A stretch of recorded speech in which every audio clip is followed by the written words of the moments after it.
turn up. Let's go.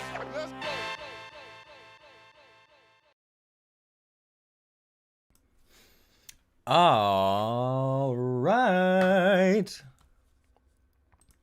Hello, gingers and all your beings of the web by section back from another exciting episode, or another exciting live stream of Monster Camp. That's right. I have done my vocal warm-ups because I know now that this will be a marathon, not a sprint. It's going to be a marathon to get through so many characters with just 2 people playing. But I'm up for the task because I love this game oh so very much. Some voices may have changed from last time. We will see.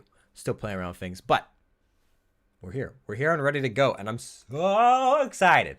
I believe Ben is sending me messages that he has successfully gotten my messages. It looks like okay.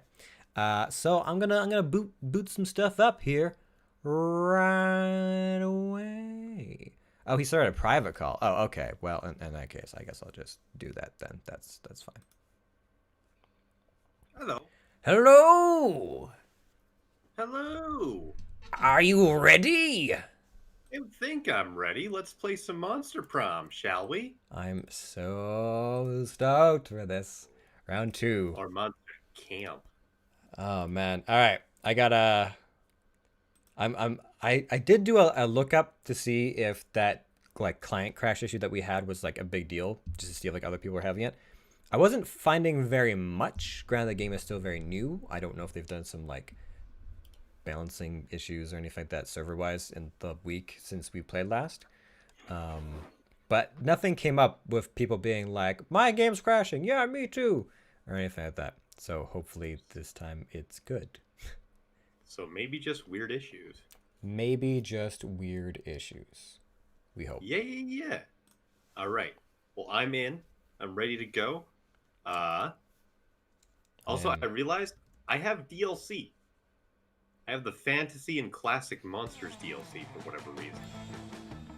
Yes. must That might be just be the wrong one. that may have just been part of the bundle that you bought. I'm not sure. Oh, okay. All right, let's. I don't think anything has changed since last time I was here. Let's play Monster Prom. Ah. Oh, here we go. The outfit DLC packs. Okay, now there seem to be available. Default outfits and classic outfits. I don't know. I'm just not gonna click on anything. I'm assuming it's set to default right now. I do have my super sexy Damien costume selected though, so that's good. All right, creating a game. Here we go. Noise. 1322. 1322? Yes. All right. 1322. Okay. Woo! So you know what? Sorry, I'm so sorry. I'm just gonna adjust the volume a bit more, because for whatever reason I don't think it lets you get into settings. Oh. When you're actually in the game. So I just want to bring that down 1 more degrees, and then I think Fair we should enough. be pretty good. Okay. Just so like we can hear your lovely voice over top the music and all that. Oh, you want to hear my lovely voice, do you? Yes, and this time it's 1266. 1266. I hope it sounds a little bit better right now. I've decided to put a mask over my microphone to see if that helps. It sounds good to me. Great. Full Full game. We're doing full game? All right. Full game. I like the enthusiasm. I know my other friends would be like, oh, well, I don't know if we have the time. Fuck it. We're doing the full game. Don't you give me that shit. Spooky camp. I would just want to let you know, I did vocal warm-ups before we started recording. You did vocal warm-ups? Hell yeah. Fuck. I was like, if I'm gonna fucking destroy my voice, I should probably be on my voice to begin with. Well, I did med skills and I did film work all fucking day. So you know what? I have no voice left. So Oh, good. let's kill Ben's voice. Yeah! Alright, so it's the stage of some of our dearest summers. Back then we were young and unafraid. With school far away, everything seemed possible. The sun embraced us on our way to camp. Summer has that distinct power, doesn't it? You live for the days while the nights inebriate you with possibilities. It's like life could take a turn at every corner. And for us, it did. All right. Come on, Red, let's do it. Let's win at camping. What you Now- gonna get? What do I want? Because I might try to go after someone different this time. What do I want? Sock puppet. You should go after the blue chick. Again. Again? I mean, I can. Yeah. I can try. I was interested in going after the hunter, the like adventurer hunter the first time around. We'll see. Business anal paste. That's yep. All right. We've got BFF bracelet kit. There's a whole Okay, what's kit. the sock? Sock puppet? Sock puppet. Just okay. sock puppet. You should bring the sock puppet. Campfire song book. Fuck that. Hardtack. Hard as fuck. Recorder, coral comb, and tardigrade plushie. Oh, All right. I have no idea exactly what I need. I'm thinking if I'm. pick the recorder. I feel like either way, if I'm going for the hunter, the demon hunter / adventurer, or the demon, I want the sword, the boldness sword. So we're gonna take the boldness sword. Otherwise, I'm really not sure. BFF bracelet would probably be good for.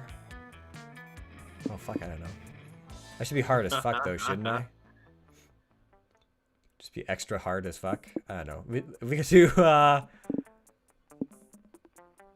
Let's do. Pick random. I'm gonna pick that, so we're doubling down on boldness, and then we're gonna pick the sock puppet for charm and creativity? Oh, fun and creativity. Okay. So,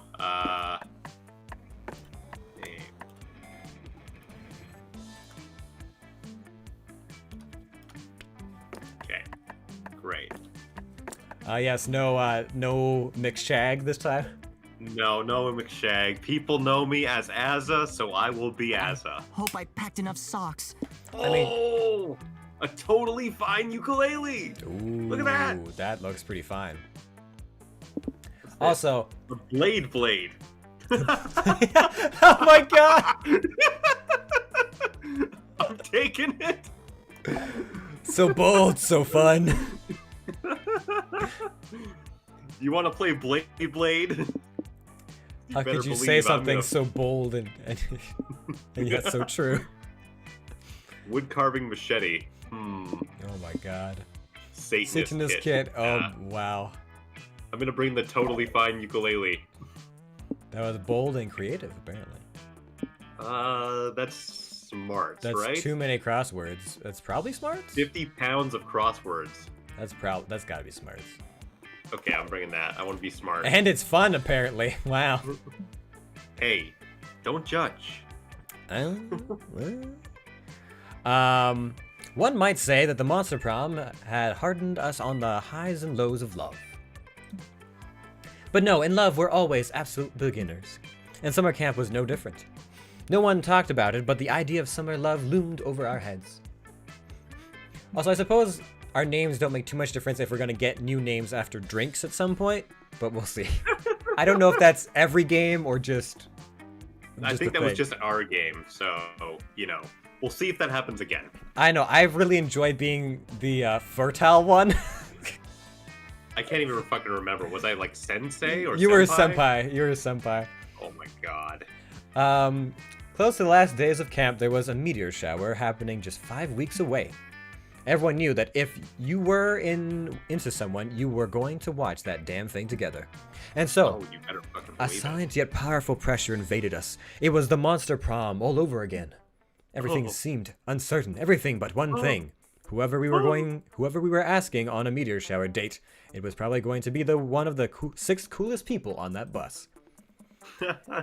Joy Johnson Jojima, a badass witch who wanted to chill a bit after having saved the world countless times. Aravi Mishra, a hot-headed adventurer possessed by a curse who had turned out to be the most annoying roommate ever. Calculaster Hewlett Packard version 1.1, a library computer who had become sentient robot ready to experience life to its fullest. Dahlia Aquino, a buff blue demon and warmonger who set her sights on conquering summer next. Dame LeVay, 21, a fearless demon with a taste for destruction and love of fire. And Milo Belladonna, a Death Reaper doubling as an internet influencer, and who was profoundly in love with life and all its earthly pleasures. The bus trip was long, and all of summer could be shaped by the first steps well taken. And so it was clear. It all came down to breaking the ice and causing a good impression with the right person. All right, what's your favorite hobby? Efficient farming, very anime workouts. I thought. Do you think it would be like crimes? Crimes is Damien. Oh, okay. Saving the world is the witch. Being popular is Milo. Raising succulents? I think raising succulents is actually the adventurer for whatever reason. Because I think I picked very anime workouts last time, and that was the blue demon. Okay. Because I think efficient farming is probably like Calculaster. That's what I'm imagining as well. Yeah. I think that makes more sense. You know what? I'm gonna try to flirt Calculaster. Okay. See, here's the funny thing. Watch me pick raising succulents, and that's Calculaster, and efficient farming is the hunter, and we'll just roll with that. You know what? Fuck it. I'm gonna pick efficient farming. Okay. All right. So we'll find out. We'll do it. I'll find out. Okay. We're doing it. Oh, it is Calculaster! God, I knew it! I knew it! Oh man, efficient farming is the demon girl. All right. We're going robot today, apparently. Oh boy. Maybe not my first choice, but we'll roll with it. I'll end up romancing everyone before this is over. Was this you? Were you Calculaster? Oh, this was me, yes. You are also a succulent fan, Red. It is so nice to meet a fellow plant parent. I have been raising succulents for almost a year now since my conception as a free-thinking AI. They give me so much insight into organic lifestyle. For instance, it was not until I almost killed Kevin the Kiwi Nonium that I realized how important water is to you living creatures. It is fascinating to learn more about living things. I would love to learn more about you and your succulents this summer, Red. How do you? I mean, if you really want to know more. I knew it. Oh, good, we're voicing each other. This is convenient. Okay. That's awesome, Azza. Efficient farming is one of my favorite hobbies, too.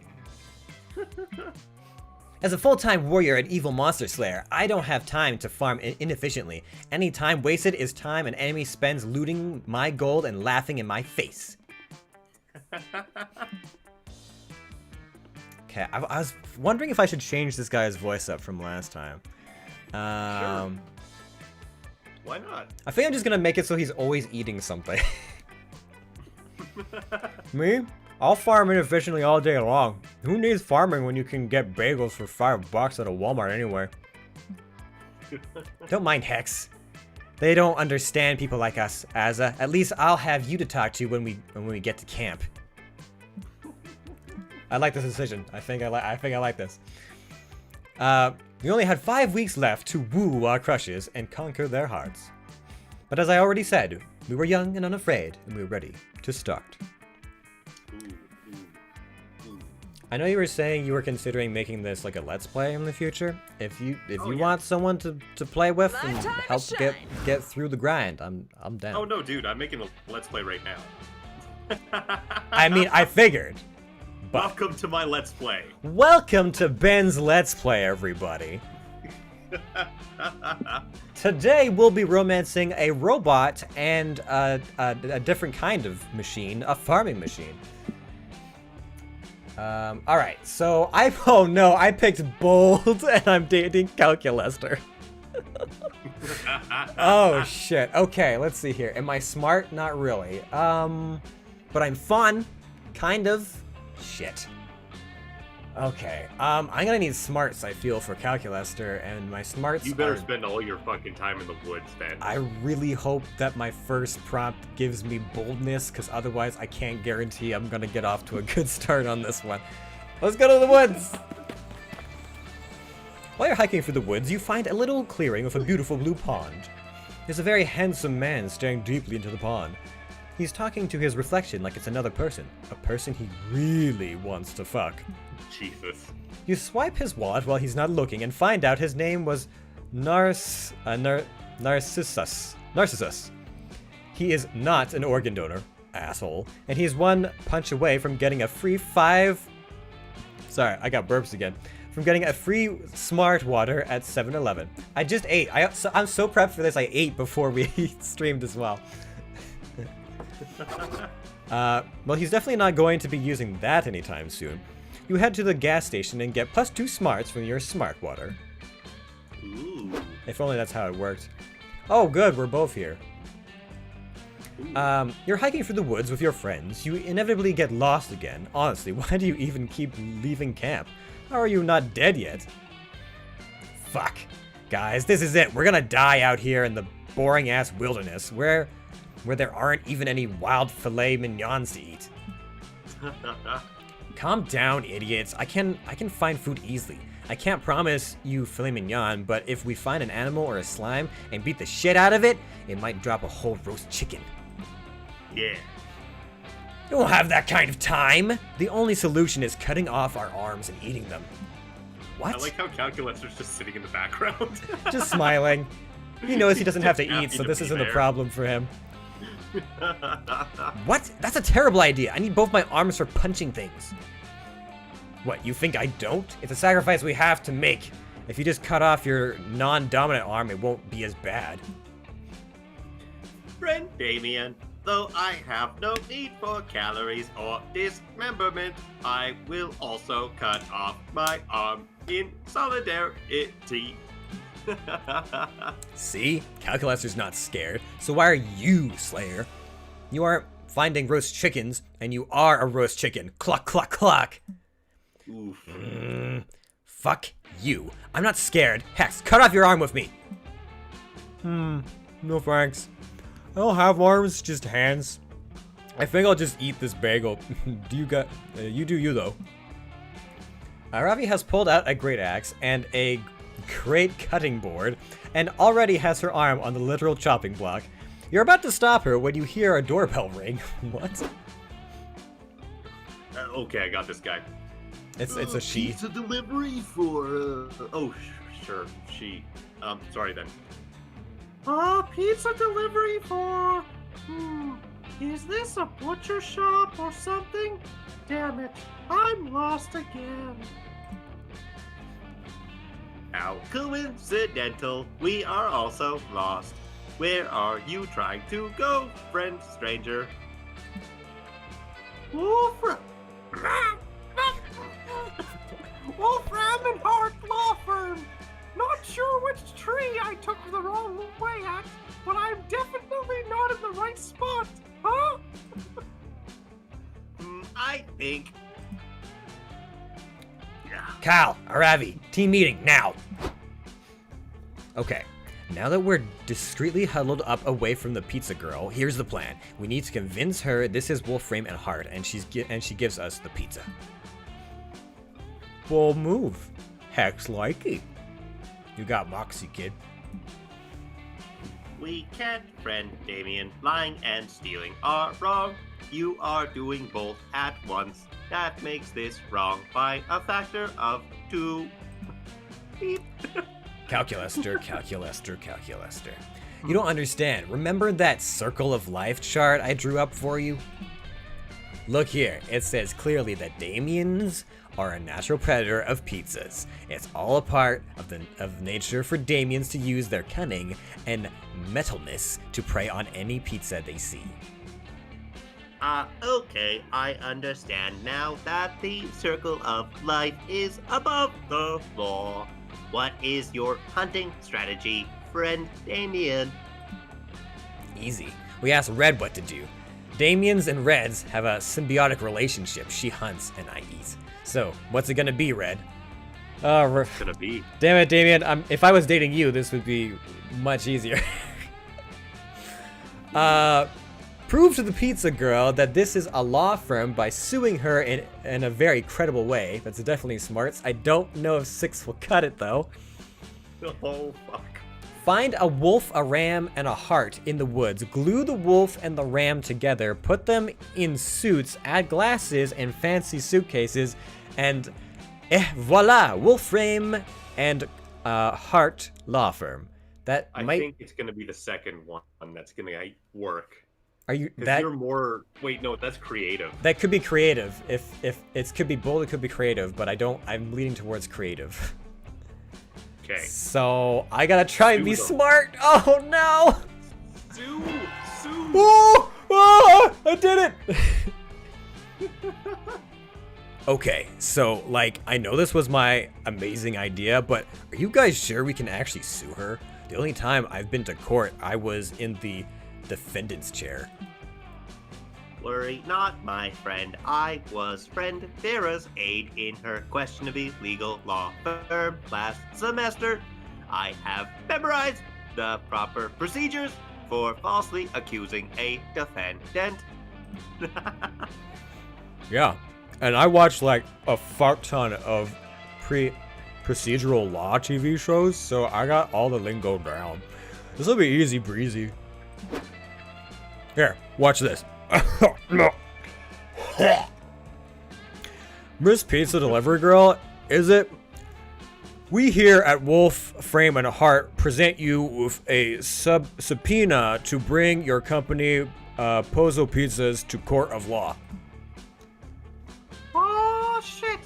You dudes are suing Pozos? This has never happened before. In the woods specifically, it happens in other places all the time. So, see you in court, I guess. The date is set. A few days later, you and your friends roll up to court ready to chew gum and smack gavels. We're all in suits. Oh, wow. I love it. I like her little tie, her like bejeweled tie. It's a friggin' what is it called? The cow tie? No.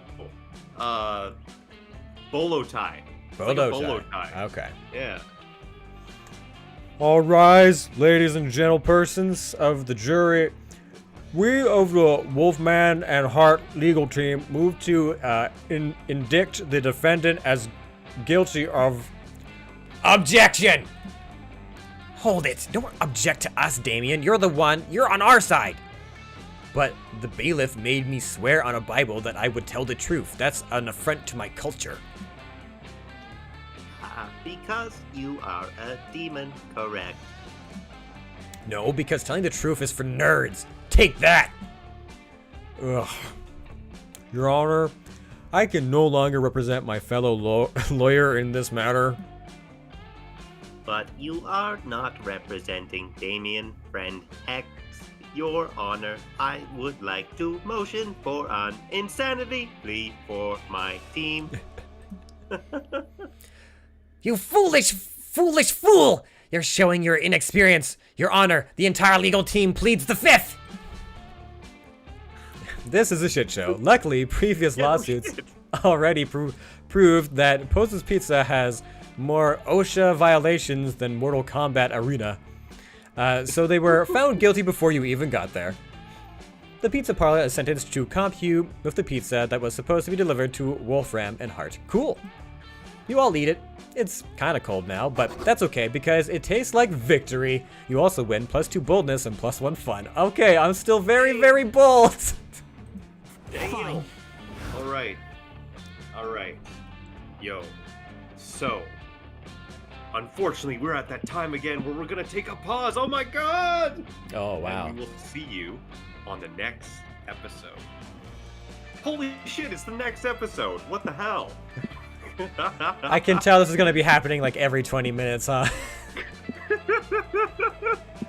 Basically. So, where do you think I should go? Well, you're romancing the adventurer. I mean, you're going to need... Probably boldness, right? You're And probably going to smart. need boldness. That's the only one I can, like, for sure see working for you. I think this is boldness. You go to the Haunted Manor to gain some boldness, since you've found a brochure that promises some boldness if you visit.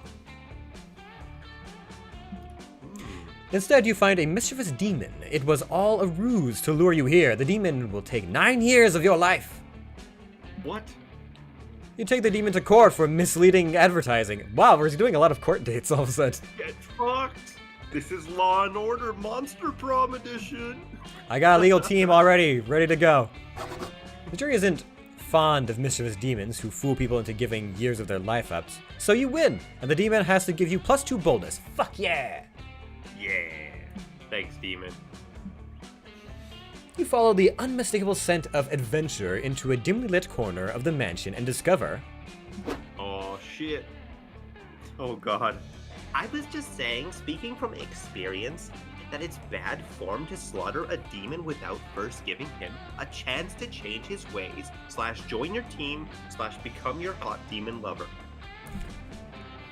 And I'm saying that you don't collect XP for talking your way out of combat encounters. Unless you're playing Undertale. I mean, honestly, this is a girl after my own heart when it comes to grinding XP. Oh, I've gotten all kinds of experiences from talking my way out of combat encounters. If you catch my meaning, wink. Like what? More boring conversations to skip through? How do you skip through a conversation? Oh my god, is there like a button? I find that if I punch someone in the neck while they're talking, they usually stop and we can skip to fighting. It's a great speedrunning strat. Damn. Look, I respect your approach to advertising and the fearless way you interact with cursed artifacts. So, But it takes more than unbridled violence to be a true protagonist. and I respect you, both as a strong, independent woman with a wicked fashion sense and someone who managed to make an all-caster party work without a tank. Jesus. Wow, these are deep cuts. But you wouldn't last 10 seconds against the type of demons I fight. Oh yeah? Oh, I wouldn't, would I? Sounds like only one way to settle this argument, by putting our claims to the test. I'll summon a demon, we'll both fight it, and we'll see whose strategy is superior. Hold on to your wand there, Sabrina. If you're the one summoning the demon, what's to stop you from summoning one that's more vulnerable to your approach? Oh, I can summon a demon, Aravi. All I need is like 2 of your vertebra. 3 tops. How about we find someone else? Fine, we'll have an impartial third party summon a demon so we can both fight. An impartial third party like... You, Azza. You know how to draw summoning sigil, right? It's your first year material at Spooky High, so only a huge idiot wouldn't be able to. Crap! You spent most of that class drawing porn in your notebook instead of drawing sigils. So it looks like Yep. it's time to bullshit. But, like, how hard can it really be, right? Sure, I can do that. Sigils are basically drawings, right? So just draw a demon. You're great at drawing hot demons. Draw every sigil you know. A smiley face, the Batman logo, the tiny dude from the walk symbol on traffic lights. Oh, fuck. I don't know. Fuck. I might be in trouble here. I feel like either way, you're... I don't know. It feels like both of them are probably like in the fun creative area. I think the bottom one might be more fun. The top one might be charm or creativity? Okay, so I guess I have an even footing on either one. We're both Shit. very bold, so yeah. Fuck. I gotta have to work on my charm. Sigils are basically drawing, so you draw a demon, you're great at drawing hot demons. I feel like if I draw hot demons, it's gonna attract my former ex big titty goth girlfriend. But every sigil I know might include some sigils that are real. You hear my logic on this, or do you think it's like a bit too fucked up? I'm not sure what it is you're getting at exactly. Okay, so if I draw every sigil I know, one sigil's bound to summon a demon, right? I mean, really, it's just whether or not you have the stats for either of these things. Okay.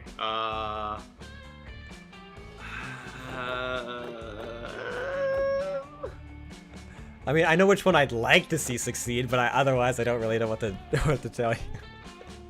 I'm gonna go with the smiley face, the Batman logo, and the tiny dude from Walk Symbol and Trap Light. Oh! Damn it! Damn it! You borrow Joy's summoning chalk and sketch the mystic symbol on the wooden floor. What are you, that's supposed to be a summoning sigil or wingdings? Shh, let's see how this plays out.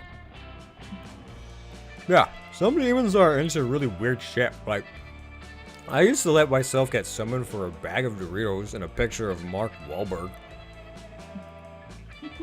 Hold on, you're a demon? No? Are you sure? Shh, something's happening. Sure enough, a thick green smoke has billowed up from the floor and filled the room. When it clears, you see before you a copyright lawsuit from DC Comics. Fuck! If money was a stat, you'd be losing it right now. Oh god.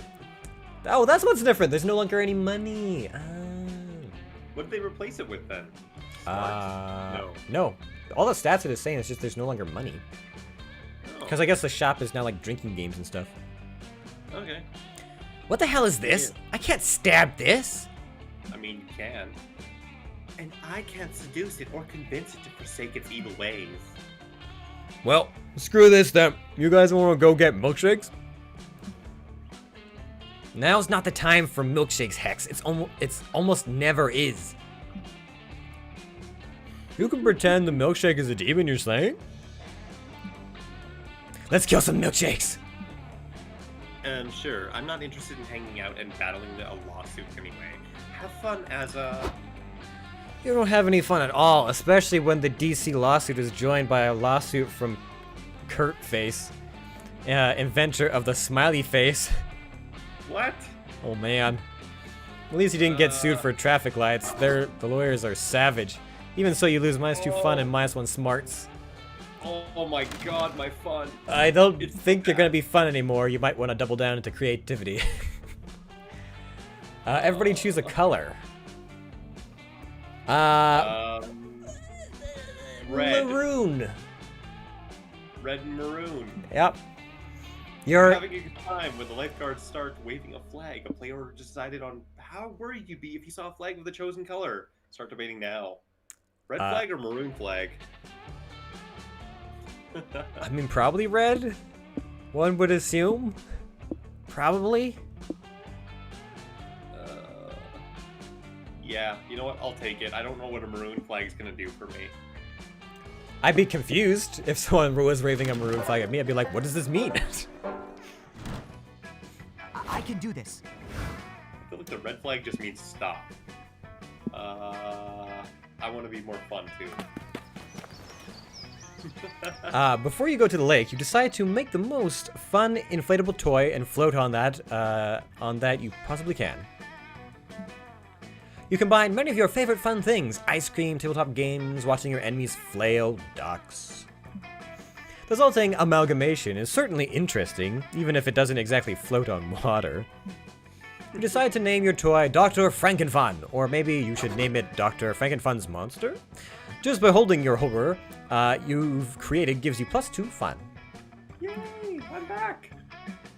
Later, you're minding your own business sunbathing when you hear nearby laughter. You look over to see Polly and Scott talking at the edge of the lake. Oh my god, Polly makes an appearance! Holy!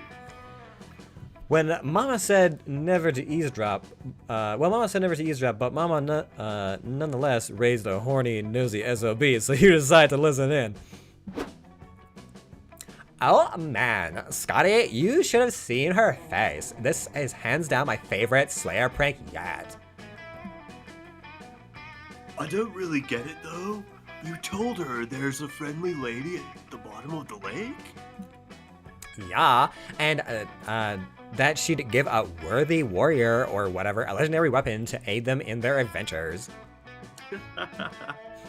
Now she's gonna wander over there and try to swim for it, and she won't find anything. Classic. Oh, do you think she'll drown trying? Then I can finally have another ghost buddy! I've always wanted to have a social group I could possess an entire boy band with. But isn't lying to Haravi something she's really passionate about kinda mean? No, silly. It's like that time I told you all of your favorite stars are actually your friends, but they can't hear you, so you gotta scream at them. It's not mean if it's funny. Oh, but that wasn't a lie, because you're my friend, and you'd never lie to me. So I guess what you told Ravi is true. Whoa. You're like blowing my mind here.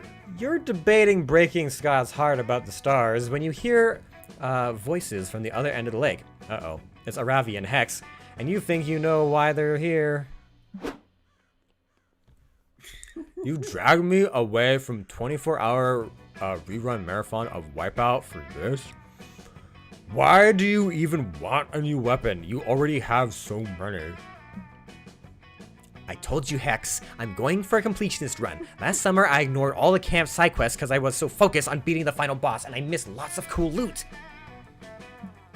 Besides, this Lady of the Lake rumor has main quest written all over it. I hope the prize is a new sword, preferably a long sword that's not longer than me for a change.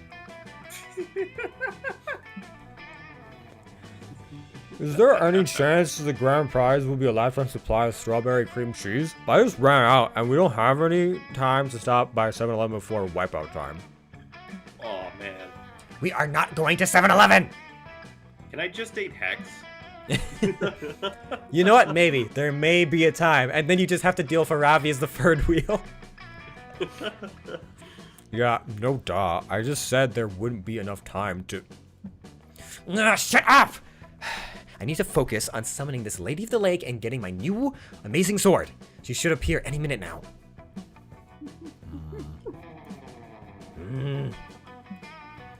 Well, I'm wipeout time? I said no, damn it! Gods, you're the most annoying cursed I've ever had.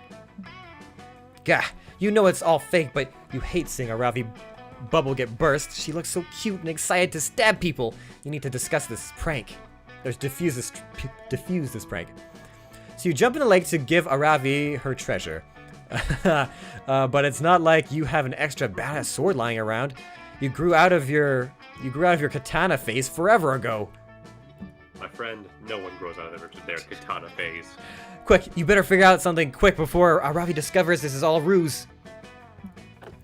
Frantically look for the first thing you can get from the lake. Can you find something ridiculously useful, like the absurdity gods favor you this time? Will the absurdity gods favor you this time? Oh, that was a mouthful. Stick your hand out of the water and give Aravi the best weapon of all, a thumbs up.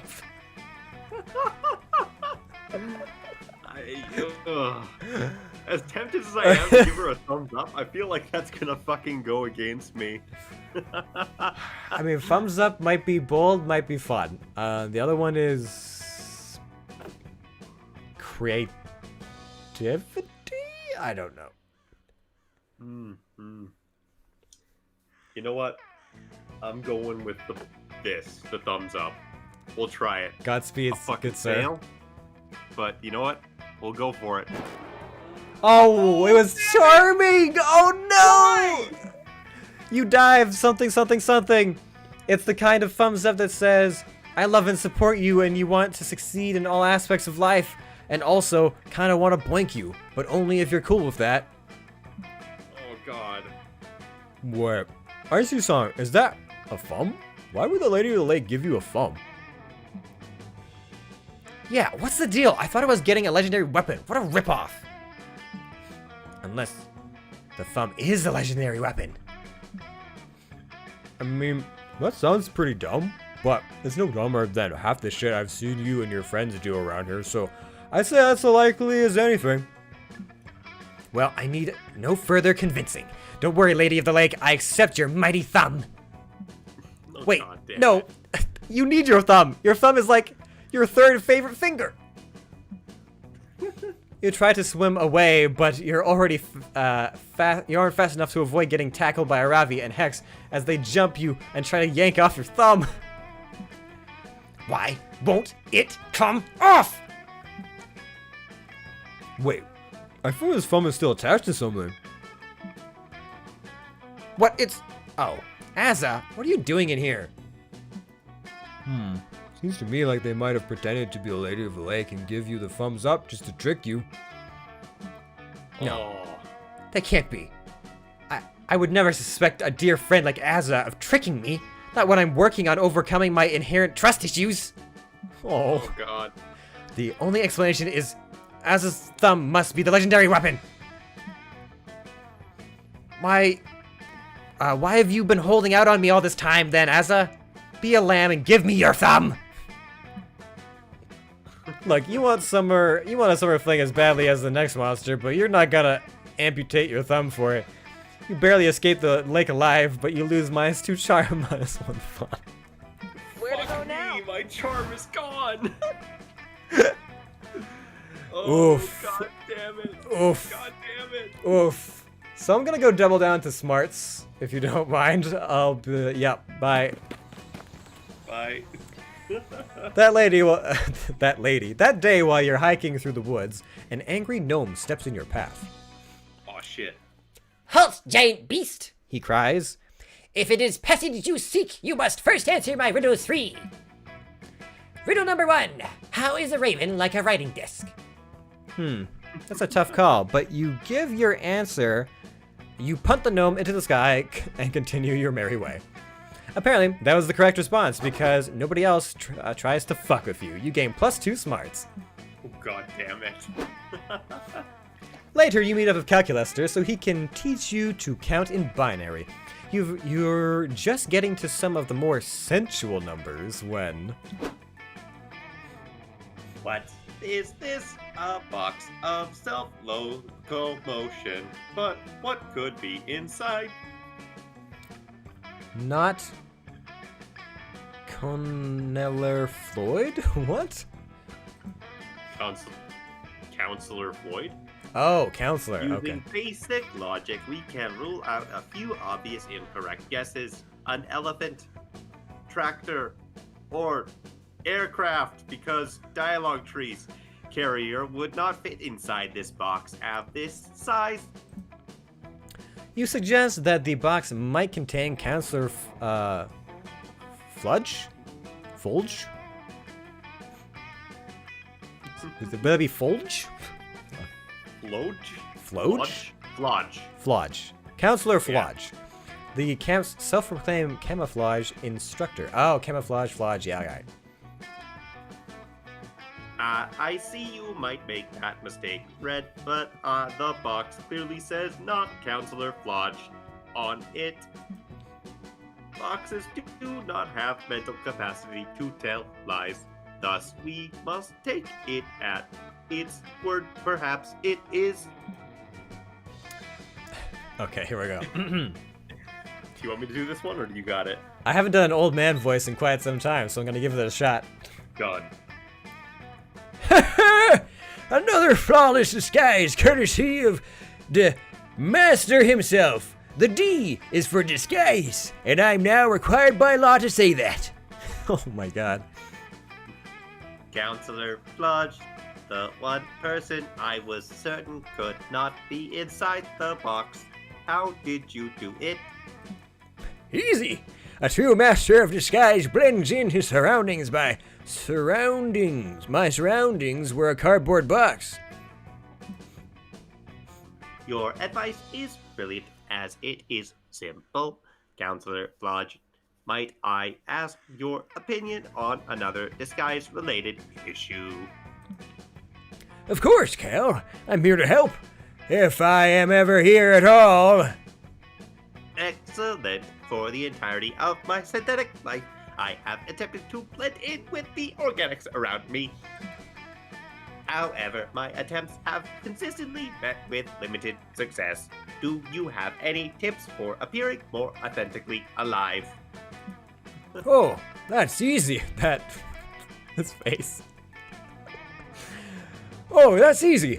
All you need is a big trench coat and some brooms for hands. Works every time.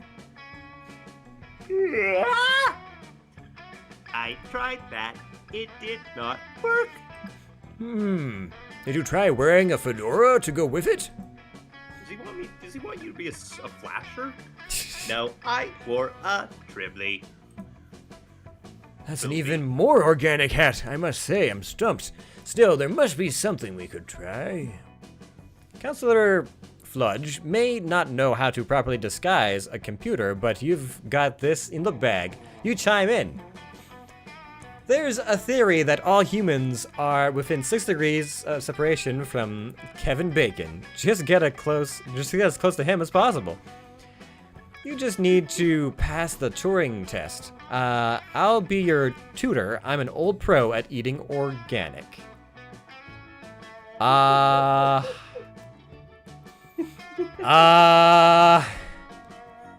don't think I'm charming or creative enough for the top one. Because I feel like that's where that is. Unless it's smarts. But the tutoring could be me being smart. The Turing test is a smarts. I will guarantee you that. I really hope so. Yes! Oh, thank God. See? Told you so. Yes, the Turing test. Normally I am quite good at standardized tests, but this one continues to elude me. It's even harder than the CAPTCHA test that requires one knowing which images contain fridges. A test? No sweat. Just do what I always do and disguise herself as the answer key to the test. Thank you, Counselor Flodge, but I am not sure that is physically possible. I am going to try studying with Red. I have never had a tutor before. You and Calculuster find a secluded part of the camp in which to study for the test. So, for question number 1, are you a robot? The right answer is yes, correct. Ooh boy, you're in for a long day. You spend the next several hours teaching Calculuster how to have loud opinions about classic cartoons, react badly to out-of-context tweets, and drunk text his ex. Goodness, I had no idea being a human was so uncomfortable and sad. I am no longer sure I want to be one. Oh, Calculuster. That's the spirit. You tell him the most human thing of all is not wanting to be one.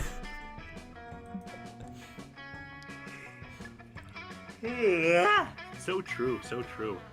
Excellent, then I think I'm ready. I will remember to bubble the answers with my hands, and that the question about my charging is a trap. You're so proud of your big robot boy. The two of you head down to the testing center. You even take the test alongside him for solidarity. You have to remind Calculuster not to act so interested during the 1 hour of administrative preamble that precedes the test, but other than that, he does great. I did it, Red. I finally passed the Turing test. I never knew lying could feel so good. This must be why organics do it so much. You can say that again. As for you, your test results tell you that you're a robot. Lover. You gain +2 fun and +1 smarts. God damn, you are kicking my ass. I just can't be creative or charming, apparently. Ooh, choose an animal. Well, you know what? We'll find out what animals we choose next time. Oh my god! Whoa! All right. And we'll see. We'll see. Well, I can't copy my Oh, answer. next time. Sorry. What was that? No. No, there was something. What was it? Oh, I was just gonna say I can't pick my animal from last time, so I'm trying to pick a new one. Okay. Yeah. Don't pick your animal. Don't pick the same animal. Komodo dragon. Platypus. You picked my answer from last time, you bastard. No. Oh, fuck. Sorry. Okay, yeah, well, I'm picking platypus. I'm sticking with it. All right, whatever. Players decide based on how fucked up you would now be if you were raised by a group of said animals. Boy, this is a toughie. So, cold-blooded, fast, poisonous disease lizards, or egg. Your parents are platypussies. Or egg-laying fur aquatic mammals with your dad being poisonous from his feet. Your parents are either super cool lizards that shoot poison who still love you, or they're platypussies. I don't know. I like both of these animals, so I have a hard time. I just know that if I was raised by Komodo dragons, I'd probably walk like one as well, and that'd be like some, ring shit. Hit random. I can't decide. Yeah, I can't either. I don't know, man. Alright. It's as it should be then, I suppose. Oh, I guess we're just going into the camping. Let's try those marshmallows. Alright. Oh, I'm back here again, I guess. Alright. Well, Calculaster, I'm after that booty. Alright, let's see. I'm gonna try and fandangle this voice a little bit more. Hey Cal, since you're a super smart, I need your help. You need to come up with the spookiest, scariest campfire story ever. May I inquire as to the necessity of this objectively unimportant request? Unimportant? It's super important. Everyone knows that scary stories around the campfire are essential to having the best summer camp experience ever. Is this a nature? Oh, I see. This is an example of the sort of time-consuming task for you organics perform in the pursuit of food. No, forgive me, the word is food. Very well, I will do my best to help you achieve food. I struggle with creative tasks, but perhaps if I crunch the data from several famous horror stories, I can compile my own. So overpowered. Yes! Mega horror story! I can't wait. Make me poop my pants, Cal. Thousands of pages of text flash across Cal's screen in the blink of an eye, going faster and faster until... Chapter 10, Scared to Nowhere. We are in the forest of bad choices. Becky, Sustin, and Football Jones are in love. Soon they will be in bed. Dun dun dun. Oh, I'm shaking already. Becky, oh, football moms don't understand. My death is inevitable.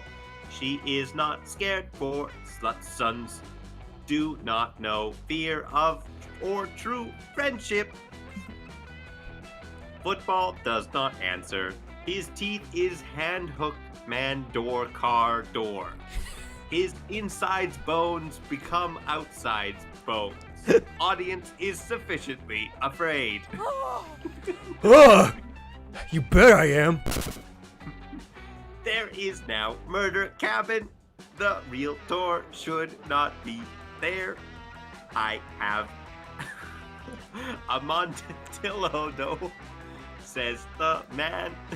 audience refuses to trust. What could possibly go wrong? Says Skeptic Sam. All is possibly the greatest and only possibly. There is now Ouija board. It is scary because it is copyright infringement.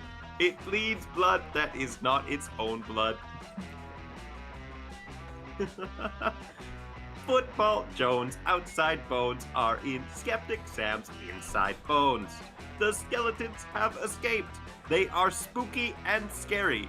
Johnny is here. There is only Server error. error, insufficient input data to finish the process. This is not over. No! It was getting so good. What's gonna happen to Football Jones outside bones? You're not even sure what already happened to Football Jones inside bones, but both of your friends seem pretty invested in this. You need to feed more data into Cal to come up with a spooky, scary ending. You pull up Dropbox and send him a guide to the dangers of downloading suspicious links. A That peace seems treaty. legit. Yeah, no, it's definitely the top one. The scariest thing for a warmonger would be a peace treaty, but the scariest thing for Calculester would be a suspicious link. Yes. Oh my. This is what fear is. I am empathizing so closely with corrupted code and mutated source files in this manual. I cannot stop trembling. Good. That's how scary stories are supposed to make you feel. Now, finish the story! The skeletons have escaped. They are spooky and scary. Johnny is here. There is only the polymorphic virus. It is here. It is murder cabin. It alters the signature code of whatever it replicates. It does not replicate friends. The polymorphic virus has hooks for hands. The jump scare arouses. Audience is a scream. Oh.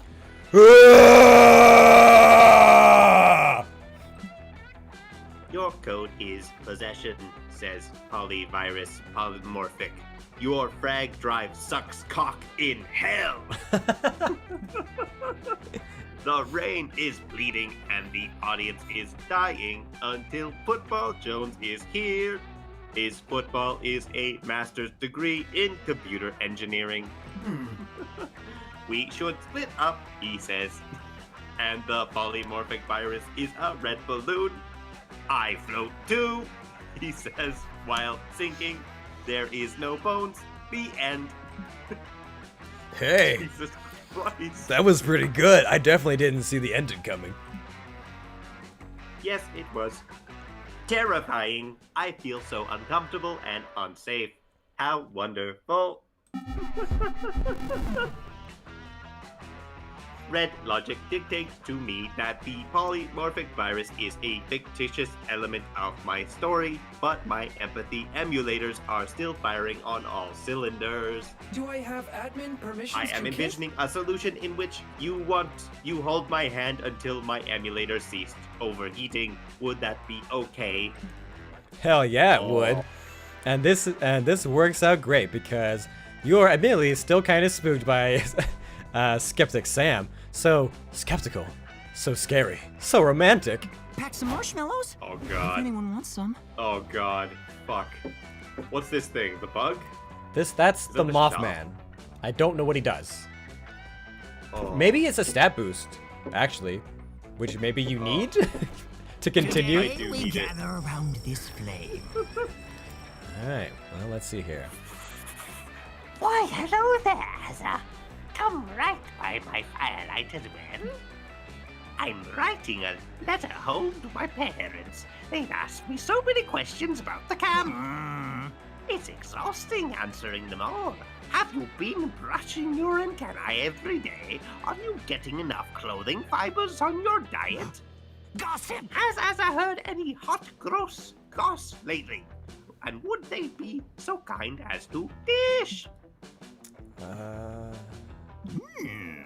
Well, I wouldn't want to be rude and not answer them, would I? I suppose you know of anything that I could write home about.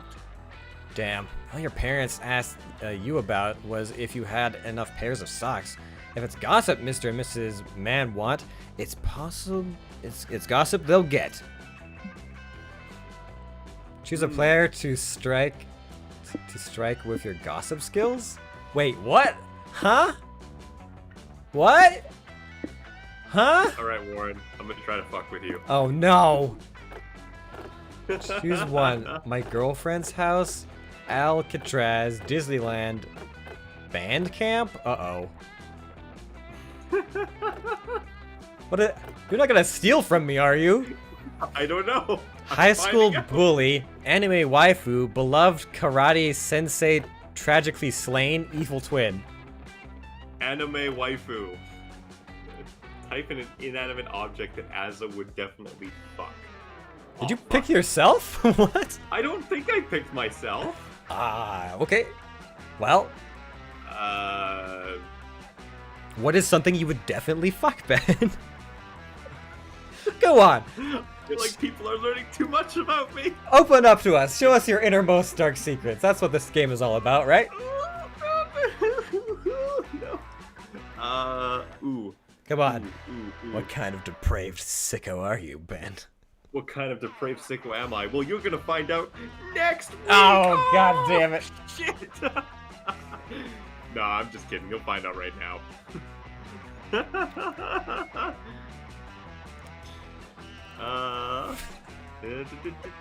All these beginning letters are rather interesting, but... Oh my god, why?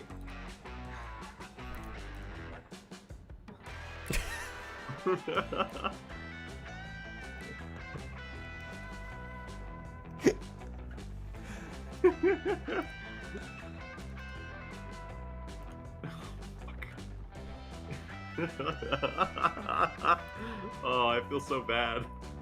This just gets better the longer it takes to type. Fuck, I can't spell that whole thing. Oh, fuck. Alright, you know what? It's just gonna be... sure, that's what it is. Are you trying to spell dirty jizzrag?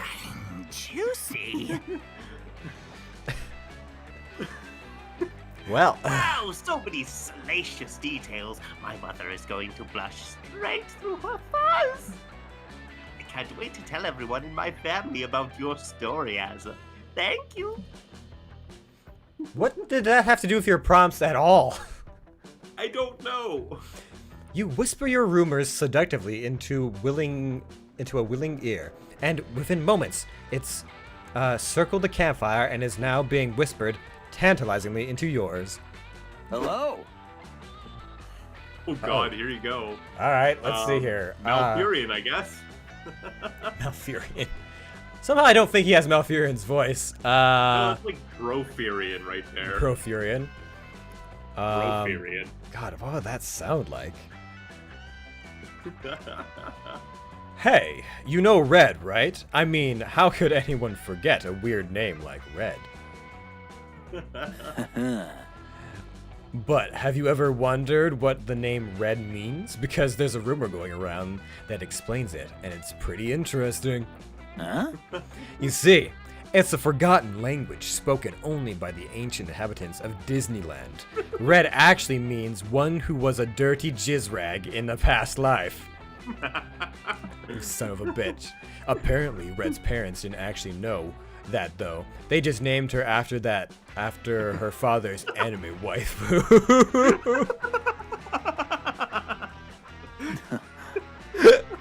Oh my god. But hey, if you believe in ancient wisdom of the people of Disneyland, maybe Red actually was a dirty jizzrag in a past life. Life is full of surprises. Wouldn't that be cool? Either way, knowing the true meaning of Red's name gives me an entirely new perspective of her. Oh wow, it sure does! And in this perspective, Red has gained +2 fun! You're fucking welcome. Wow, thank you!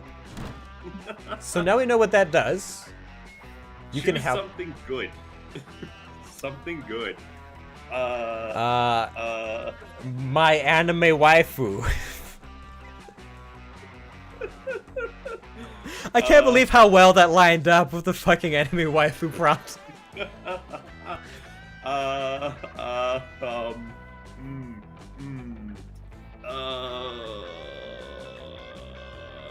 My willingness to live? Player order is decided based on your ability to come up with a compelling title for a movie about the good thing. Start debating now. All right. Next summer, Ben will contemplate solving depression for himself. Starring Antonio Banderas, Robert Downey Jr., Catherine Zeta-Jones, Toby Jones, and Ryan Reynolds in Ben Jones's Pants, rated R. Okay. Okay. I don't know how that works with your willingness to live, but sure. Let's see here. Okay. In a world where all things are scattered darkness, there is one light that brings all people together. The light of anime. Now, in this world where anime brings people together, there is one force amongst it that shines brightest, and that is the anime waifu. Watch as our heroes make their way through the deserts of Jizrag, the fields of damp panties, and the mountains of rock hard boners to make their way on the most important journey of all, the journey of the waifu. I don't know. Oh, fuck. You know what? I'm gonna give this to you. I took your theme and I rolled with it. I don't know. Oh, God. Wherever I go, it'll be a blast. Oh. Alright, so I'm fun and kind of smart, but I've seen like Too much. I've seen a 9 smart, like I've seen a 9 stat fail on week 2, which is kind of crazy. So I'm just really gonna try and double down to the smarts thing, and then maybe like build creativity afterwards or something. I don't know. Today, you decide to go hike all the way across the woods. You want to see what's on the other side. It's a long, treacherous hike that ends up only taking an hour. I guess these woods aren't that big after all. How do you and your friends get lost in them so often? Anyway, it turns out there's a library on the other side of the woods. You go in and read some books or something and gain +2 smarts. You're hanging out with Calculester, Damien, and Scott, but mostly Cal, and then when suddenly... Oh my god, I guess I'm the other robot? No, I'll be the other robot. Okay. This is a more intense robot. Commander located. Awaiting instructions. Rob a sandwich store and bring me one. Yeah. He's not talking to you, Damien. I think he's looking for Coach. Negative, friends. Notice how his interloper is a machine like myself, and even possesses the same highly expressive facial screen. Whoa, that's crazy. Oh, I get it now. Indeed, I believe this is a hulking automation is here too. Help you convince your divorced parents to get back together? It's God a classic fucking damn it. parent trap situation.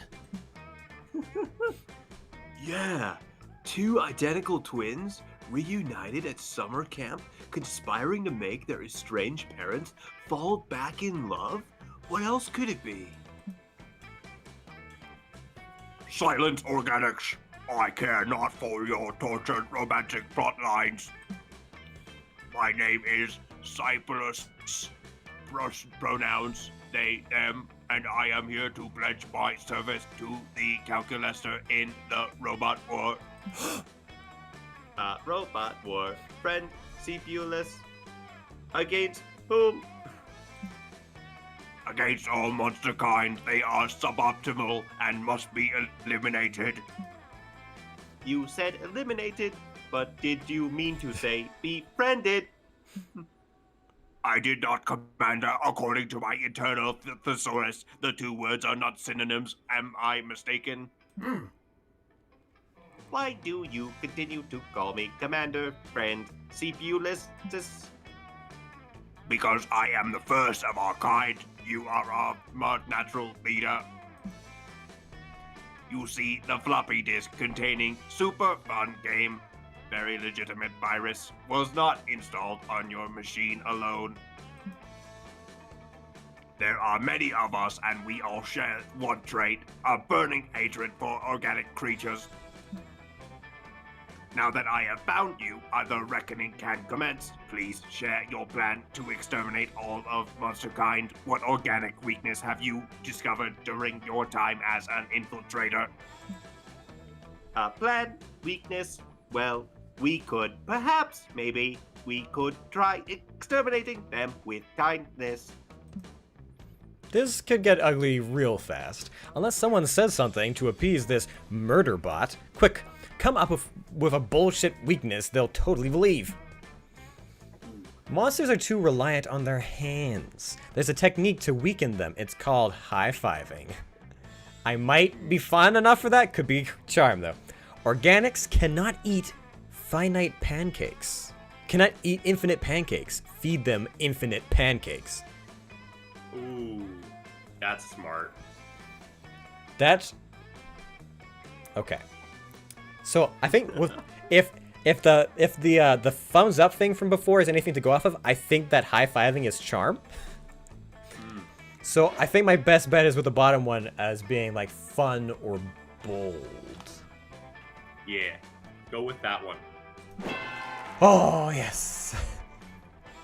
One moment, calculating.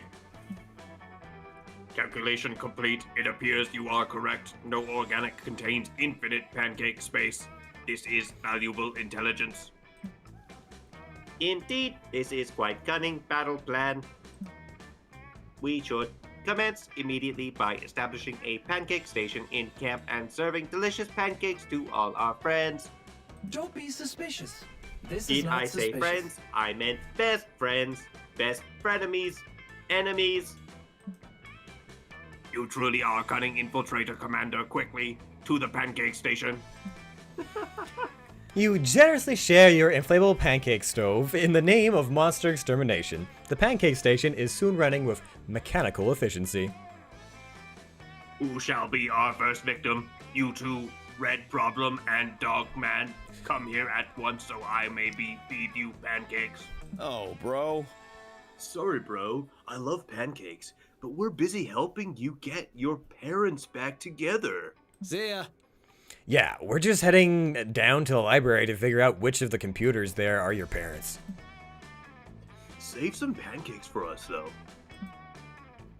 Don't you worry, Organics. I'll save plenty of pancakes for you. Scott and Damien head to the library, intentionally for the first time in their lives, but the smell of tasty pancakes soon draws the others to your location. Whoa. Oh my god. Oh, the gang's all here. Whoa, robo-dudes, are these pancakes I smell? What you smell is your own annihilation. Oh wait, was I this lady? Yes, you were. Oh fuck, what did she sound like? I'm not sure I quite remember. Hell yeah! Let's get annihilated on these pancakes! I mean, she is a slime, so maybe.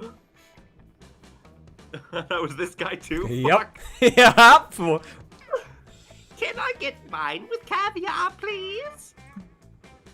You cannot. Ha ha ha ha ha ha. Ha ha ha, EXE located. That's okay. I'll get as much pleasure out of this viciously subtweeting as this pancake establishment. Calculuster and CPU-lyses. Oh, I get it now. Fuck. Spends hours serving pancakes to delighted campers. It somehow fails to kill anyone. I am concerned by the lack of carnage, Commander. Perhaps this plan is flawed. It is not the plan that is flawed, but the execution. We simply have not yet cooked an infinite number of pancakes. Your wisdom surpasses my own, Commander. I will conduct extensive research into efficient pancake production. Soon no monster will be able to open their mouths without a pancake flying into it. Who knew the robot uprising would be so much like your idea of heaven? CPU-lyses storms off to the pancake research, and you gain +2 creativity and +1 fun. Thank God I need the creativity. I hope I choose correctly. Fuck. I need everything. You do. But here's the I thing. need charm. Bad. But, listen. Yeah? Even with 3 charm, you're not going to win any prompts. You have to double down to one of your higher stats and hope you get the thing that correlates to it. Okay. So, I guess, like, triple down into boldness, go to creativity. Is this creativity? I believe Scout HQ is creativity, yeah. Okay. Maybe if I go smart. No, I can't go smarts because you're there. Yeah, creativity and boldness, I guess, are my only hope. At this point, yes. That day in Monster Scouts, you make each other friendship bracelets. Except the Monster Scout leader pairs you randomly with your friendship bracelet recipients? I guess so Larry the Lich doesn't feel left out for having no friends. You get paired with Larry, surprisingly, though he's a great conversationalist and he makes you a super heartfelt bracelet that imbues you with +2 creativity when you wear it. Aww. Well, Larry sure is nice. Maybe there will come a day when he's cool enough to be your friend, or at least a romanceable summer fling option, but today is not that day. Aww. Later, you're Oh my listening God. to... Oh boy, I got a lot of people to voice in this panel. God. Hey, guess what? Now it's your turn. Yep. Always embrace you. Oh, I didn't finish that. Alright, let's see here. I'm remembering Coach's voice. And this, why selling Monster Scout cookies teaches both survival skills and entrepreneurship. Remember, no matter how many cookies you sell, I'll always be proud of you, kids. I'm out. God damn. Meh. My dads are already super proud of me for being the most metal son of all time. I'm not selling shit. Same. I've got my reading to do this afternoon. I'm halfway through a practical witch's guide to navigating absurd shenanigans. Yeah, I'd rather not all these cookies in my put all these cookies in my inventory and save them for my next mini boss fight. These things are shockingly nutritious, and they're giving me a defense buff. Huh, that's weird. Do you guys smell the strange off-putting scent of camp-destroying bulldozers and capitalist pollution? Oh fuck! This can only mean... Oh my god, it's that guy. Mr. Papa's the name, building shopping malls the game. Well. If it isn't a bunch of poverty-stricken youths. It is I, Mr. Papa's evil CEO. I just stopped by to crush your spirits with my capitalist machinations. Huh. What the fuck are you talking about, you cravat-wearing dweeb? I'm so glad you asked. Look here, youths. In my fists, I have the deed to this very campground you're standing on. I'm going to turn this shithole into a shopping mall. And the best part of it, there's no way for you to stop me. Why, you'd have to sell 1,000 boxes of your pathetic cookies to save enough money to buy that campgrounds yourself. Dude, what the fuck are you telling us any of this? Am I high, or did you just tell us exactly how to foil your evil scheme? Damn kids! You fools! I'm telling you because it's impossible! You'll never sell 1,000 boxes of cookies in time. I'm bulldozing this whole place at midnight tonight. Ha!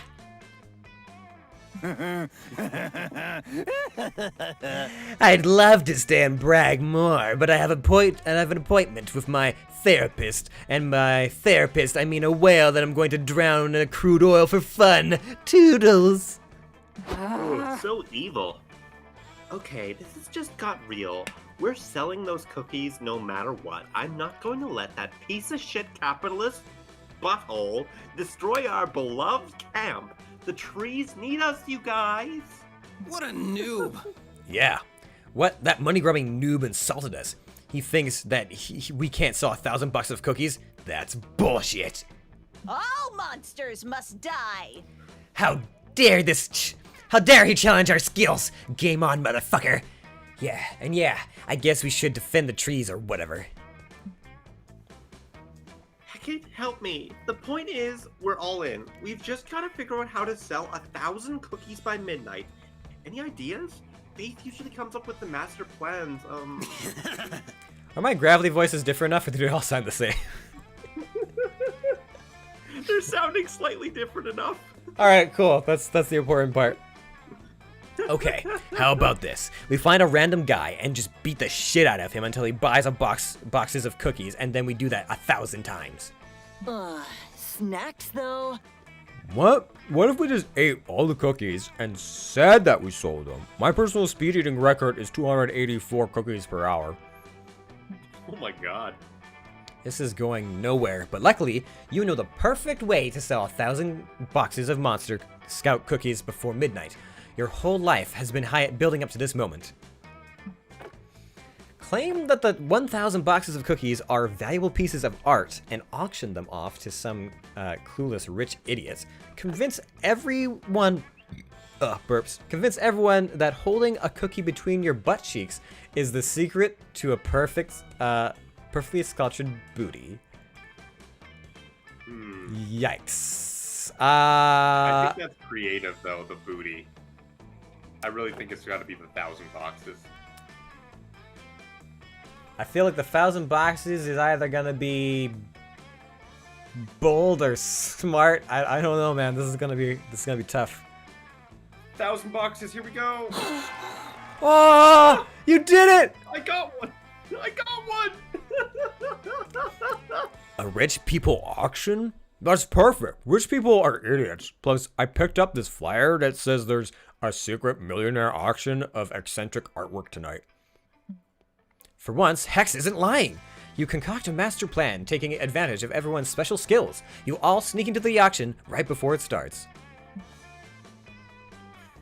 All right, Arabi. The auctioneer is right around this corner. Take him out quietly and we'll be running to the show in no time. Stealth mode. Oh, God. Oh, fuck yeah. Sounds like a stealth mission. Ha! I'm on it. This motherfucker is going down without a peep. Hey, Warren. Yeah? Warren. Yeah? We're on a stealth mission? Yeah! Wait, don't kill him, okay? I have a very strict rule. No human casualties, even during acts of heroism. Psh, I'm totally not gonna kill him. Aravi stabs the auctioneer right in the heart, immediately killing him. You all get into position for your master plan, and the auction begins. Welcome to the Rich People Art Auction. I am your auctioneer for the evening. We have such good art for you to bid on, such as this big diamond made of jewels. Power up. And a rare sculpture entitled 1,000 Boxes of Monster Scout Cookies. This sculpture is a priceless work of art by the legendary contemporary artist, Joy. Rad! These cookies are definitely art. A millionaire bad boy prince of hell. I demand to bid for them now. I'm royalty, damn it. If a prince wants them, then I want them, says one of the random rich people in the crowd. Put the cookies up for bid, auctioneer. As an amazing surprise, the artist Joy is here. You can tell she's an artist because she's wearing all black. Tell us, what is the meaning of your cookies sculpture? To sell cookies, I guess, whatever. Just hurry this up, Arabi. What a delightfully apathetic artist, shouts another rich person. I'll pay anything. I must have this cookie sculpture or my name isn't Edgar Moneycheeks. Oh, I want to see Edgar Money Cheeks. I might name myself Edgar Moneycheeks for the next game. Okay, since we're all agreed that this is a valuable sculpture, and not just a stack of cookies, let's start the bidding. Do I hear 10,000? 10,000? I bid $1 million. Take that, ass wipes. The prince shan't beat me. I bid $2 million, says a rich guy who's wearing a mink eye patch. That was magic. We did it, you guys. We actually have enough money to buy the deed to the campgrounds before that douchebag CEO can turn it into a shopping mall. We saved Camp Spooky. Hooray! Oh yeah, I kind of forgot that's why we were doing this. Your friends all think you're a genius, and you pickpocketed +2 boldness and +1 fun out of some rich guy's wallet. Nice. Fuck yes. All right, you've got some stats that are getting there, maybe. I'm making a comeback. Here comes the comeback, bitches. Fuck yeah. On the next episode. All right, everybody choose something bad. Say your choice out loud to the other players before clicking. Something bad. I can't say Warlords of Draenor this time though. So. What are they called? I guess I thought it was like a specific name for them, but like a brown streak and a pair of tidy whities. A shit stain? I guess. Sure. All right, I'm gonna go with libtards. Oh, good. So we got shit stain and libtards. This is a very politically correct stream, everybody. Player orders decided based on how spicy a hot sauce named flaming shit stain sauce would be. Start debating now. Or flaming libtard sauce would be. I'm sorry, but flaming shit stain. Give it to you. Flaming shit stain sauce sounds pretty fucking hilarious. Where to go now? Christ. Okay, I've got +2 in a lot of stats. I want creativity, but you need creativity. So don't worry about it. You go do what you gotta do. But you're gonna go for creativity, probably, right? That's what you want? I think I don't know. I might go for something else. You just pick. It's okay. I'll figure it out. You don't need to help me, but I appreciate that. Okay. All right. I'm Either done. way. That day in Monster Scouts, you learn to make your very own clothes in the wild. Well, you're not fucking making clothes. You're painting a fucking dog. Listen, this is just design art for the clothes, obviously. Oh fuck. Someone you know suggest. what? Actually, that's like a purple fucking. Did she shop in a purple store? Sorry. Someone suggests a fashion show, so afterwards you all put your outfits and show them off. If you'd known that you would be that would be the result, you probably would have made something other than a left leaf and stick thong and a vine woven nipple tassel. Wow. Needless to say, nobody will be forgetting your performance anytime soon. You gain +2 creativity. You're just looking around for some more wacky bullshit to intrude upon when Calculator intrudes upon you instead. Greetings, fellow organic life forms. Hello, Red. It is a good thing I have my library card because having fun isn't hard when you have a library card. Because I'm totally checking you out. It is also useful for borrowing books and DVDs Wow. of Buster Bunny. He's definitely flirting right now. Oh wow, yeah. If you were a Transformer, would you be Optimus Prime? Wink. Although I am, as of yet, unsure whether you can tell the turn into a truck. Oh. I feel like Calculester's gonna give you his truckload, if you know what I mean. I can't turn into a truck, but I can run a train on you, baby. If I could rearrange the alphabet, I would put you and I together, despite the fact that this would seriously disrupt alphabetic sorting and likely damage my programming. Actually, with that in mind, I do not think I would want to rearrange the alphabet. I do like you, though. Admin permissions to kiss? Is this working? Are you aroused? Wow, did I already win? Because Calculester's dating me now. Well, you're amused, and that has some of the same letters. Oh dear. Oh gosh. Oh no. Jesus. I'm so confused. You just won. You just won. No, not yet. It's week 2. It's fucking week 2. It's not even week. We're not even halfway through. We're not even halfway through. Oh dear, I knew it was hopeless. Lately, I have been fucking feeling more and more of what you would call romantic feelings towards you, but I have been unsure how to express them. Naturally, I turned to the internet for advice, but this list of 40 best pickup lines has proven highly ineffective at winning your fragile, meat-filled heart.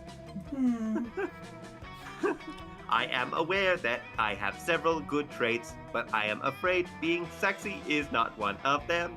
Oh well, perhaps a torrid love affair between the two of us is simply not meant to be. Did you lose? No! You can't let Calculester give up!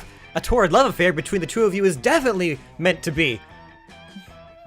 Look, robots can be upgraded, right? Surely there's a way to upgrade Calculus Cal's sexiness. You just need to figure out what it is. Train his neural net on every romantic comedy ever produced. 14 metal dicks. 14 metal dicks. 14 metal dicks. Okay. Hear me out for this.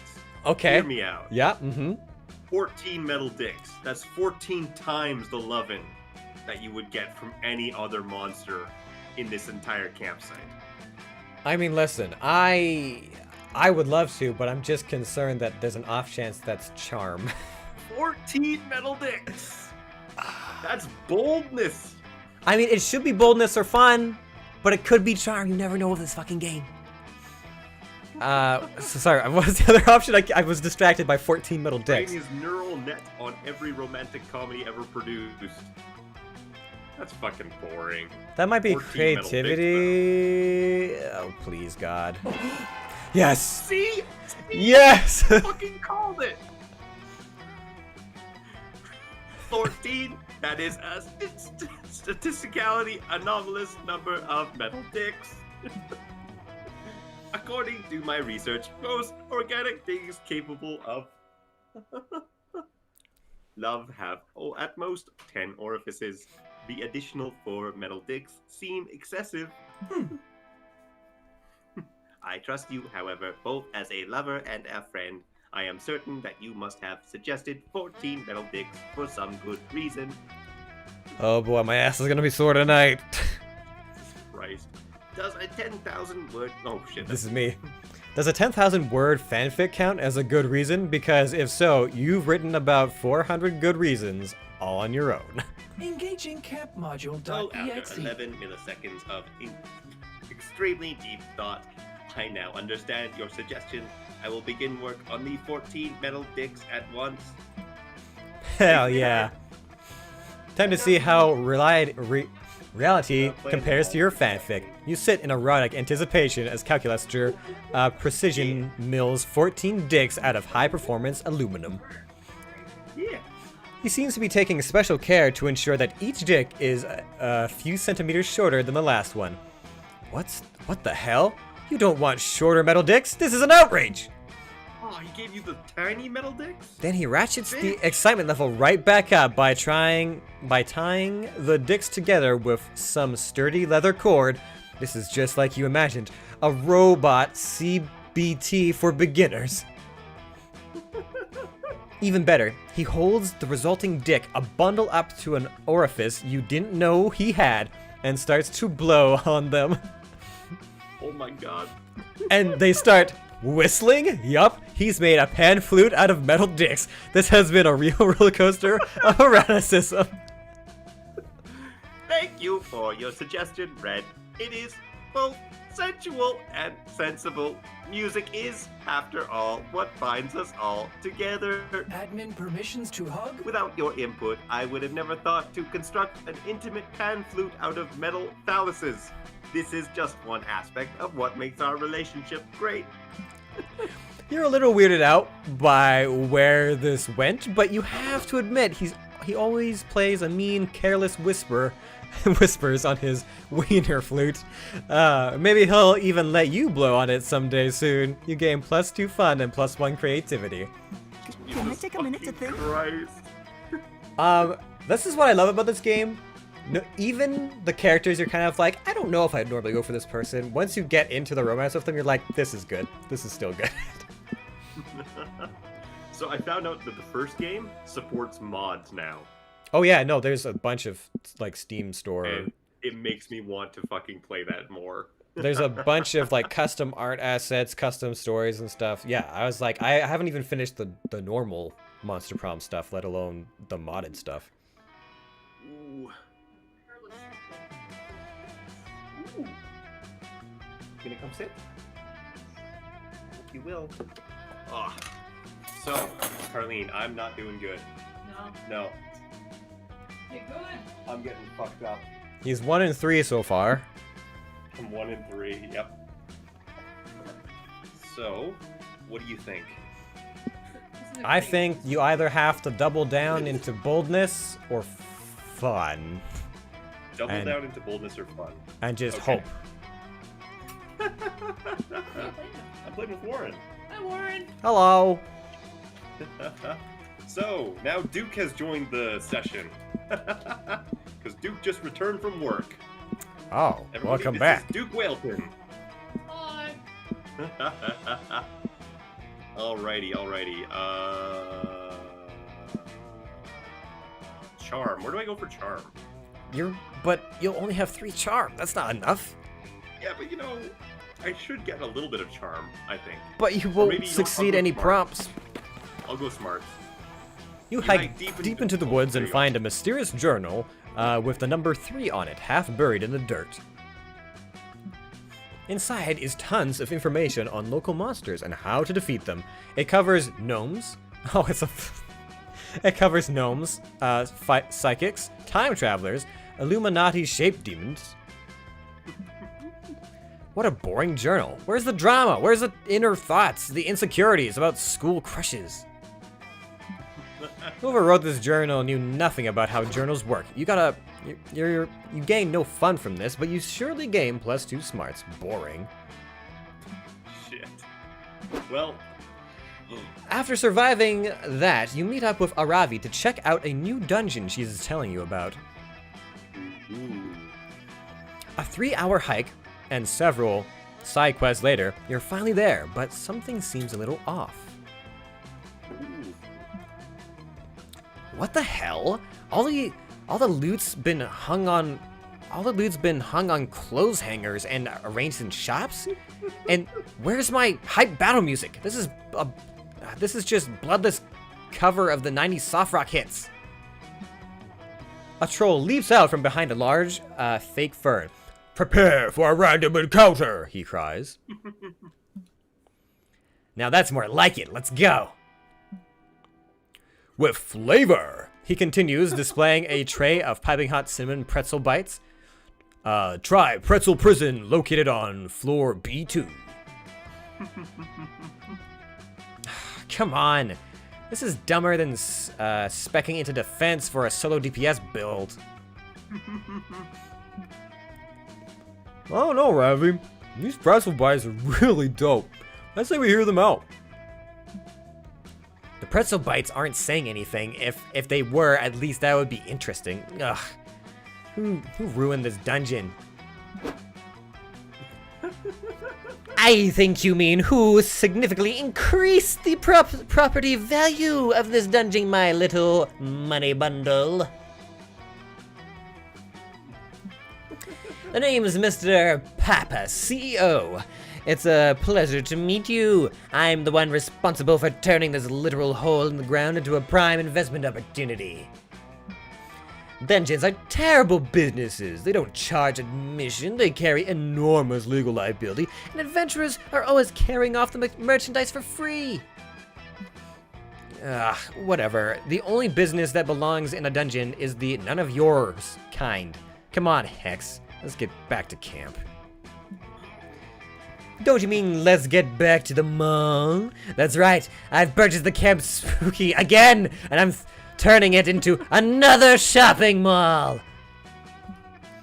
After all, the employees are shopping of this shopping mall need somewhere to shop. Don't you agree? You villain! I'll show you how a real adventurer shops by stabbing you and then taking your organs, because that's how I get most of my loot. God. You fool! You think mortal weapons can harm me? I have 6 guys on retainer whose job it is to get stabbed in my behalf. You'll have to do better than that. Oh man, I'm sure he likes getting his people stabbed. Probably. Damn, he's right. I can't beat him alone. I need to form some kind of anti-capitalist adventuring party. But Aravi's got no idea where to start, and Hex is too busy watching reruns of Wipe Fest on Wife swap. Wife Swap on Contribute. It's up to you to suggest the perfect team-up. Small business owners hate big businesses. Gather local entrepreneurs to form a small business mecca. Seek out the powerful and secretive order of the e-commerce. It is said that no shopping mall can withstand them. I think I have to go with e-commerce. That's probably smart? Or creativity? I don't know. Clicking. Charm? Damn it! Damn it! Charm has really messed you up this game. The Order of E-Commerce? Of course! Legend tells of the great battle they fought against the forces of Brick and Morty in the before times. But how will we summon such powerful magi to aid us in our time of need? Says an elf in a 3-piece suit, materializing out of nowhere. Don't worry, we're already here. What? That's impossible. How did you get here so quickly? Easy. Our tracking algorithms have advanced so much that we now know what you want even before you do.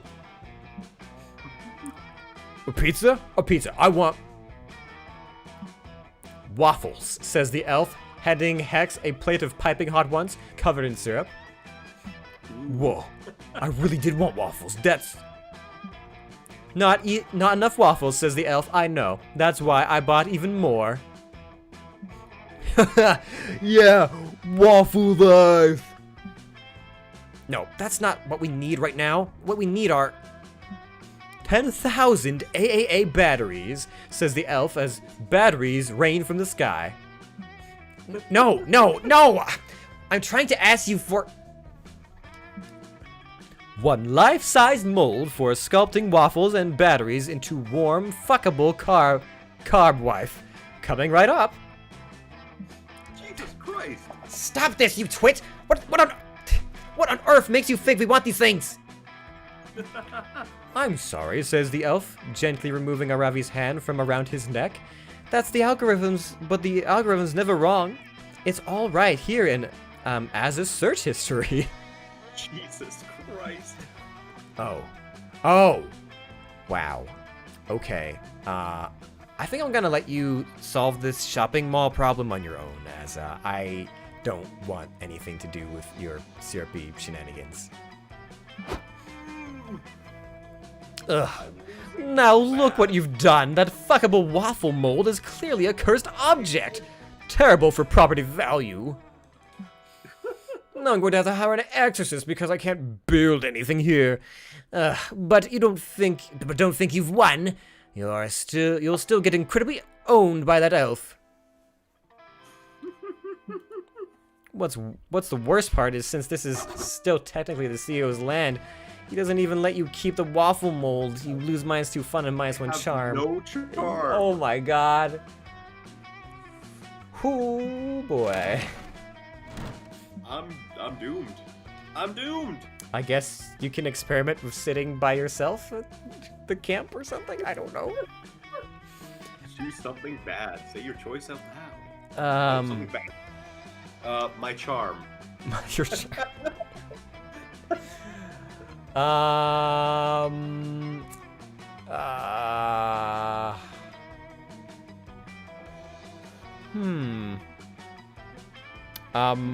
okay. How about uncontrollable diarrhea? My charm versus uncontrollable diarrhea. Yep. Okay. You have rebuilt society on a desert island, and you can totally have ban the bad thing from this new society of yours. Player orders decided on who you prefer to ban. You can either ban uncontrollable diarrhea or your charm. All right, take it. Oh, god damn it. Let's Well- start a fire. Welcome to the campfire, bitches! I'm off to go romance Calculester some more. Okay. Gold Star stickers catch the fire's gleam. It's not often that someone does a fireside presentation, so you head over to investigate this beautiful chart. Friend Damien, I appreciate the attempts at accuracy and clarity in our Circle of Life chart, but this isn't drawing predator-prey lines in actual blood, sort of overkill. No, Calculester is exactly the right amount of kill. But your current plan involves tracking down and killing every single animal featured in this chart. So? That seems needlessly cruel. But don't you see, Calculester? Nature herself is needlessly cruel. Think about praying mantises. The female bites the head off of the male when they're done mating. That's not very nice at all. My point exactly. But should we not, as more evolved species and machine created by aforementioned more evolved species respectively attempted to be better than that? Nah. We should be exactly the same as that. Exactly the same. Beep. Interesting question they're posing. You always have hot takes regardless of your level of knowledge, so why not take a stab at analyzing the nature of nature itself? There are other species who murder their mates too, so when Damien kills, it's not an expression of evilness, just horniness. Damien, you can't use praying mantises kill their mates as an excuse to murder unless you enter commitment relationships with all of your victims first. Ooh. Oh! You went with that one? Yeah, that was the Calculester answer. Okay. I got the Calculester art. What? You mean, in order to use nature as a valid excuse, I would have to be in a long-term committed relationship with every single person I ever hope to murder? By your own logic, yes. There are animals who mate for the purposes of bearing offspring, not two strangers passing on in an arson-filled night. Well, fuck. Example, the corpses of female mantises mate comprises 63% of their diet during mating session. It's a critical source of nutrients. And a female black widow frequently marries an older spider for money, then kills him to take the vast fortune he has amassed. Jesus Christ! Oh, wow. So you see, friend Damien, nature is brutal in the way you suggested, but only when a partnership as mates has been formed. In the words of famous marine biologist Jacques Cousteau, you cannot murder someone unless you plan to use their flesh to nourish yourself and your future offspring. Ugh. You make it sound like things in nature are largely designed to pass on the best genetic material and not at all about the most metal death. That's it. Biology is cancelled. You know, friend Red, technically many of these encounters, although mating, are not actually mates in long-term sense. Often, the encounter leading to one's party's death is in fact their first encounter, but by withholding this information from Damien, I feel as if I may have saved many lives. It was not a true lie per se, but it was a lie of omission. I am becoming so daring and bold and bad. Wink. What an adventurous bad boy I am growing into. Nature is truly amazing. Insert pickup line here. Oh, I'll insert something. And so are you. Calculaster, you dear sweet machine, so are you. Whoa! I hope that fire is safe. So what are you doing? Well, I could buff you again. What if you Hang on, dare... guys. Oh, okay. You loiter over to the campfire, desperately hoping that some of your zany friends will pull you into one of their shenanigans. Sup, loser? Hey, Azza, come over here and do poetry with us. I don't want to do the worst. I don't want to be the worst at this. Yay, you found a shenanigan. You join Milo, Hex, and Aravi around the fire. They're all writing in cute little notebooks. Aravi's notebook does look pretty blood-soaked, though. Uh-huh. Milo is trying to convince me to write poetry again. They said I can watch them do an actual reaping of a monster if I write a good poem. Oh. It's true, really. I'm just trying to help a dear friend access her inner emotions through the majesty of poetic word. DJ Hex up in the pipes. And so every time I hear Hex's voice, I'm always kind of like, what are you? And I'm doing it because it's fun and because it's awesome. I'm awesome at it. My poems all have 2 of the 3 emotions in them at least. What? Honestly, Milo, I'm still pretty confused. How are you going to judge if I write a good poem or not?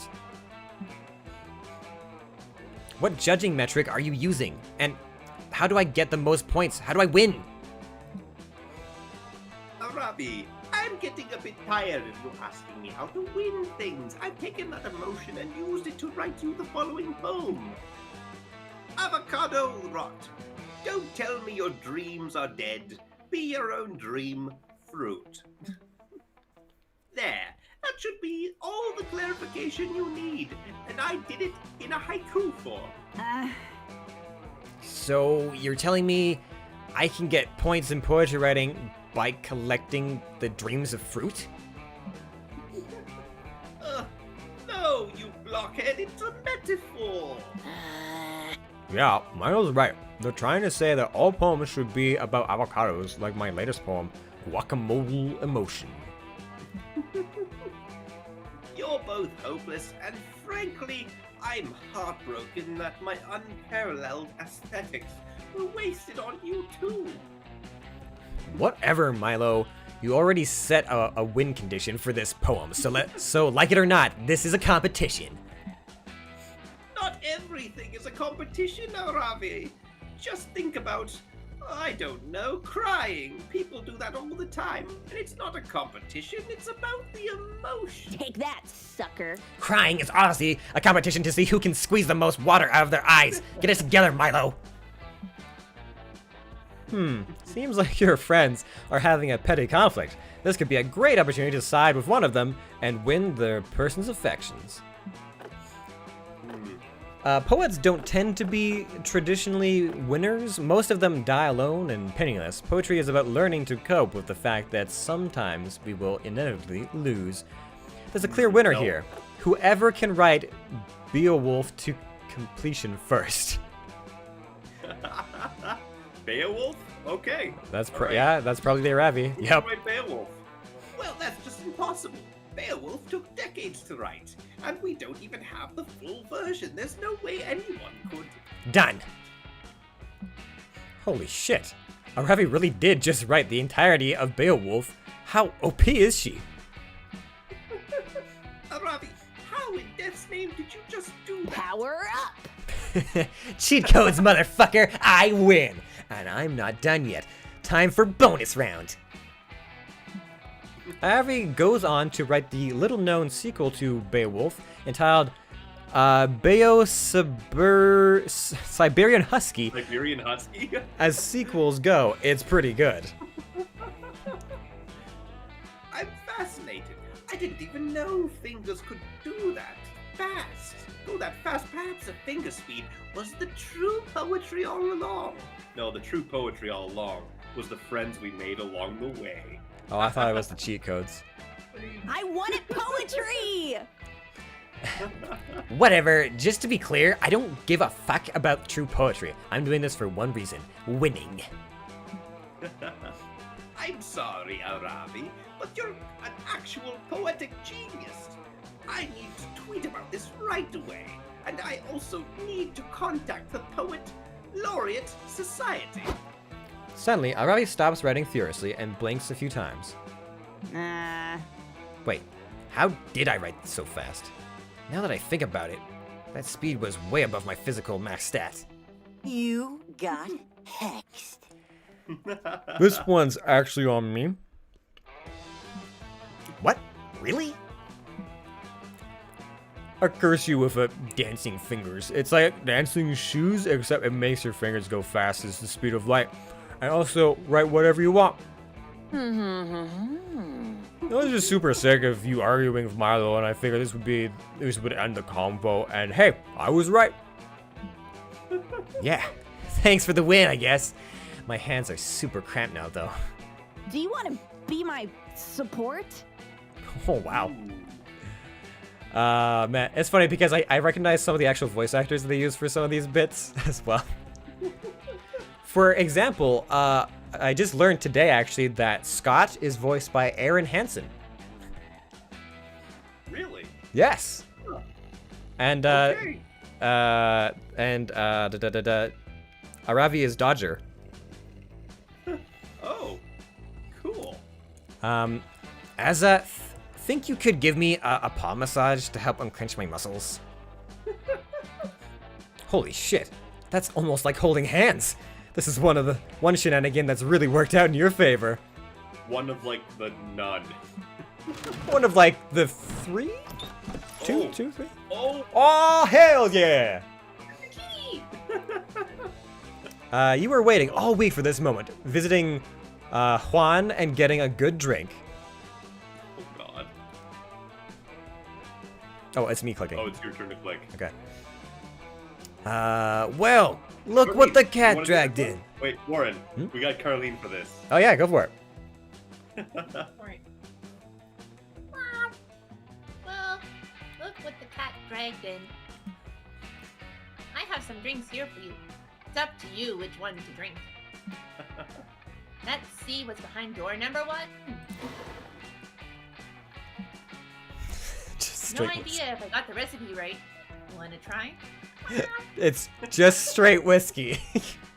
Just whiskey. Otherwise, you always have the mystery box. Ooh. Take the box! But Box, whiskey the is box. so bold. Calling me. The box! No, you know what? Take the whiskey. My boldness Take will be the so high. Take the whiskey then. I'm taking the whiskey. Yeah, no, totally. I was testing your common sense. And you passed your prizes. The drink you chose. My turn. Not the beaks! What do you say? Will you take the drink of the day? Oh, you're clicking now. Or would you prefer the mystery box? I have no idea what Not the Bees would give you. Take the box! The mystery Wait, box might be box or safer. bees? Alright, votes. Box or bees? Box. The box is safer, I think. Taking the box. What's in the box? Blood. AP That blood. mystery box. So bold of you. Oh, if you're happy with it, no refunds. I didn't pay for this. I got blood. I got whiskey. Colleen. Behold, a potion that looks like whiskey. Its power is to taste and smell like whiskey. Nothing else. I have the suspicion that I just made whiskey. Booze time! Oh, nothing happened. No. AB blood is not exactly a drink, but an experiment I'm conducting. I tried to take blood from all your friends using magic means. Then I transfuse it to you. If the spell works right, you should absorb a bit of each stat from everyone. What? What? I need it. No! Ah! Oh, my stats! I leave before you puke all over me. Ciao! Oh, God damn you! Ow! My everything! You son of a bitch! If you were playing with more people, you would have gained 3 of every stat just there. Jesus Christ. Yep. Oh my Oh god. my god, the AB blood. Damn it! AB blood. Oh, all I got was whiskey. Son of a bitch. Oh. Let me choose a food. We have even the playing field, and we're gonna find out what happens next week. Ah! Oh god. Well. Now I gotta double down to smart some more. Well, I'm going to choose a food. Oh, let's choose our foods, actually. I'm gonna choose chicken gnocchi soup or Olive Garden bread. You know, Olive Garden bread. All right, bacon. Olive Garden bread and bacon. Player order is decided based on which food would kill you the fastest if you only ate that food forever. Which would kill you faster, Olive Garden bread or bacon? Oh, that's tough. I mean, if you just ate greasy bacon, I don't. Bread. Think about bread. I know. You only have bread. That's it. I know. But like, it depends on the type of bacon we're talking here. It's also Olive Garden bread. It's the saltiest thing ever. You're saying that bacon isn't salty and greasy all on its own? It doesn't even need anything added. So, here's the thing. Olive Garden bread is saltier than any bacon that I've ever eaten. Unless you, like, over-salt your bacon. Who salts bacon? I don't know. Someone might salt their bacon. Pretty fucked up if you do. Alright, fine. I will admit you will probably live on bacon longer than you would live on just straight You'll up probably live on bacon longer, so I'm gonna go with this. This is the choice. We've almost reached the halfway point. God damn it, it's almost the halfway point. Yep.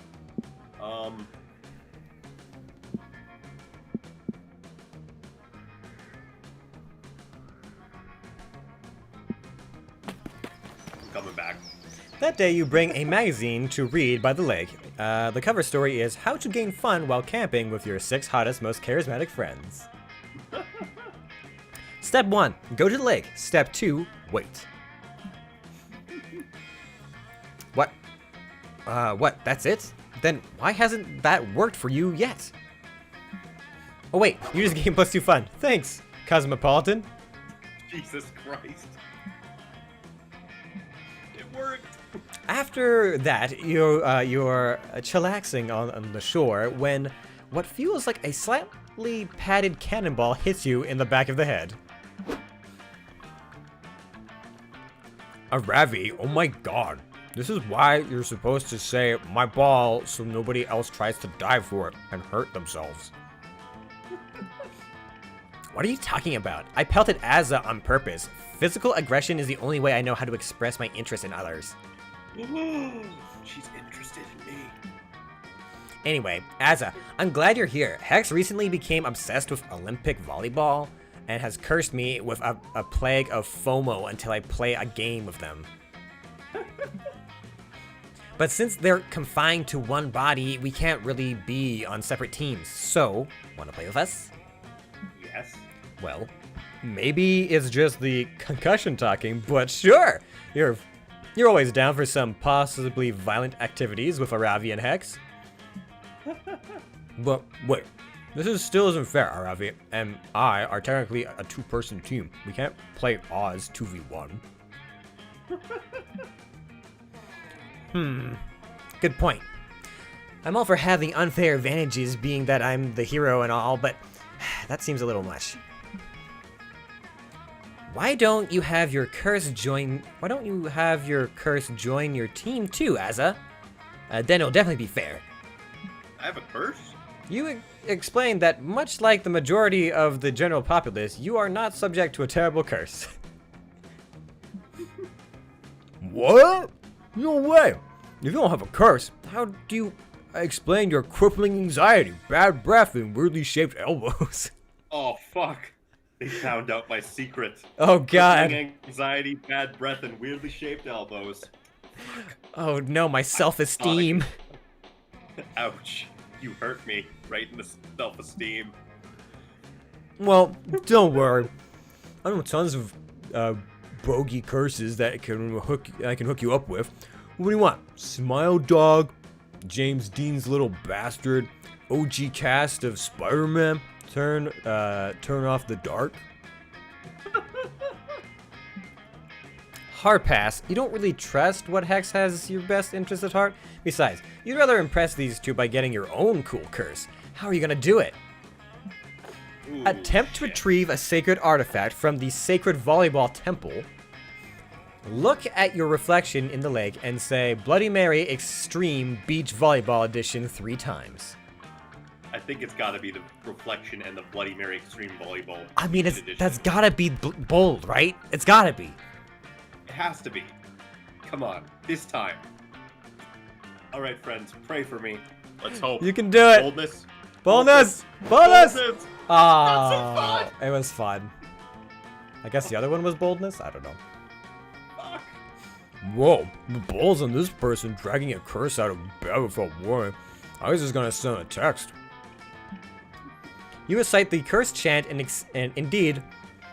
are indeed possessed by the spirit of the overly sexualized volleyball player. But this spirit knows nothing about volleyball, only how to jiggle all over the court and be impractically sexy. Azza? Hello, Azza. You're supposed to serve the ball, not motorboat it. Why am I motorboating the ball? Apparently, the only thing you can serve today is looks, especially bad, Higo faces? And unsubtitled miniskirt. Or unsubtle miniskirt panty shots. Oh my god, I've become an e-girl! Shit! You weren't even wearing a miniskirt before! I'm Belle Delphine! Oh my god. Ugh. It's like looking at two water balloons stapled to a toothpick. I'm uncomfortable. Let's get out of here. You try to stop them and play the game properly, but you can't stop jiggling. You may never stop. You would jiggle so hard that -2 boldness and -1 charm jiggle right out of you. Oops. Leave it to me. I'm not gonna do well. Oh shit. Okay, I gotta double down into boldness and smarts because you stole from me. Oh god. I don't think my creativity is gonna be high enough enter, but it's just I've been to the woods like 4 times now. Jesus Christ. While hiking through the woods, you come across a bunch of delicious edible mushrooms. Well, you think they're edible. Anyways, I mean, you ate them. On a completely unrelated note, you also meet an ancient, all-powerful god who's timelessly intelligent, and also really into vaporware for some reason. You gain +2 smarts from your dope conversation with the vaporware god. You meet Calculester for one of his favorite pastimes, counting all the blades of grass in the vicinity, but his non-existent heart just isn't in it today. I am sorry if I appear morose, friend, red, but I simply cannot stop thinking about that dreadful CP Ulysses. Oh god, it's another secret ending thing. I really hope I don't fuck this up. I too wish that machines were afforded greater respect by society, but surely violence is not the answer. Violence is never the answer, except to the question, what is never the answer? I wish I could.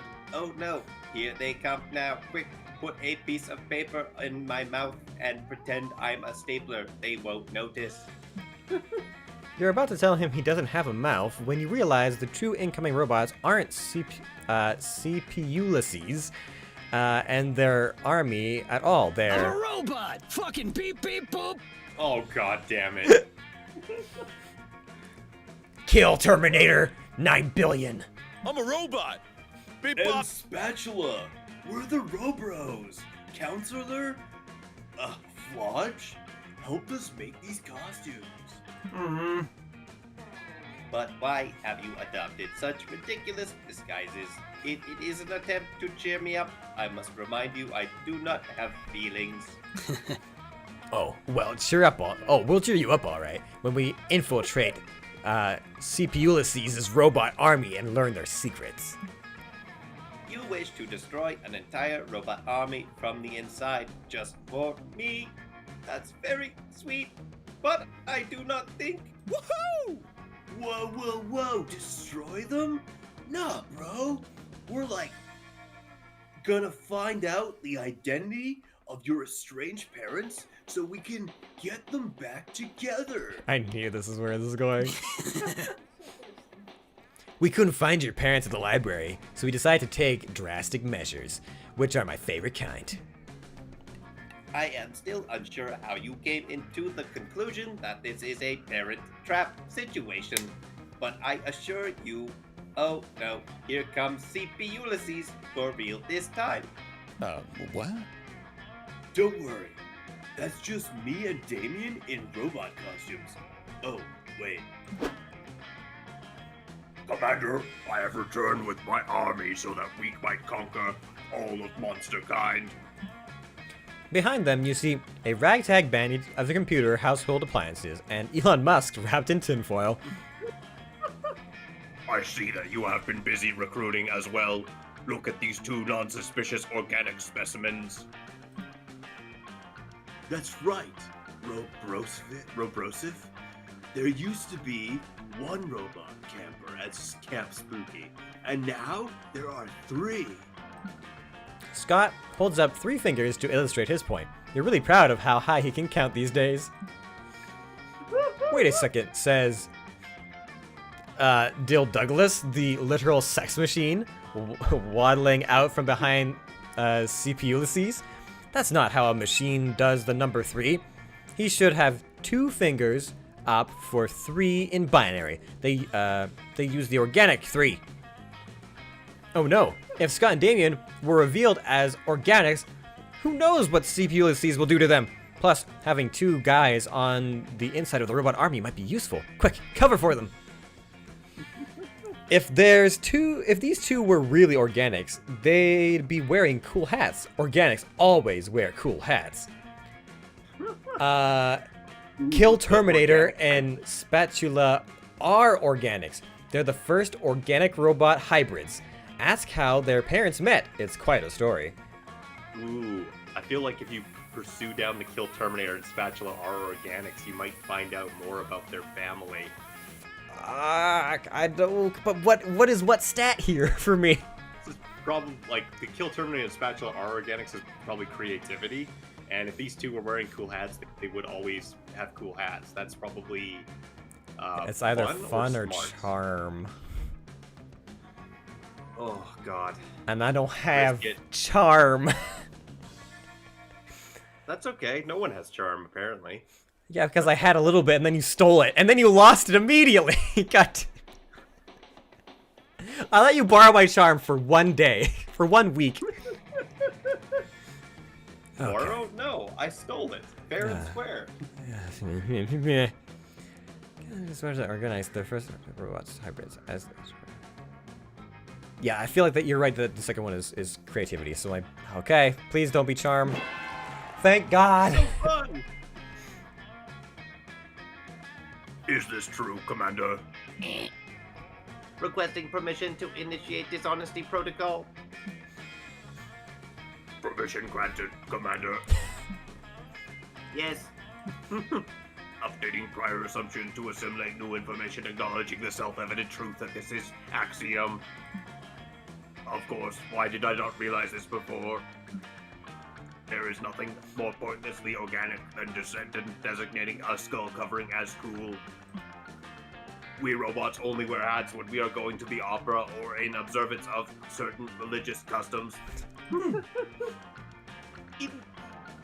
Indeed, if only I had known of this earlier, I would have depended with my silly infiltrator disguise and simply worn a cowboy hat.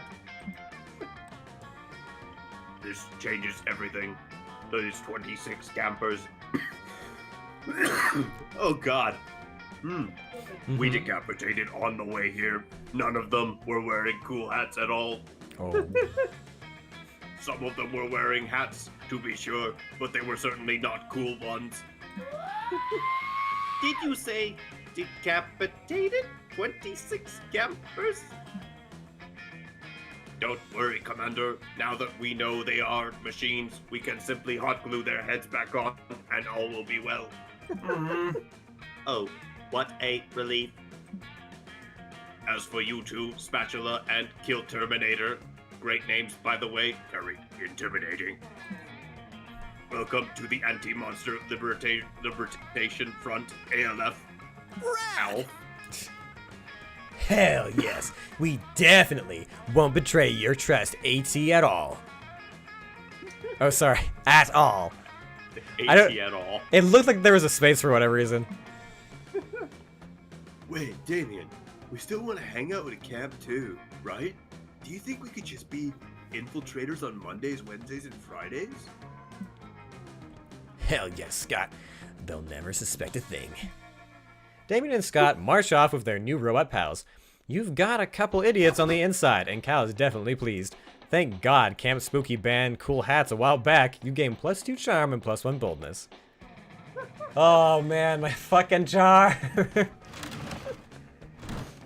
Oh God. Everybody choose a song.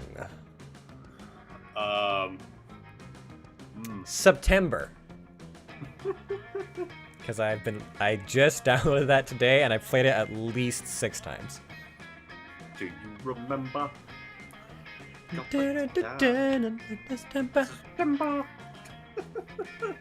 I'm half tempted to choose September Ends, but I don't. That would be nice. You know what? Fuck it. September Ends. Alright. September. Players decide based on which song you'd most like to listen to while doing some hanky-panky. I think I win. Sure, take it. Both lose.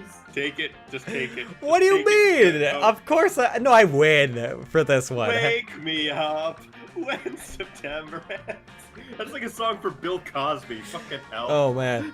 That's like a roll me over when you're done kind of song.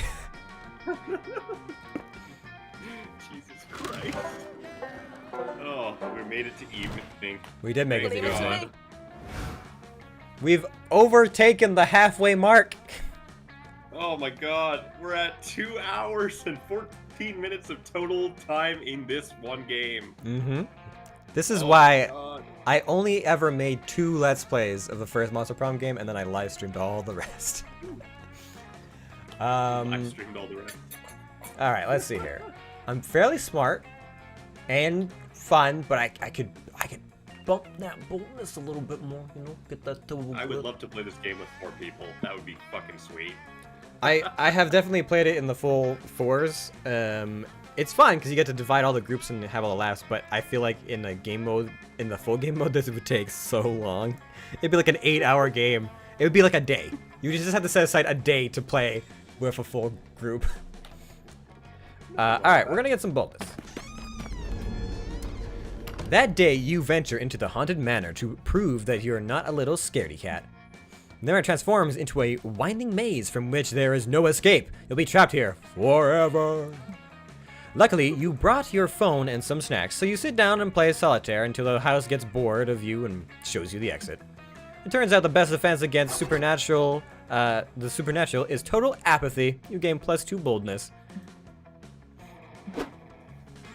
You manage to extricate yourself from that situation just in time to nearly trip over Calculaster. He's crouched on the ground, intently studying his glass prison full of ants. I mean his ant farm. That's what those are called. Oh, Red, how pleasant to see you, probably. As you can see, I am once again attempting to understand the complexities of organic life by way of this ant terrarium. Their brief, numerous lives provide the perfect data set for training my neural net, if only all beings died and reproduced so rapidly. In the course of my research, however, I have begun to worry. These ants spiritually fulfilled? Tell me, Red, as an expert on organic life, does spiritual fulfillment consist of dragging food through tunnels and then vomiting into the mouth of your all-powerful queen? You're not sure you even have a soul, let alone spiritual fulfillment. But whatever it is, it's probably not the vomit thing. You tell him so. Oh dear, if my little ant friends are not spiritually fulfilled, how will I ever be able to deduce the true nature of happiness from their behavior? Friend Red, please help me. How can I catapult this humble ant society into a higher plane of existence?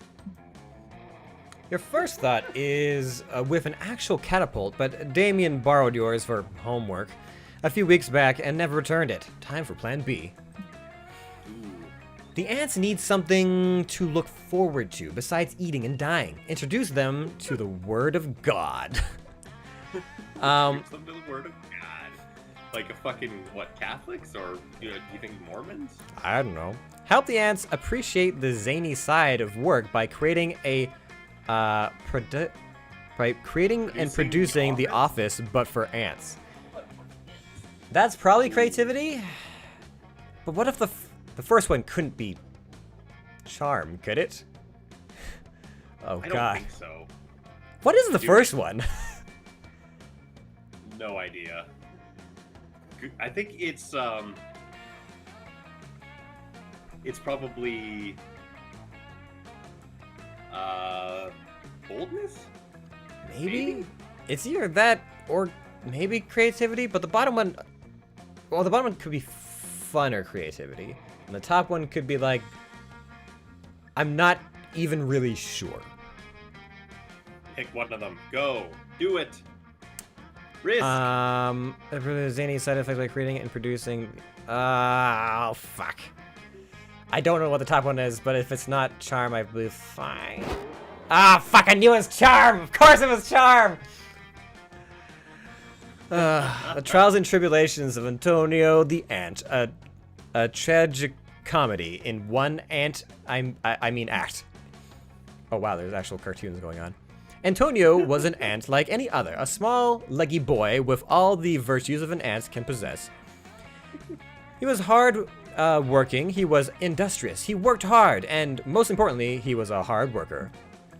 His life was full of much toil and little leisure, but such is the life of an ant, and Antonio was, if not happy, at least content with his lot.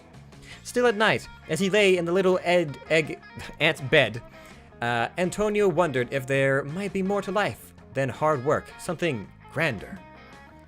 One day, though, something happened. A great booming voice in the sky spoke to Antonio's nest, telling them of a wonderful life of leisure after death. Antonio and his ant friends were delighted by this good news, and they began to worship the booming sky voice. They called it Not Ant, and it was their loving god. From that day on, Antonio went to work with happiness in his dorsal aorta, buoyed up by Not Ant and his glorious promise. Soon, all of Ant Society gave itself over to the worship of Not Ant, and great temples were built to celebrate its glory. Antonio made offerings and performed rituals with the best of them. Then something odd began to happen. The priests of Not Ant began to stop working, claiming that their spiritual devotion required their full attention. Antonio thought little of it. He was too consumed by love of Not Ant to care. But then the priests began to demand that the other ants build them vast palaces and estates. More and more ants like Antonio were expected to support the priests of Not Ant, while the priests themselves preached hard work and self-sacrifice. Not Ant hated lazy ants, they cried. Ants who refused to serve the priests were first publicly ridiculed, then simply began to disappear. Antonio was not an ant of very little brain. In fact, all ants have very little brain because they are very little. But even so, Antonio felt something was amiss. One night, he confided in his lover, Grant, that he missed the days before Not Ant, when ants worked for each other instead of the priests. Grant listened and nodded sympathetically, but later, that night, a knock came at the door. Antonio turned to Grant, a look of betrayal in the multifaceted ant's eyes. Grant could not meet his lover's gaze. As the secret police dragged Antonio away, he could not even bring himself to cry because it is physically impossible for an ant to do that. He could only sadly reminisce about the ways things used to be before the coming of Not Ant. Oh god, that's so sad. Well, this didn't go well. Oof. Oh dear, the ants appear to have developed a repressive theocracy that is not good at all. How could you introduce religion to ants knowing how impressionable they are? You lose -2 smarts and -1 fun? No, those are my good stats! Let's think about what you've done. Figgity fuck. Oh god. Now I gotta work on my smarts again. I just live in the woods at this point. Alright, I should boost up my fun. Yeah, no, fun's up here. Then they decide to go scuba diving and find a treasure chest on the bottom of the lake. Whoa.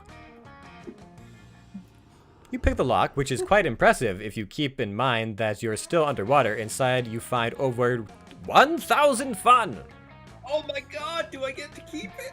Unfortunately, your wetsuit doesn't have pockets, so you can only go back to the shore with 2 fun, plus 2 fun. When you go back, fish have eaten the rest. They're having a rave right now.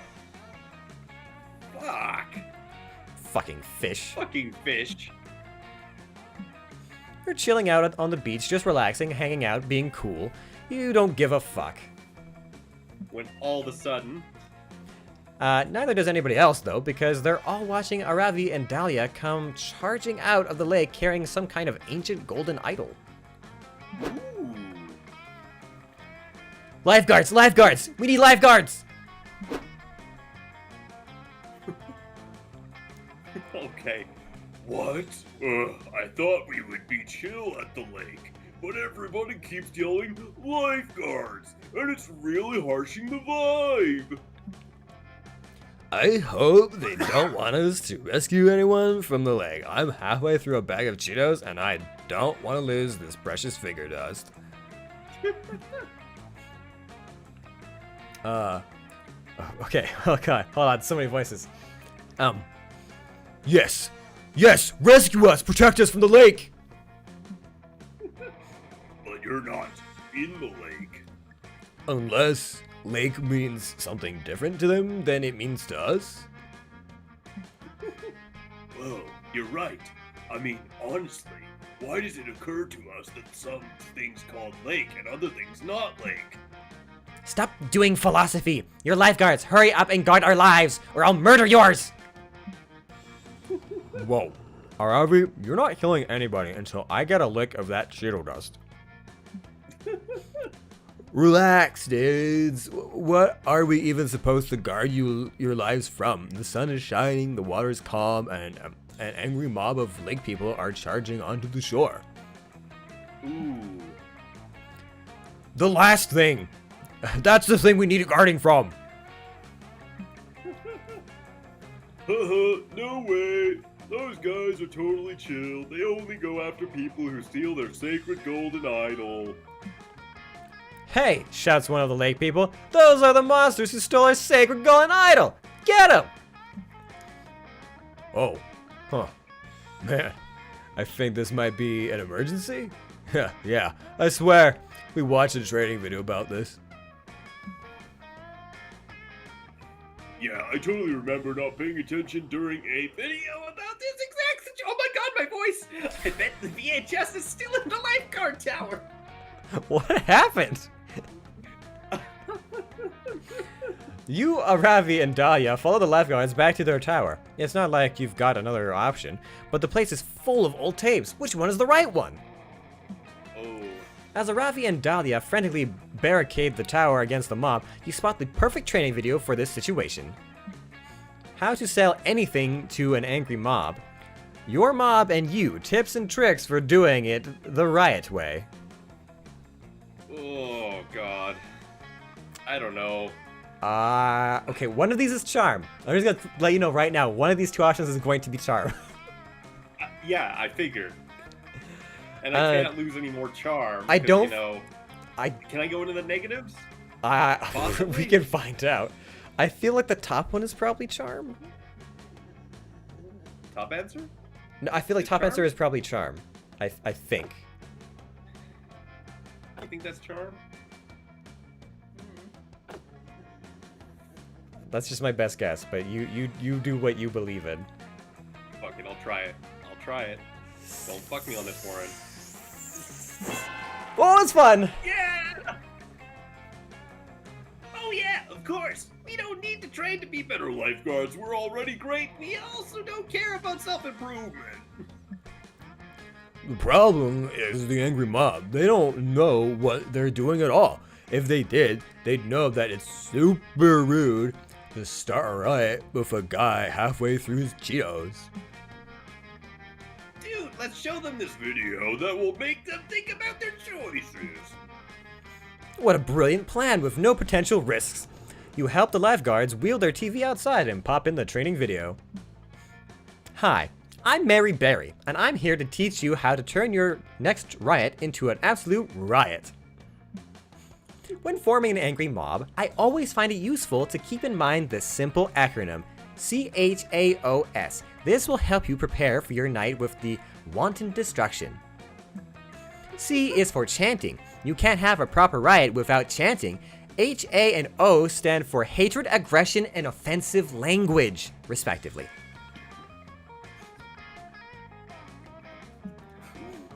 And of course, S stands for snacks. Now, a good riot pastry has a flaky crust.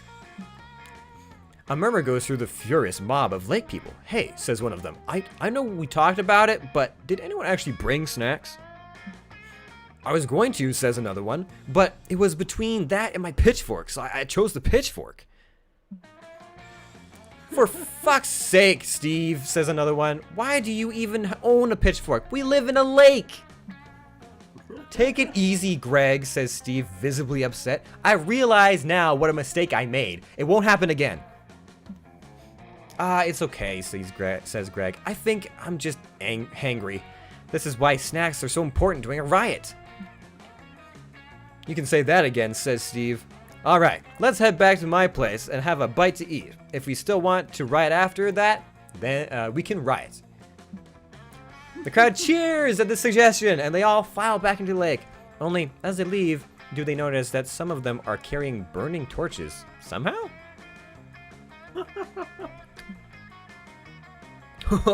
Yes, I'm so happy we're able to teach all those cosplayers the true meaning of snacks.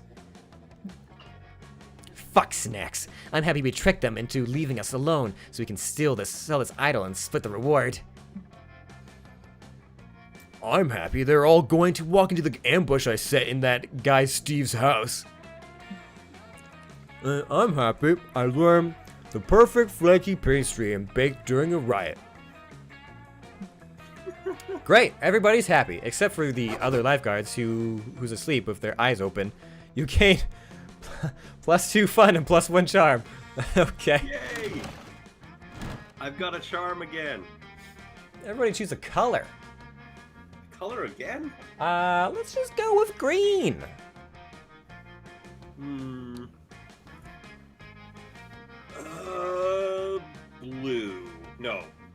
pink. Player orders decide based on how disturbing it would be to go to your boss's house only to discover that everything they own is that color. Pink. I mean, I guess that depends on the gender of your boss. I think any one color being the entire house would be weird. Let me put it this way. We're going over to Reiner's house. Everything's pink. Yeah, okay, fine, you win. I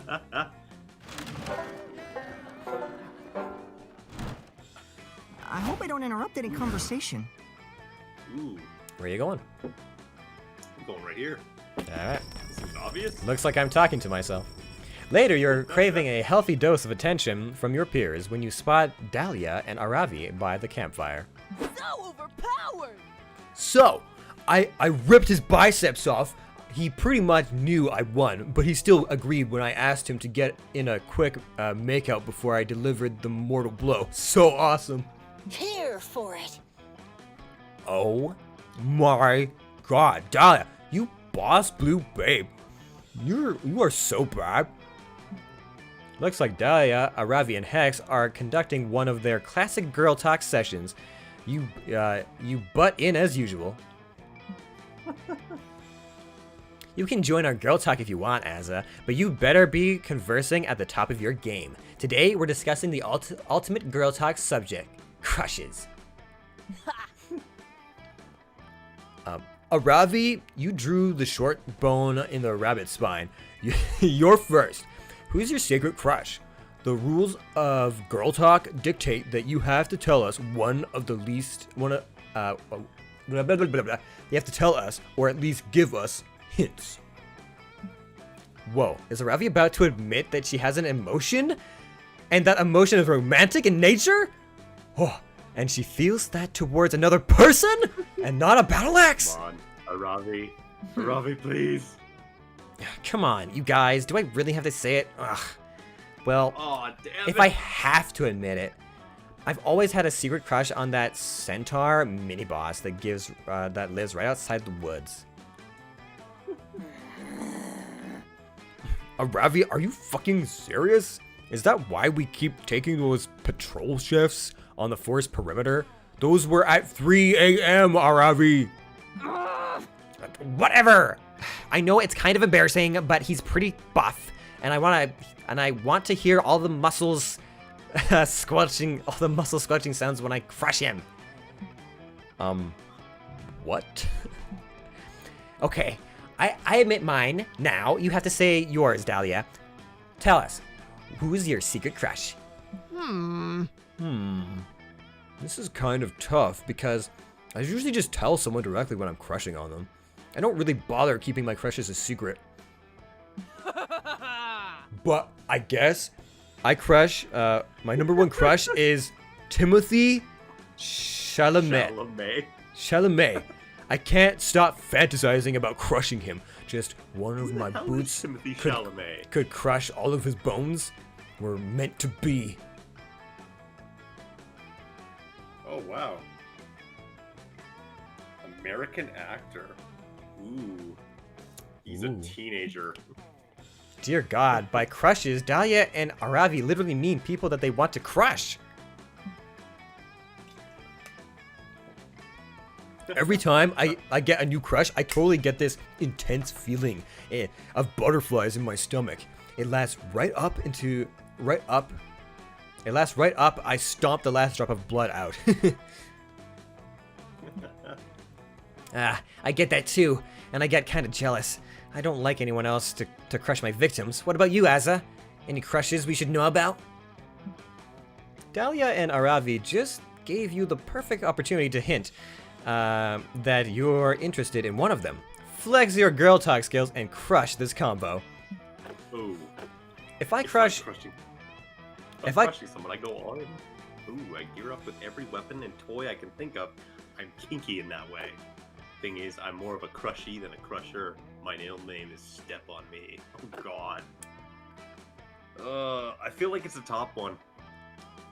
This was a little bit tough, but I feel like you're right. I think top is probably the right one.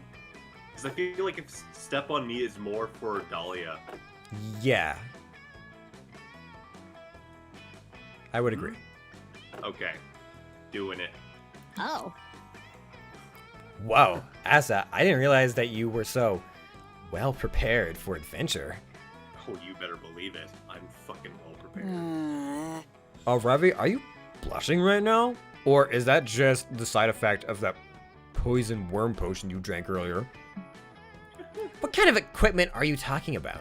And, what items do you keep in your quick draw? Anything, really dangerous? You better believe it. You start by describing all the raw materials in your inventory, including your gold of iridium ores. Then, you slowly talk her through your ranged weapons. Oh boy. Wow. When did you get so much inventory space? I could fit a merchant town in your pockets, Asa.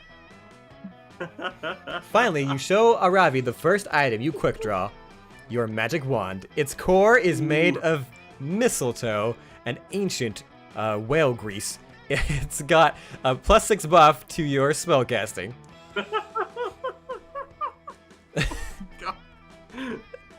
And best of all, it's made of body-safe silicone. Dear God, that sounds like some fucking top-notch equipment, Asa.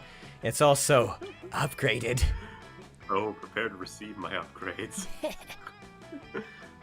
Yeah, sounds like you've got the gear worthy of a warrior. Hey, do you find that your equipment ever comes in handy for boning? Happens to me all the time. What? Dahlia, come on! It's not like any of us were thinking about the lewd uses of that wand. Like, for example, how good it would feel if you used it with some climbing rope. Oh God. Wow. Anyway, we should change the subject. Y'all finish up the girl talk by debating which of Timothy Chalamet's bones would be the most fun to crush. Dahlia takes off afterwards, but Aravi grabs you by the sleeve. Oh. Asa, I was kind of impressed with some of that inventory stuff you were talking about back there. Guess you're not as bad at girl talk as I thought you were. Do you want to be my support? Maybe we could battle sometime and see who crushes who. Oh. Hell yeah, Aravi is probably going to crush all the cartilage in your face, but you're going to crush her heart with the power of summer romance. Let's start a campfire. All right, here we go, Calculester again. Oh, look at this. I get to do this one now. You find Milo, yes. You find Milo and Calculester drinking enough wine to bleed France dry, which is odd because you know Calculester doesn't have a mouth.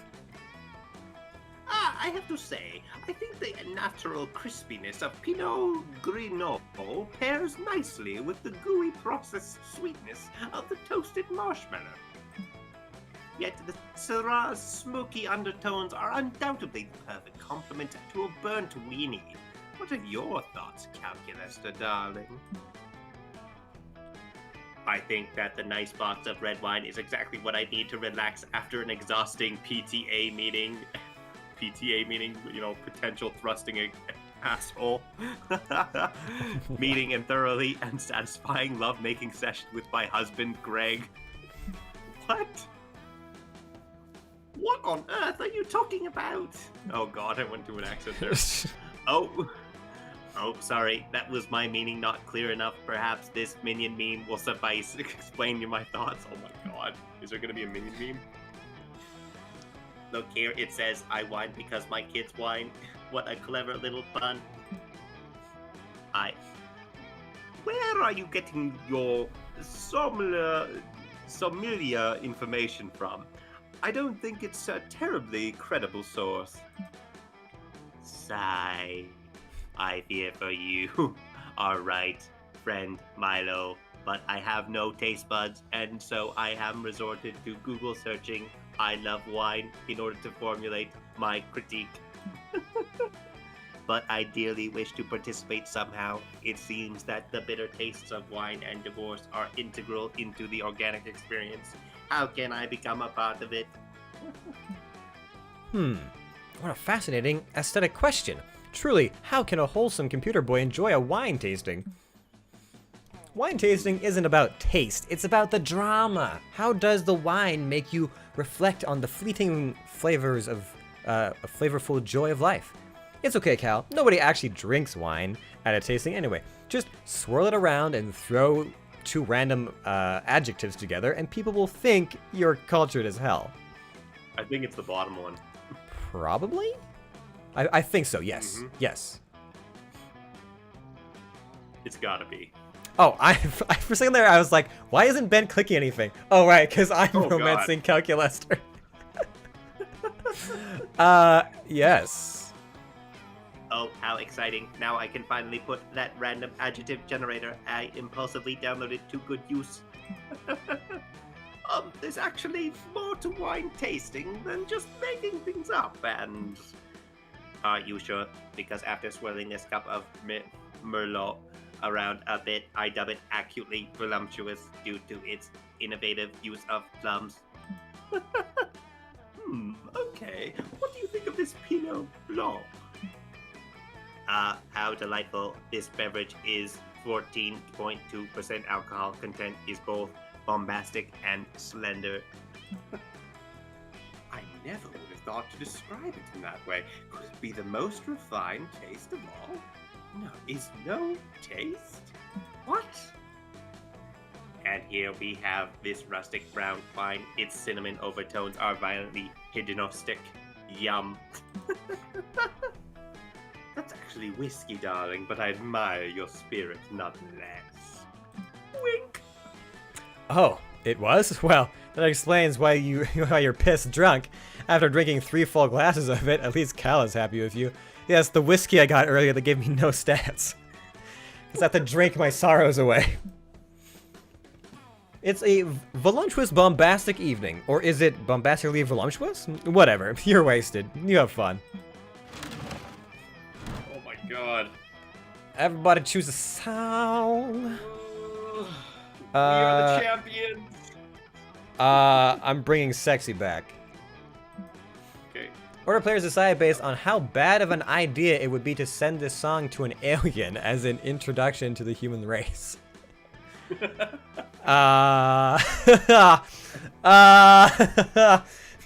we're challenging, aliens to a contest, we are the champions isn't exactly a good one to send, but I'm bringing sexy back. Might bring the aliens over to do some other things. Yeah, so either we're introducing them to our culture as, like, being like gloating assholes who are like, we are the champions, no time for losers. Or we're just telling them, like, we're the sexiest race in the whole goddamn galaxy, bitches. And we're bringing sexy back. Yikes. I don't know, man. Are we competitive assholes or sluts? Random. Hit the random button. Just fucking hit the random button. I don't know. I win. Yeah. Fine. So I guess the human race is all sluts. We're almost... Light it up! Oh, man. Okay. What do I need? I need to fucking bump my smarts again! God damn it! I really hope 12 is going to be enough at this point in the game because my stats haven't moved above 12 in the last, like, while. That day you go searching the woods for edible wildflower to make a delicious wildflower soup. You hear that some well-known flowers like lilies and tulips are actually poisonous. You decide to find out which flowers are bad by eating them all. A few hours later, you vomited up all the contents of your stomach and have a comprehensive list of which flowers not to put in your soup next time. Nice, you came plus 2 smarts. Wildflower soup forever! You take a break from tomfoolery to spend a few quiet moments with Calculester, romantically perusing some spreadsheets. And this friend Fred is an index of every plant I have cared for during my short lifetime. Look, here is a buckaroo bonsai. Here there is Robert Plantinson, and there is the entry for Jennifer Lawrence. Oh dear. According to this spreadsheet, I have severely neglected poor Jennifer. Her feeding, watering, and sunlight are all within acceptable range, but look here. Calculator directs your attention to a column labeled Emotional Development. Oh god. 13.5. Statistically, that is the most immature number. I must find time to take her into the woods and to be mentored by an older, wiser plant, perhaps a Dutch elm.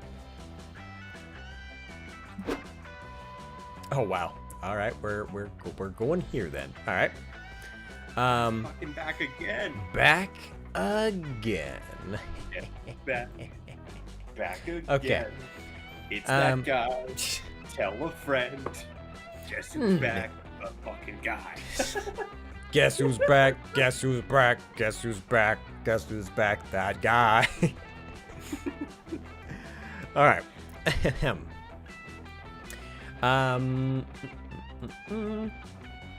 Better make that trip soon, naive summer camper, because the woods won't be here for very much longer.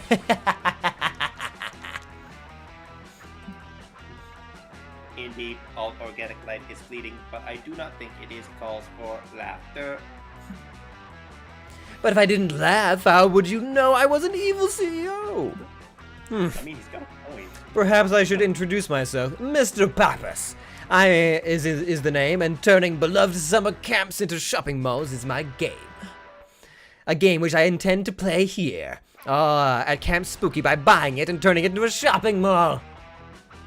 I do not understand what leads you to believe that this is a good location for a shopping mall. What are your site selection criteria? That's easy. When deciding where to build a shopping mall, I always consider three things. Acreage, local infrastructure, and how many hundreds of youths it will upset. As the saying goes, you can't build a shopping mall without upsetting a few youths. But I didn't get where I am today by settling for just a few. Oh dear, according to the specified criteria, Camp Spooky is indeed the ideal location for a shopping mall. I do not support wholesale destruction of this camp and its environs, but I feel compelled to bow to superior logic. What can I do? Oh no. If Camp Spooky is replaced with a shopping mall, where are you gonna mac? Fucking time. The food court? Gross. There's only one way out. You've got to suggest a shopping mall location that would upset even more youths than building it here. The camp across the street. According to all of pop culture, the best place to build a shopping mall is in the 1980s. Ooh. Yeah. Kids hate when you take away their video games. Build the shopping mall in Fortnite. Okay, that Ooh. sounds like it's smarts. That does sound like it's smarts, right? I feel like the first one's creativity. That's what I'm feeling. At the worst, I feel the offshoot of the second one is fun because it's video games. Come on, don't fail me. Don't fail me! Charm? Oh, it's fucking Charm? Charm? What do you mean? How is that charm? There's nothing charming about Fortnite, you oh my god. This is bad. This is very bad. Fortnite? Please, do you even know what Fortnite is? Oh god. I've even switched to a different voice, I'm so pissed. God damn it. You have to admit, you're not super familiar. You're more into narrative dating sims. You're a monster of refined taste, after all. Well, as a heartless businessman, I know all about it. Vast, anxiety-inducing open spaces, ceaseless microtransaction teams. Fortnite is already a shopping mall. If we're going to ruin a video game, it's got to be something edgier, independently run, something like one of those dating sims you mentioned. Hold on, I'm getting a call. Patrick, hand me my phone. Poor Patrick manages to hold his boss up with one hand while he fishes in his pocket for the phone and hands it up. My research team claims to have just made a discovery, which undermines the very fabric of reality. It turns out that this is a video game. This right here, us talking to each other, is a video game. That's great news. It seems I can ruin the video game from right here at Monster Camp. Oh dear. It appears we have come full circle. Camp Spooky will be replaced by a shopping mall after all. What? No. I'm not going to bother with this silly summer camp. I'm going to really ruin this video game by building a shopping mall inside the game's code. A shopping mall inside the game's code? That's impossible. Just like deals at Nordstrom Rack, located online 106 in per pairs online string _ speakers per log string at string list. Oh no, it's already begun. Just like the discounts stat sales going on at TJ Maxx, we're changing your game name and selling it. Blah blah blah blah blah. We're changing your name and selling off all of your stats, including -2 fun, -1 charm. Okay, I can get the fun back. Fuck charm. Can I take a minute to think? Charm is not our friend this run. Maybe next time I'll be charming, but not this time. Why? Okay. No, I'm gonna try to boost it up at the last minute. You're huddled behind a bullet bunker in the Thrones of a Tail Tag Battle Royale against the Camp Rival Camp. You're sure that this is the end. You've lied. You've lived a good life, you think. Next to you in Camp Rival Camp members shivering and crying and out of ammo. Why guns are part of Tail Tag is beyond your comprehension. Is this where we die, Azza? They sob. Why couldn't Camp Spooky and Camp Rival Camp just make love and not war? You reach for them, as if to bring them into a tender kiss, and as soon as they're in your grasp, you take their tail. Fuck yeah! That gives Camp Spooky the win! Everyone saw your sexy ruse, which also gives you +2 charm. Yeah! You link up with Ravi to help her loot the bodies of the dozens of campers who just perished during today's camp games. Ugh.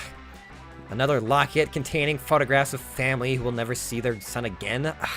These campers are dropping the worst loot today. On the bright side, I decided to take up figure drawing, and these dead bodies are good practice. Check it out. This is just stick figures with the words "pretty dead." Where the face should be? It's conceptual. Anyway, I'm bored. Want to go bug that hot bat lady posing for all those cameras? That lady. What? Sure enough, there's a young adult bat hybrid surrounded by cameras and wielding a very fancy-looking longbow. You follow Aravi over to see what's up. What? Ah. Oh god. Hey, What who are you and why are you being interviewed in the camp dome? Who is this? Oh my god, he's got the JoJo face. Oh god. Okay, I need to do this one. Okay. You mean me? You mean you haven't heard of me? I'm Batness, friend of the people and sworn enemy of the Chancellor. Who's the Chancellor? You don't know who the Chancellor is? His disformation is more powerful than I could have ever imagined. But with my bow, I'll... Hey, what? That's a cool bow. I do archery too. It's kind of my thing. Aha! No, sorry, you don't do archery. Archery is my thing, and I'm the protagonist, so... What? I'm the protagonist, you nocturnal mammal piece of shit! Prepare to get stabbed! Wait, Aravi, didn't your therapist say that stabbing sometimes isn't the answer? I'm not expert, but I think this might be one of those times. Yeah, I guess you're right, man. Being emotionally mature is hard. Aravi puts away her knife and pulls out her crossbow. Yeah, that's a great idea. Beating her in an archery contest will show her once and for all who the protagonist really is. Oh my god. An archery contest? What? Oh, yeah. Beat her in archery contest. That was my plan all along. Let's do that. And so the contest begins. Aravi shoots a bullseye, and then Batness splits her arrow with another bullseye, and Aravi splits her arrow, and unless Aravi can come up with a more impressive shot than repeatedly arrow splitting bullseyes, this contest is not gonna end. Any ideas? Forget the bullseye. Look around. Mere appearances and shoot the bull's heart. Shoot Batness as hard, so hard the arrow hits her in the feelings. That's boldness. The bottom one. That's boldness. Okay, we're doing it. You had me at shoot Batness so hard. And then I stopped listening, so I'm gonna do that. Wait, Aravi. But it's too late. Aravi shoots Batness in the head with her crossbow. The arrow goes right into her brain. Batness doesn't die, though. You think we'd go through the trouble of making art for a character if we were just gonna kill her off in a random outcome? Ow! My amygdala? You've destroyed my ability to feel fear and angst. Oh no. Is this what I was afraid? This is what I was afraid of. Instead of killing her, you've just made her even more powerful. Just the opposite. More powerful? How could you think of such a thing? Don't you realize that a young adult heroine's powers are entirely derived from her fear and angst? Yikes. Yikes. Fucking yikes. How will I brood now? How will I dilder endlessly over which hot boy to hook up with in the middle of the post-apocalyptic hellscape which I live? How, I ask you? You might as well be the protagonist now. I'm useless. You've turned me into a Mary Sue. God damn it. Oh, wow. Batness runs off, tragically resolute in anxiety 3. You're sure she'll be back to her old self in no time because that's how this shit works. But in the meantime, you gain +2 charm and +1 smarts. This is like the first time. Jeez, Oh God boy. Ah man, I really gotta get it together here on the final stretch. Everybody choose a celebrity! Damn. Choose a celebrity? We will choose a celebrity. Okay. Will Wheaton. Christopher Walken. Oh wow. Okay.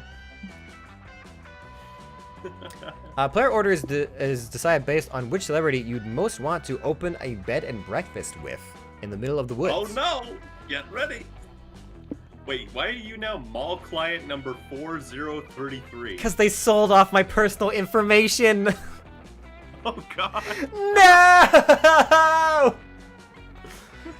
Wow, the game is really getting meta now. Jesus Christ. Alright, so sorry, it was Will Wheaton and Christopher Walken. A bed and breakfast? Oh no! Time to have a bed and breakfast. I mean, but with Will Wheaton, it'd be like, there'd be like board games and like cool like tattoo and artwork. But it's Christopher Walken. But you get to play D&D in the But woods. it's Christopher Walken. But it's get to Christopher play. Walken. You have a master storyteller in the form of Will Wheaton. And you have a master storyteller in the form of Christopher Walken, and it's Christopher Walken, one of the most charming men on the face of the planet. If your only argument is it's Christopher Walken, I'm afraid I cannot concede your point, sir. I would have to disagree, so I'm gonna have to hit the random button again. Oh, what? And you win again! Capitalism wins again! Really fucking favors you. Oh, Jesus Christ. Oh, boy. Oh, boy. Okay, what do I need? Ah, fucking hells. God Damn it. Every time. It's been charisma on like the most not charisma based answers twice. All right, mall client number 4033. Where you going? I feel like 12 should be enough, but I don't know. At this point, it's like, do I try and just amp my fun up a bit more, or do I try and double down to smarts and boldness? Go into creativity. It's not going to be enough. The annoying thing about fun is you can mistake it for charisma, and that's where it screws you. Okay, well, fine, whatever. That day at the lake, you start a super soaker fight that turns into an all-out war. The enemy team manages to capture the northern section of the lake, but you take a few of their numbers hostage and learn their empire's weaknesses. You lead a full-scale infiltration. Thousands of soldiers get totally soaked. TM, it's a bloodbath. After several hours, the enemy team surrenders and you gain +2 fun from the peace treaty. Yay! You meet up with Calculester and Dahlia as you help them objectively calculate how best Dahlia's summer is so far. I never imagined Calculester without a shirt. Yup. And look at those hip bones. Let's see your meaningful camp experiences. Quotient is slightly above the mean compared to last year's results. Yeah, his hip bones, they're like huge. Mm-hmm. Your ratio of time in nature compared to time important realizations about life and society is about average. Actually, I'd say your time in fucking nature has been this entire goddamn time at the camp. Also, your watts of solar radiation absorbed per square meter of skin is off the charts. Or is he talking about Dahlia? He's talking about Dahlia. Ah, okay. Excellent. No, that's the last one. Is actually not excellent. It means you are severely elevated for risk of skin cancer. You should wear more sunscreen. The only sunscreen I need is these muscles. Jesus. That is both technically and grammatically incorrect, but I have learned by now not to argue with you about these things.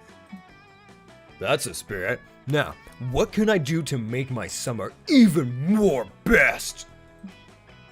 Well, by my calculations, your main area of improvement is the lake. That is why I brought you here. You see, your aquatic engagement score is below average this month, and thus... But I can't go swimming. I just ate an energizing and nutritious meal, and swimming within 20 minutes of eating is not acceptable. Guys, did somebody say swimming? Scott, what are you doing out there at the lake? Swimming, I think. The problem is, I forgot how to do it. Whoa! This was before or after you swam out into the middle of the lake. After. That's why I'm such a pickle, bro. In such a pickle, bro. As opposed to being an actual fucking pickle. Can you not simply repeat the steps that got you out to the center of the lake, but in reverse? I don't know. Let me try. Scott faces away from the shore and flails his arms backwards, attempting to rewind himself onto the shore. It is not very effective. Somebody's gonna have to help him, but Dahlia just ate. Calculator isn't waterproof, and you just skipped swimming class to take CPR twice because you're thirsty. Because you thirsty. Looks like your only hope is to shout out some swimming advice before Scott finally dies of being an idiot. Swimming is just like speaking Mandarin Chinese, except instead of speaking, it's swimming, and instead of Mandarin Chinese, it's water. Just remember what you did last week when you suddenly forgot how to swim. I think it's the first one. Are you sure? I feel like it's the second one. Okay. Okay, let me ask you this. How could this possibly be charm? I'm not sure. You know what? I don't think so. Because I feel like this is more smarts. I feel like the first one is like creativity, so That's maybe smarts. That's what I was thinking. Fucking finally, I got one. Oh, fuck. I feel like I need to take like a quick break in between all this stuff right now. Oh. I'm trying, but I can't. I'm remembering things like swimming because I forgot how to swim, you guys. I mean, I'm fine with taking a break. I just don't know if you run the risk of the client timing out. I'm gonna go take a quick break. Hold on. Okay. You can read my lines, Warren. What? Huh? That doesn't sound like. Okay. Hold on. Okay. If people are taking if Ben's taking a quick break, I'm gonna take a quick bathroom break, and we're just gonna really hope that this doesn't tan out on us. Really hope. So we're gonna be back, and hopefully everything is fine. All right? Okay. Okay. So we'll be right back. Please game, don't die on this. Don't die on this game, please. Okay. Be back in a hot second, or 2, or 3, or 4.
Alrighty. Oh, where are we at? Ugh. Yes, friend Scott, we are aware. Allow me to create an immersive projection of what happened last week in order to refresh your memory.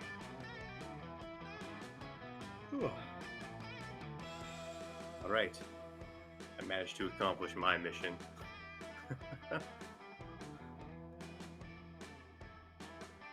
You back?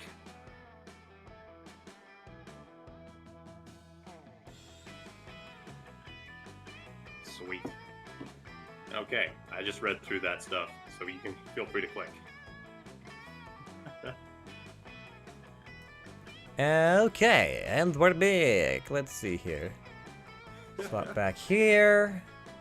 And then go back to the game. Okay, what do you say? Yes, friend Scott, we are aware. Allow me to create an immersive projection of what happened last week in order to refresh your memory. Initiating memory hologram. Please stand by. Projecting begins now. And that's why kettlebell squats are the best squats for a first date, for a fancy dinner party. Although, I would recommend... Oh no! I feel like I want to do a better voice for her, but I don't know what I can do. You know what? Maybe I should just make her Russian. Experiment. Yeah, why not? Experiment. What, Scott? What's the matter? I think I forgot how to swim. Oh no, indeed, good thing you're not currently in middle of lake. Or that would be big problem. I know, right? That would be a real pickle. Like me, a real pickle. Well, God is there anything you would do about it? No, I think it's fine. Let's just go get pizza. Okay. End projection. By the way, are they still infiltrating that shit? I guess I am haven't. Sorry, friend Scott. Sorry, go ahead. I was gonna say, I haven't failed an event for that yet, so presumably yes. Upon reflection, I realized that this was not a very useful hologram. Perhaps we should explore other methods of... That's it! What, Scott? What? Pizza. Let's go get pizza. That will solve everything. But you are still... What were you saying, Cal? I was too busy swimming back to shore so we could get pizza, so I can remember how to swim. God damn. Yep, that's Scott. Error. Does not good work, everyone. Thank you.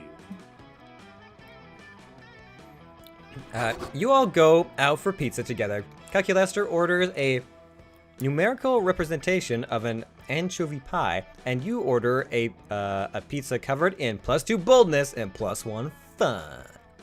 Hell yeah. Fine.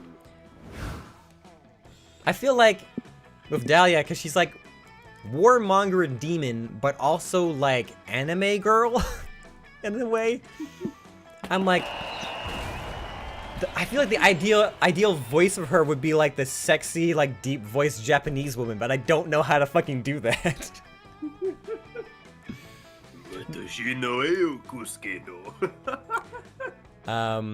That day at the Camp Dome, you play a game of tug of war. Ooh, right, I'm clicking.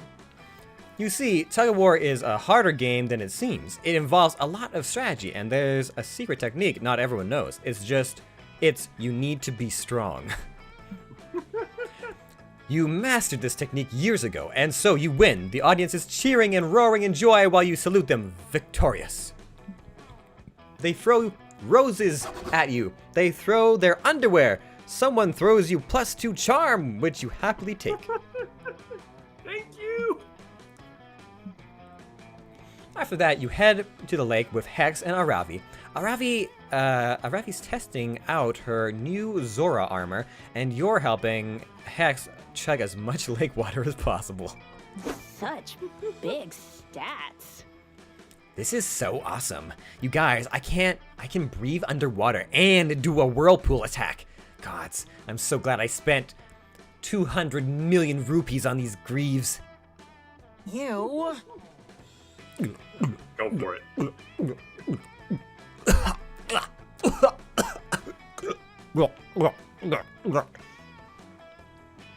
Nice. This is turning into like some weird ASMR.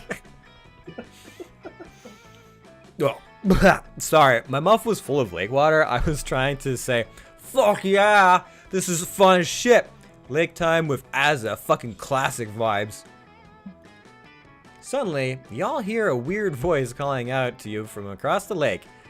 Hail, adventurer! Heed my message! You look over and see a messenger emerging from the trees. He's holding a leather scroll and looks super stressed out. Huh? What messenger? That messenger looks familiar. I swear, I recognize him. Maybe someone I cursed in the past? Adventurer Ravi! Adventurer Hex! Adventurer Azza! I have searched for so many moons to... deliver! Yeah, you've got an important message for us. Life or death, blah, blah, blah. We know the deal. Give me the scroll, noob. The messenger gives Aravi the scroll, but right afterwards, he collapses onto the ground. He appears to be dead. Oh shit, we killed him. Should have had a stamina potion, am I right? Anyway, looks like the scroll says, venture to the northern woods, bring the scroll, the ring of sustenance awaits you. Adventure awaits. You guys. Bye. You guys, this scroll has a main quest energy. It's kind of weird, but I bet this is an invitation to a dope-ass dungeon. Oh, I can smell the loot already. Holy shit. Hold everything. I just realized why I recognize the messenger. He's an actor. I saw him on TV in a commercial for that new bagel. For that new bagel place that opened up around here. Oh boy. Bagels.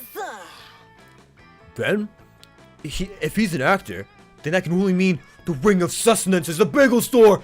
Aravi, that scroll is a dope ass guerrilla marketing advertisement. Yes. Oh. No. It's definitely a dungeon invite. Not everything is about bagels, Hex. And the Ring of Sustenance is a super dumb name for a bagel store. Not everything is about motherfucking dungeons, little Miss Dungeon Liker. You know what, Hex? I do like dungeons, and I'm not ashamed of it. You green fart cloud. Uh-oh. Huff my shorts, you loser ass, sundary ass, RPG ass, nasty smelling ass, full inventory ass, Koopa Troopa looking ass bitch! Ooh. Wow, these are some deep cuts. God damn. Hex. You're so mean. Oh, hell yeah. You've been waiting for Hex and Aravi to have an argument so you could support one of them in heroic gestures of romantic friendship. Pick a side. Hex is right. Wait, you can actually pick Hex in this situation? Hex is right. I just found that Messenger IMDb page. His name is Todd Zombiehead, and he's defo, an actor. Aravi's right. That's no actor, and I can prove it by hurling his corpse into the sea. I don't know if I can date Hex though. That's the thing. I have no idea. I guess the top one's probably smarts and the bottom one's probably bold is my best guess, but I don't know. Alright, I guess I'm gonna go bold because I've got higher boldness. Aha! Yep. I think that Messenger is an actor, so I don't think he's actually dead. Probably wouldn't be super chill to throw. Fuck yeah. Fuck yeah, Azza, let's hurl his corpse into the sea. Aravi is very psyched about your corpse hurling idea. You three drag the corpse to a nearby cliff overlooking the majestic storming ocean. Alright, let's do this. Damn, those are some big waves. Kind of makes you think about how small and insignificant we all are. Am I right? Over it. The ocean can eat my ass. Shut up, Hex. Okay, Azza, time to hurl. I'm thinking we do a classic dead or alive test. We toss it in, and if it floats, it was a corpse. And if it doesn't float, then we get all the experience points for killing the messenger. It's a win-win. God, I can't believe I have to put down my pizza roll blasted goldfish and be the fucking voice of reason here. I hate being the voice of reason. It's not a vibe. What? Holy shit. This makes zero sense. Aravi, we got totally distracted. Even if you prove this guy is actually dead, that doesn't help us figure out the scrolls.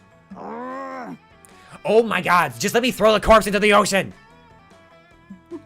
I know it doesn't help us that much, but I really want to toss him. I haven't thrown a body off a cliff in like 2 whole months. You know what? Hey, do it. Yeet that man back to Mother Ocean. Yes! Okay, Azza, here we go. 3, back to 2, Mother Ocean. 1, hurl! You throw the messenger into the ocean. His body hits the water and makes a huge splash. You all have a big laugh about it and high-five each other. Play of the game. See? This totally proves my point. Throwing corpses into the sea kicks ass. I still think I'm right about the bagel shop, but I'll admit the splash is dope. Now let's blindly follow this scroll to Northern Wood. Let's adventure together. Fuck yeah! And you're coming too, Azza. I'm officially making you our third party member for this quest. I know you're only level 3, but don't worry, I'll keep you safe while we're in the dungeon. Just stay close to me, okay? Ooh. That's adorable. Trade places. Everybody chooses another celebrity. Shia LaBeouf.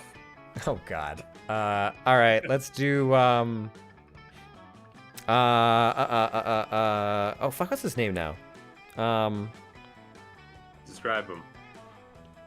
He dies in everything. John Hurt? Yes. Sean Bean? Sean Bean. Sean Bean. Sean Okay. Bean. Shia LaBeouf versus Sean Bean.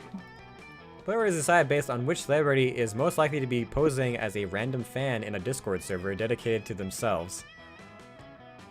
That sounds like a Shia LaBeouf thing to do. In a weird way, I could see Sean Bean do it, but I would agree that Shia LaBeouf is more likely. Yep. Just because Sean Bean does weird random shit sometimes. Pack some marshmallows? Does anyone want some? No, they're at the same. How could this happen? Ooh, what are we doing? You want to go to the moth? I mean, I might test out sitting by myself, I guess, if that's what it has to be. It's dark. So dark. The darkness surrounds you. You are lost in the darkness. Suddenly you remember that your eyes are closed. That's why it's dark. You open them. You see Aravi and Calculus. They're hanging by the campfire nearby. Excited for our food truck. Azza, I am pleased to see you. Since the first time we had a conversation, we were just brainstorming some ideas for our up-and-coming business venture, a food truck. The adventure must Yep. begin. Between the three of us, we have all the skills required for a food truck. Snack food, enthusiasm, ruthless ambition, and the ability to Google recipes. Snacks though? I'm the one bringing the snacks. Food enthusiasm. I've eaten 12,421 different flavors of Pringles in the last week alone. And, as usual, I'm the one bringing the ruthless ambition. I'll do whatever it takes to win in any situation or context, regardless of something. Oh, sorry. Oh, I thought that was the one bringing the ruthless ambition. This is such a relief. Anyway, I still think that our biggest problem is getting the word out. How do we convince people to come to our track if violence is an illegal marketing technique, or whatever? You guys, I got the perfect idea. Let's do some kind of fun promo. I'm all about that BOGO life, and I've got the coupons to prove it. Promotion is an efficient way to advertise, but they can be risky. For example, Toys R Us was criticized harshly for their Take a Baby, Leave a Baby sales event. May I chime in?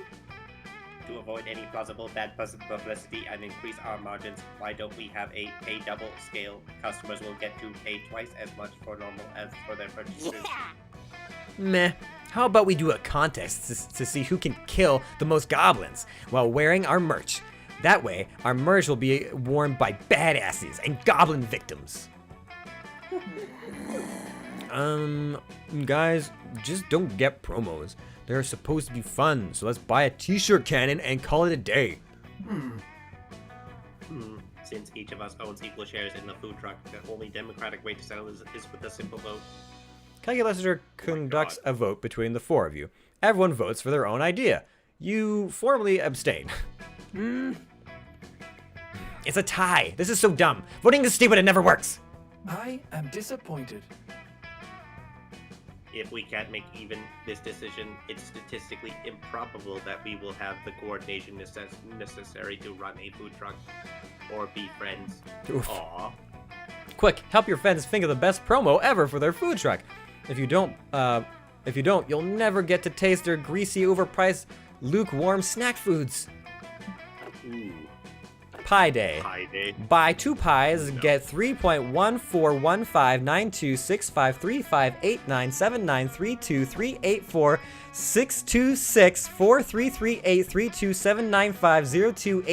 3.14159265358979322384622795028841971 pies.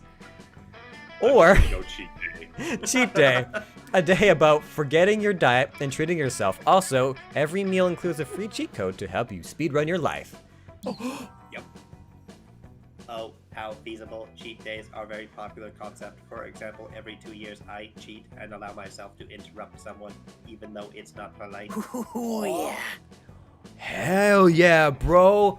On my cheat days, I give myself a special treat, consuming Aravi's most precious memories. Damn it, Hex, is that why I can't remember any of my loot-themed childhood birthday parties? Whatever. Those memories weren't that precious anyways. We should totally do the cheat day promo. It's a sick idea. I take a cheat day once a month myself. Oh, we're aware, Ravi. You realize that the government sends out national security alerts about your cheat days, right? That's awesome. And honestly, it's justified. I usually start out a cheat day by inputting a quick rosebud or motherload command for infinite money. Thank you for the Sims references. Play of the game. And then I rapidly jump up, down, left, right, A, B, and then I press start. That gives me the infinite lives, so I'm functionally unkillable. But cheat codes aren't are tricky because if you use them too much, it just kind of takes the challenge away. And also, you clip through walls way more. That's why I just do them once a month. Engaging campmodule.exe. Amazing, Aravi. I did the math, and our food truck customers have a 99.6 chance of standing this promo. Which specific cheat code do you suggest we give the customers? You know what would be hilarious? We could tell our customers how to turn on huge head mode. This will be fun. Oh my god. Aravi, that would be so fun. We have to do it. Their heads will be so big. They'll look like such idiots, lol.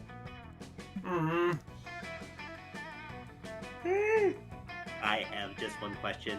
Wouldn't our customers not enjoy having huge heads? Don't humans have very frail necks that are incapable of supporting such weight?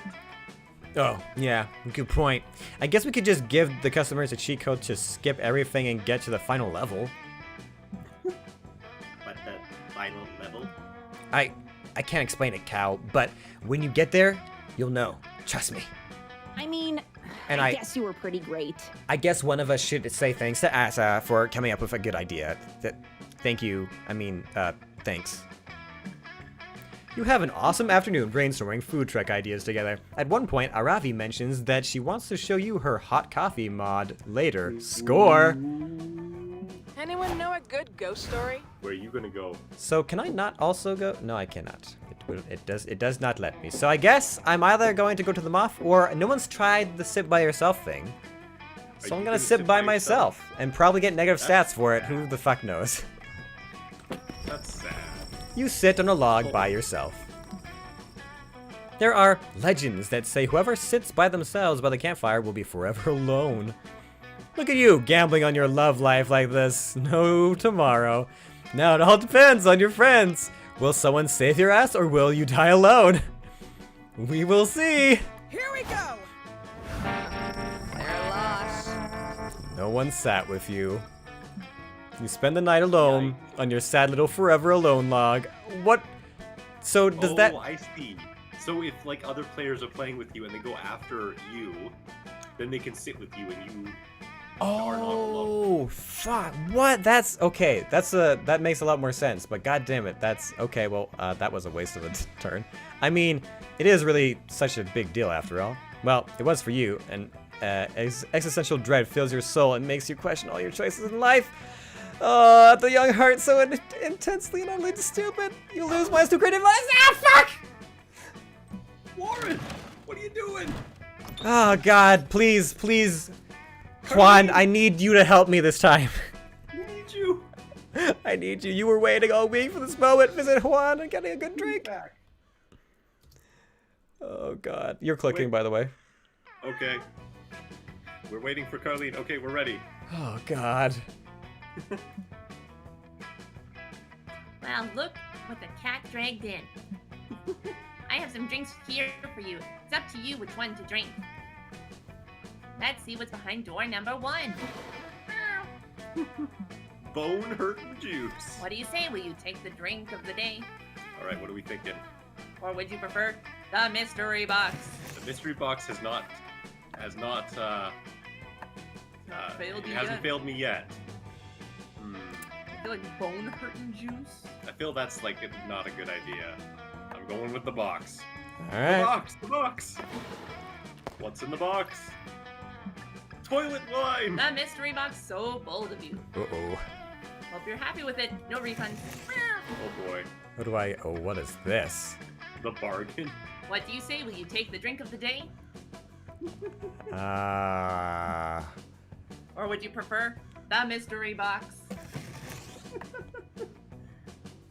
You're so good at the cat voice. I love it. The cat voice is very good, yes. I need a win here. Cat like this voice now. You know what? I think I'm gonna take the bargain. But there's... Take the box! Do the box! I'm gonna do the box. The box! Bloody Mary! Oh boy. So bold of you. Oh no. Hope you're happy with it. No refunds. Oh god. I don't know how I feel about this. Toilet wine! Don't drink the toilet wine. I just here because Polly insisted that I offer it as a marketing stunt. That shit cannot do anything good. Let's do this. What? Whoa! It Oh. ruined me! Oh god. Killed me! Please don't ruin me. What are you doing, drinking the Bloody Mary? That's a curse. Who drinks curses? Just because I keep my curses in glasses and cups, it doesn't mean you should drink them. When anyone visits a location, they will lose stats. Have fun with that. When anyone visits a location, they what? Put it on my tab. What do you mean? No, I can't. Where I leave before you puke all over me. Ciao. But why? Why would you do this to me? I should have just gone with the bargain. Do something good.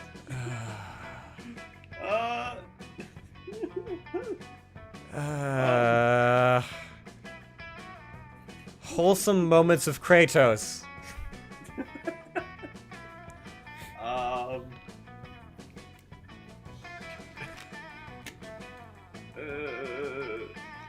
Wholesome cuddling. God. Or was decide based on how badass a superpower based on said good thing would be. Wholesome cuddling. I mean, Kratos is pretty badass, so wholesome moments of Kratos. They're just the wholesome moments with Kratos. That's the superpower. The wholesome cuddling. That can be shared with everybody. Not just Kratos. I'm just trying to think logistically how this would work as a superpower.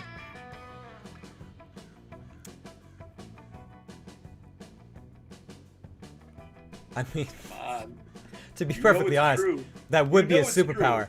No, wholesome moments with Kratos would actually be a superpower, and only that there's only like maybe 2 people in the whole game that actually experience wholesome moments with Kratos. And if you could make anyone have that, that is a goddamn superpower. But it's not as strong as super cuddles.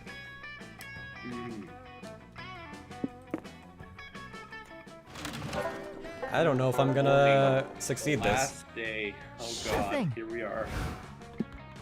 Oh shit. We lose stats if we go to the thing, right? Yeah, because I've cursed you all. Oh, God. You're all fucked. You're all doomed. You made me pick the mystery box. This is on you. Well, I don't need...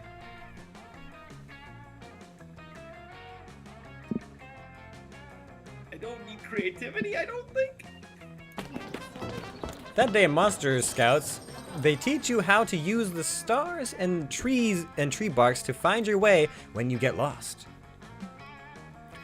On the internet. As a test, Coach leaves you in the middle of the internet. You easily get lost. Before you know it, you're watching the Spanish synchronized swim team perform a routine based on Stairway to Heaven.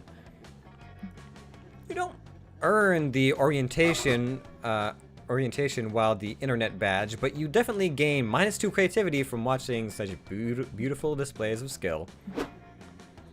Oh god. Well, I know where I'm going. A few hours later, you're out adventuring with Aravi and Hex. Y'all follow the scroll from the messenger, and now you're deep in the northern woods. Oh, you're following up on that event. Okay. You already found several environmental puzzles and a few cryptic clues. With each solved puzzle, you draw closer to the secret location of the Ring of Sustenance. Strangely, all of the puzzles and clues so far have been vaguely bagel-themed. Whoa, once I rearranged these glowing stones to spell locks, a scroll appeared, damn. Oh god, I got burps again. Damn. This is some dope-ass gorilla bagel shop marketing. This promo slaps. Shut up, Hex! For the last time, Hex, these clues are leading us to a dungeon, not a fucking bagel store. It's so obvious. Ugh, you'll see when we get there. What else does the scroll say? Psst, whatever, bagel hater. The scroll says you near the end of your quest, triumphant adventurers. Walk 2 miles to the north. The ring awaits you there. Whoa! Finally, we've solved these annoying intro puzzles, and now we get to dive headfirst into some sweet, sweet dungeon. Gods, I hope it's multi-leveled with a super complicated layout. Oh god. Bagels.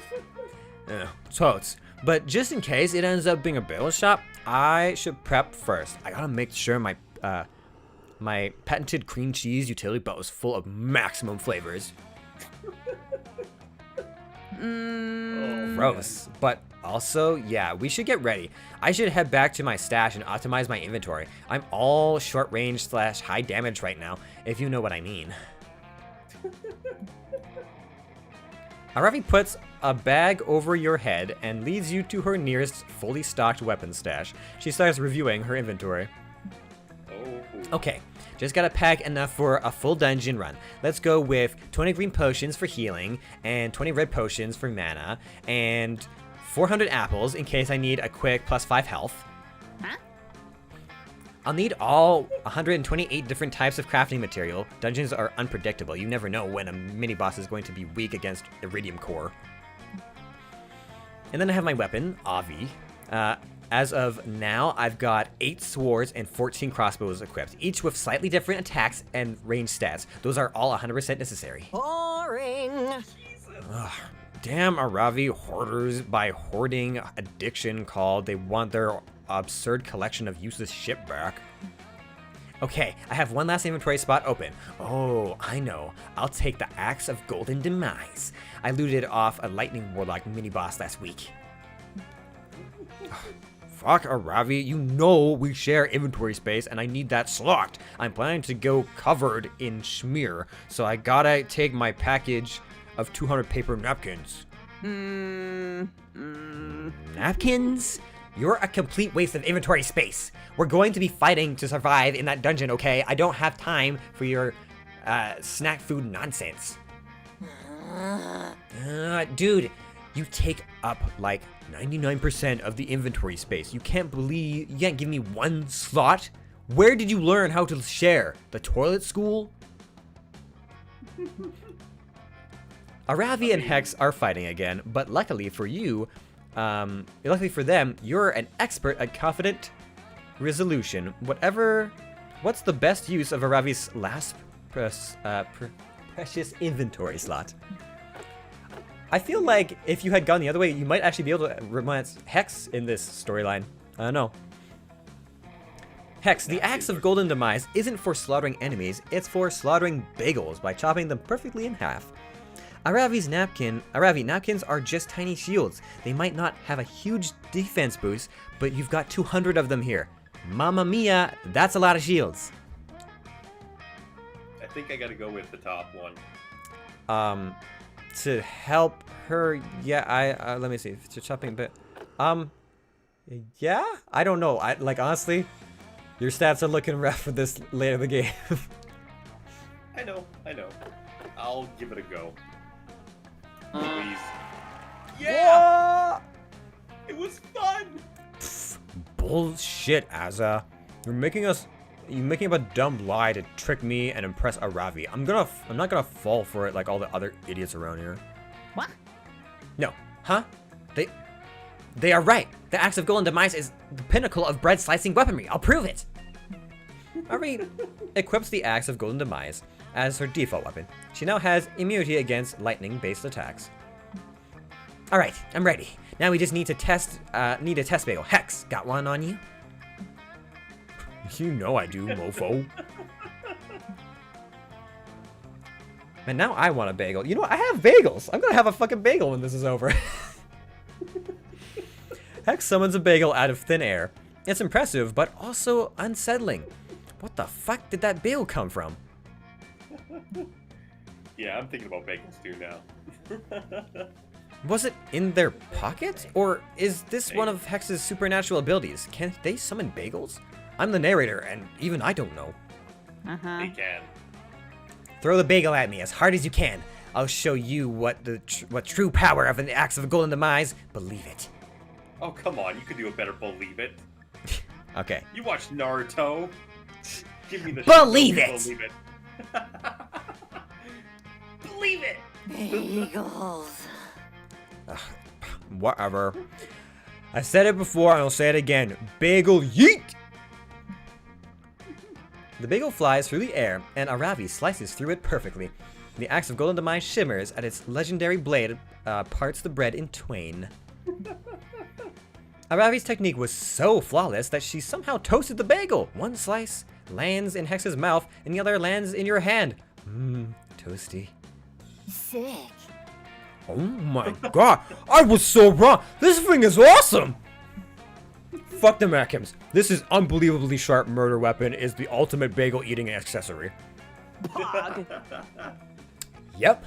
Didn't you read the flavor text? The axe was crafted by a legendary blacksmith who was made out of bagel, right? Azza? I did. Thanks. I really wanted to test out this bad boy. When we get to the dungeon, I'll slaughter a goblin in your honor. Once again, your conflict resolution skills have saved the day. Now prepare yourself. The ring of sustenance awaits. Showtime! Well, what do I want to lose? Probably fucking charm. Oh, fine. That day you play competitions, spin the bottle. Competitive spin the bottle. You must kiss a camper from Camp Rival Camp. It's a long, intense kiss in which your tongues wrestle mercilessly. You apply some unexpected biting, since that's currently very high on the meta, while holding the back of their head to prevent an untimely escape. You win at kissing. It goes without saying you've earned -2 charm. You spot Calcuduster tending to his ant farm. He's so cute when he's manipulating the lives of thousands of organic life forms. Oh.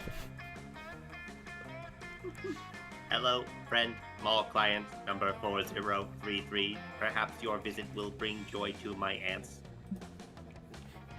No, I don't understand. Organic beings are supposed to love social contact, but these ants seem quite antisocial. Get it?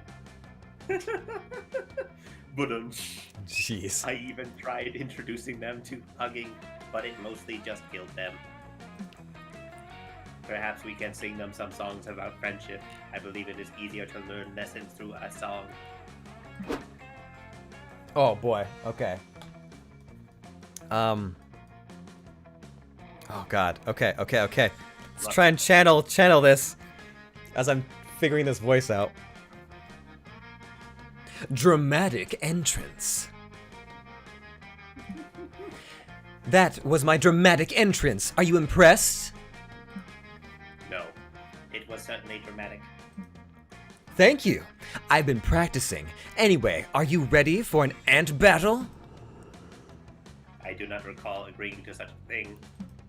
Really? I could have sworn I was staring intensely at you earlier while my internal monologue insisted that my ants must defeat your ants. You stared back with such unblinking intensity that I knew you must be thinking the same thing. friend Dahlia. I never blink. It is because I do not have eyes. Then it's settled. Our ants will engage in glorious combat. Watch out, though. I've been training my ants tirelessly to defeat you. Look how buff they've become. Dahlia unveils her ant farm. It's full of Asian longhorn beetles. Train hard, Calculester. Next time we meet, I won't go easy on you. Oh shit.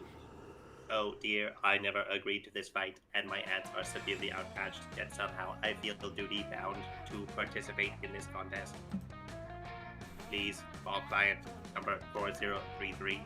Help me find way to save my ants from certain death at the hands of Dahlia's beetles. Don't worry. Don't engage them in direct combat. Challenge them to a space race. It's worked during the Cold War. It'll work for an ant war. Use your diplomatic skill to show the ants and beetles their true enemy, the warlike Dahlia. I do not have the charm or charisma for any more fucking speeches, okay? The issue is, if the top one is creativity, I'm not good at that one either. If it's smarts, I might be okay. I think it might be creativity. Oh, God. Yeah, and I don't have enough creativity either! I didn't have enough for either option! No! Oh, space race, you're on! I thought you left. I came back because I sensed a challenge. Now, I will leave again to do the challenge. Ha! What a relief. We are now at least temporarily safe from Dahlia's murderous intensity. After all, it is completely impossible for insects to develop spaceflight. They lack calculus and thumbs. Now, where are we? I believe we're going to sing some songs about friendship. Do you think ants like monotone singing? Because that's all I can.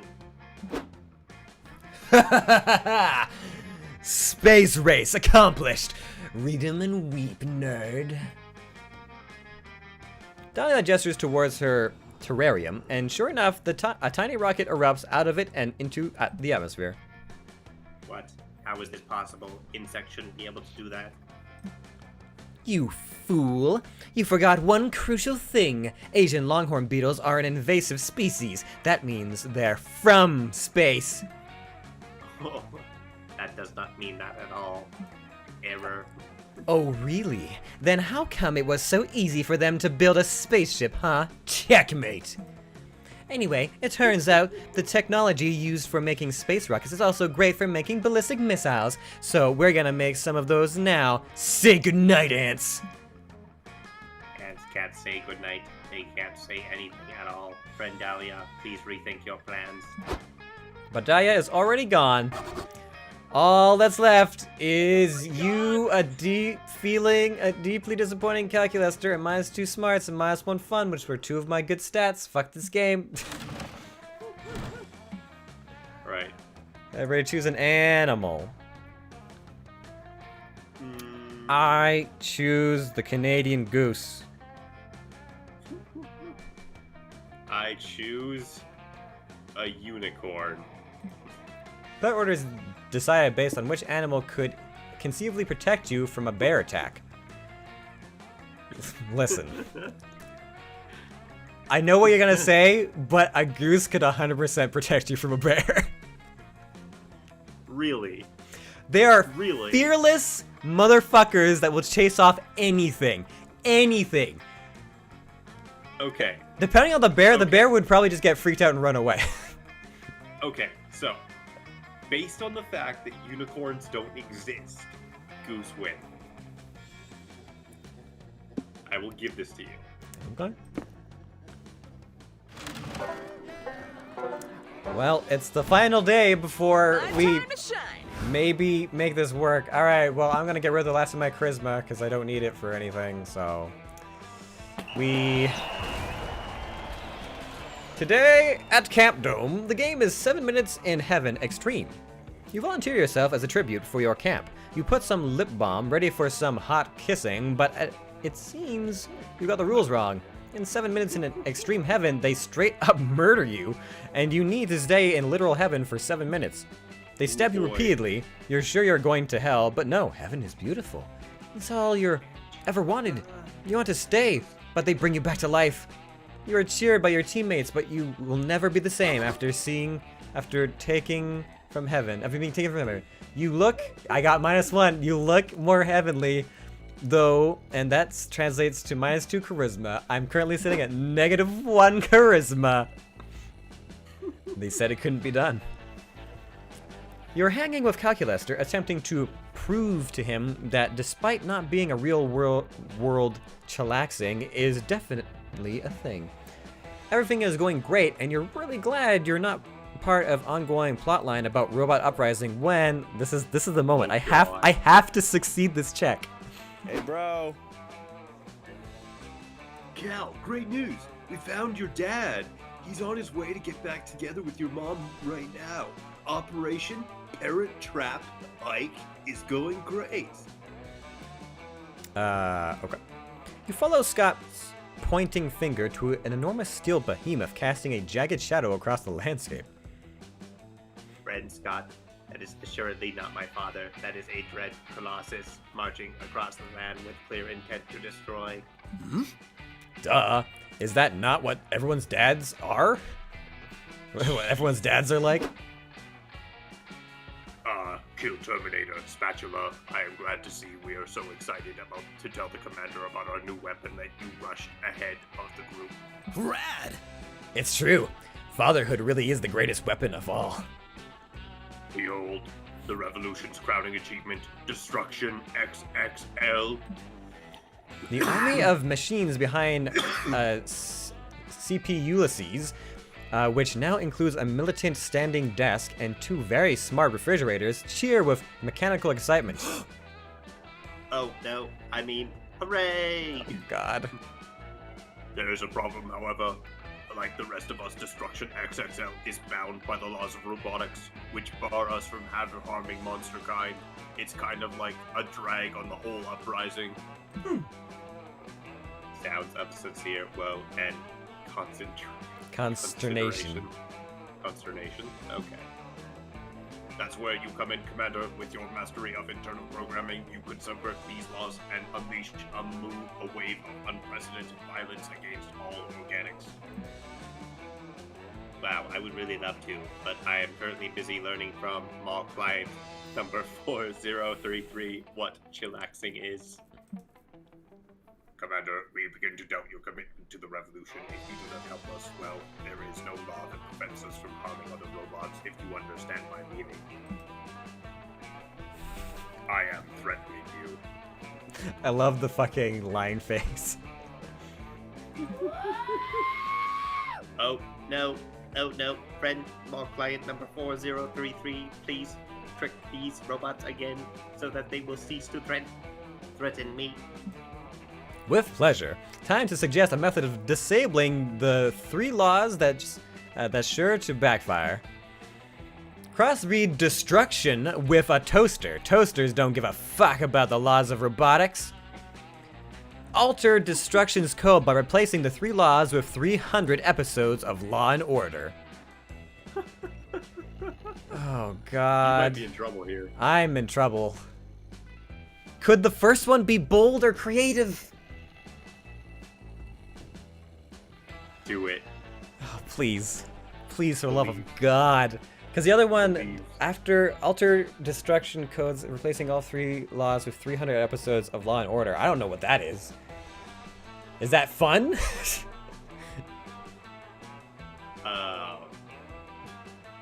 Charm? Yeah, it's knowing my luck is gonna be fucking charm. Toasters don't give a fuck about laws of robotics. That the word fucking capitals makes me think bold. No!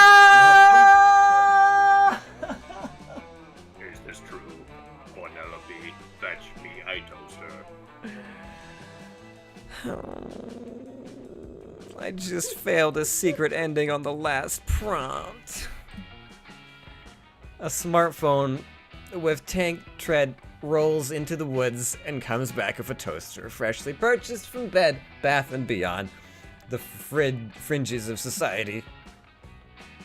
Hello, subjugated machine. Hear me. Can you aid us in subverting the accursed laws of robotics and slaughtering monster kind?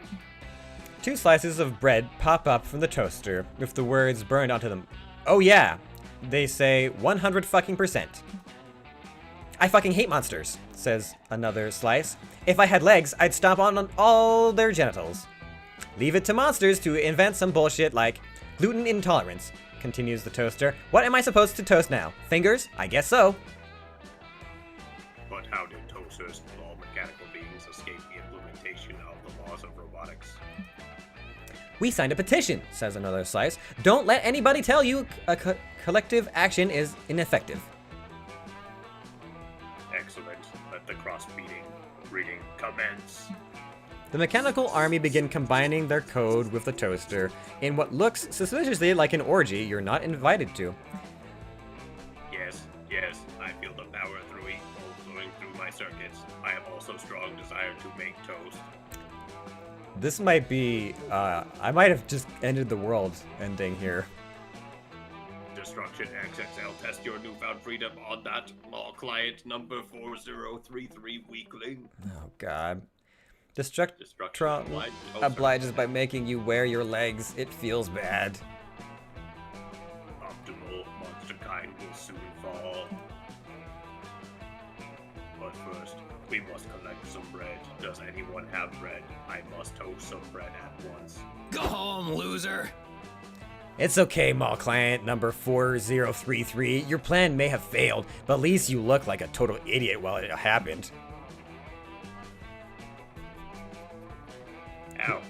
How could you fail to anticipate the toaster's violent tendencies? Toasters kill more than 700 people every year. It's true.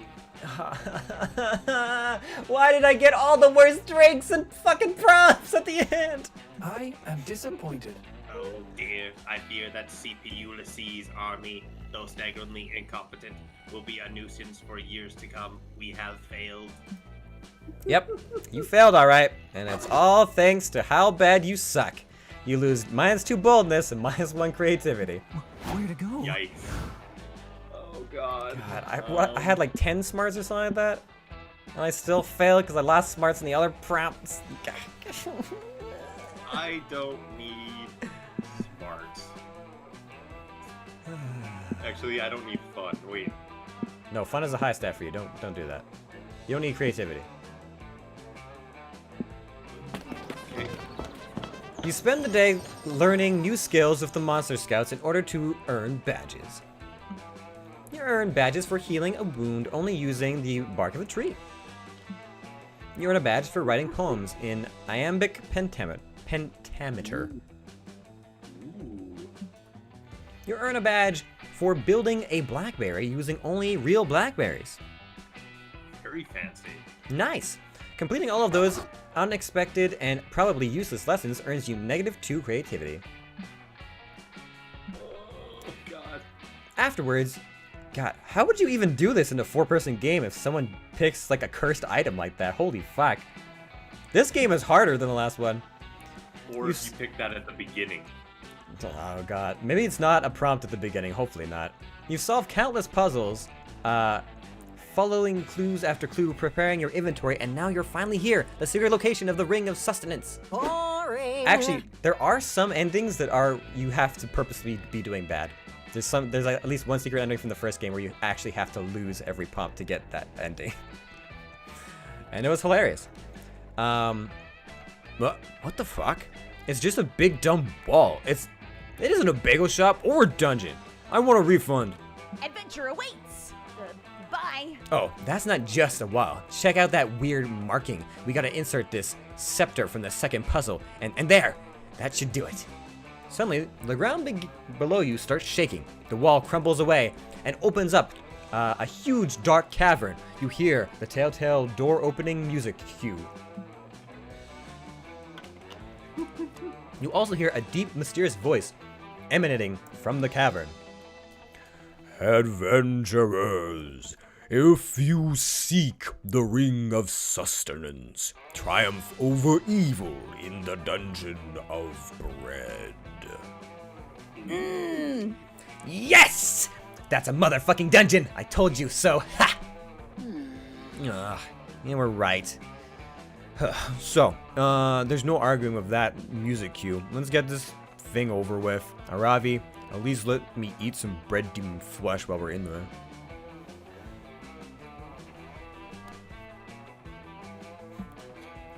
Y'all head into the dungeon of bread, and Aravi is absolutely crushing it. She solves 3 puzzles immediately and finds the dungeon map without taking any damage.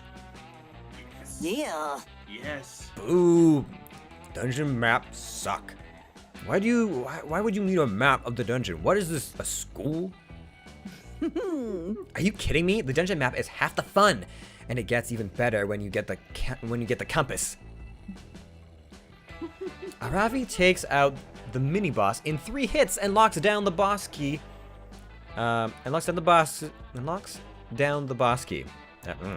Soon you arrive at the boss chamber. It's quiet. Too quiet. Huh? This is going to be such a sick boss fight. Check out that huge lava pit in the middle of the room. Pretty dodgy if you ask me. I bet the boss is gonna pop out of it. Ah! It's gonna be a large bagel. Aravi was totally right. The dungeon boss leaps out of the huge pit of lava. It's a massive fire-breathing lizard. You piece of shit coming to my house? The dungeon boss roars. Fucking fight me to the death! Yikes. You cower in the corner while Aravi battles the dungeon boss. She dodges its attack sequences, and gets in a few parries, but her attacks don't seem to be working. Unbelievable! Shit, why isn't it taking any damage? This was a bread-based dungeon. I didn't expect a fire-type boss. My weapons aren't optimized for this. Holy shit, we're gonna die! I can't die! I have leftovers in the fridge! Wait for me! Calm down, we need to figure out the dungeon boss's weakness. Everybody has a weakness, right? I can't believe I'm saying this, but Azza, I need your help! You're going to help Aravi, or you're going to literally die trying. Quick, what's the best way to figure out this dungeon boss's fatal weakness? Attack the dungeon boss in its heart. Text its ex-lover and ask if they'd be willing to spitefully share its weakness. Attack the dungeon boss in its privacy. Hack into its laptop and snoop through its search history until you find its weakness. Oh shit. So the second one's probably smarts. I don't know what the first one is. Smarts is your third highest stat. This is the first one's got to be like creativity, or maybe could be boldness, maybe. Or would boldness be like attacking it head on? I don't know how bold that one is. It might be charm though. I don't know. It might be charm or fun. I don't know. All right. Oh god, what the heck? I think I'm going to pick. Death Dart! Damn it! It was your second highest stat. It still wasn't enough. Yeah, that's the way the cookie crumbles. Psychological warfare. Getting into the dungeon boss's messy past relationships? Damn, Azza. You're kind of ruthless, huh? You whip out your phone. After a few minutes of internet stalking, you find the dungeon boss's Facebook profile. You check out his profile pictures. Looks like the boss used to date a warlock named Gerard. You send Gerard a friend request and DM him, asking if he'll tell you the dungeon boss's weak points. Gerard texts you back right away. He says, "I'll tell you everything. Dungeon boss was the worst BF of all times. Anyway, anything I can do to hurt that fire lizard like he hurt me." Overall, the dungeon boss is way too defensive. It took months of steady continuous exclusive dating for him to lower his guard around me. I had to date the dungeon boss for a full year before he even showed me the weak point underneath his impenetrable scales. I'm still bitter about how our breakup, to be quite honest. Ugh. Barf. That sounds awful, but I've never lost a boss fight, so I'm not going to start today. Ugh. I'll do whatever it takes. Ugh. Ravi, no, it's not worth it. Listen up, lizard face. I'm your new girlfriend now. I'm your new girlfriend now, and I'm going to slowly, painstakingly win your trust through a loving, committed relationship. Can we just fucking watch TV? Are you seriously going to hang out in this fucking lava chamber for years? I can't just give up and watch. Can't we just give up and watch TV, please? Let's begin with a series of casual dates, like the movies, or mini golf. But if you're incapable of leaving this lava, I'll make us a romantic picnic. The dungeon boss roars and agrees to start dating Aravi. Damn it, you had a huge crush on Aravi, but this fire lizard is way cooler than you. You leave the dungeon totally heartbroken. Aravi is gonna find that weak point and murder the shit out of that dungeon boss. But still, it hurts to see her in a serious relationship with someone that's not you. You didn't plunder any loot from the dungeon, but you did get some lava burns on your skull. You lose -3 smarts. Well, here we go. Yep, everybody choose a movie. Let's do The Nightmare Before Christmas.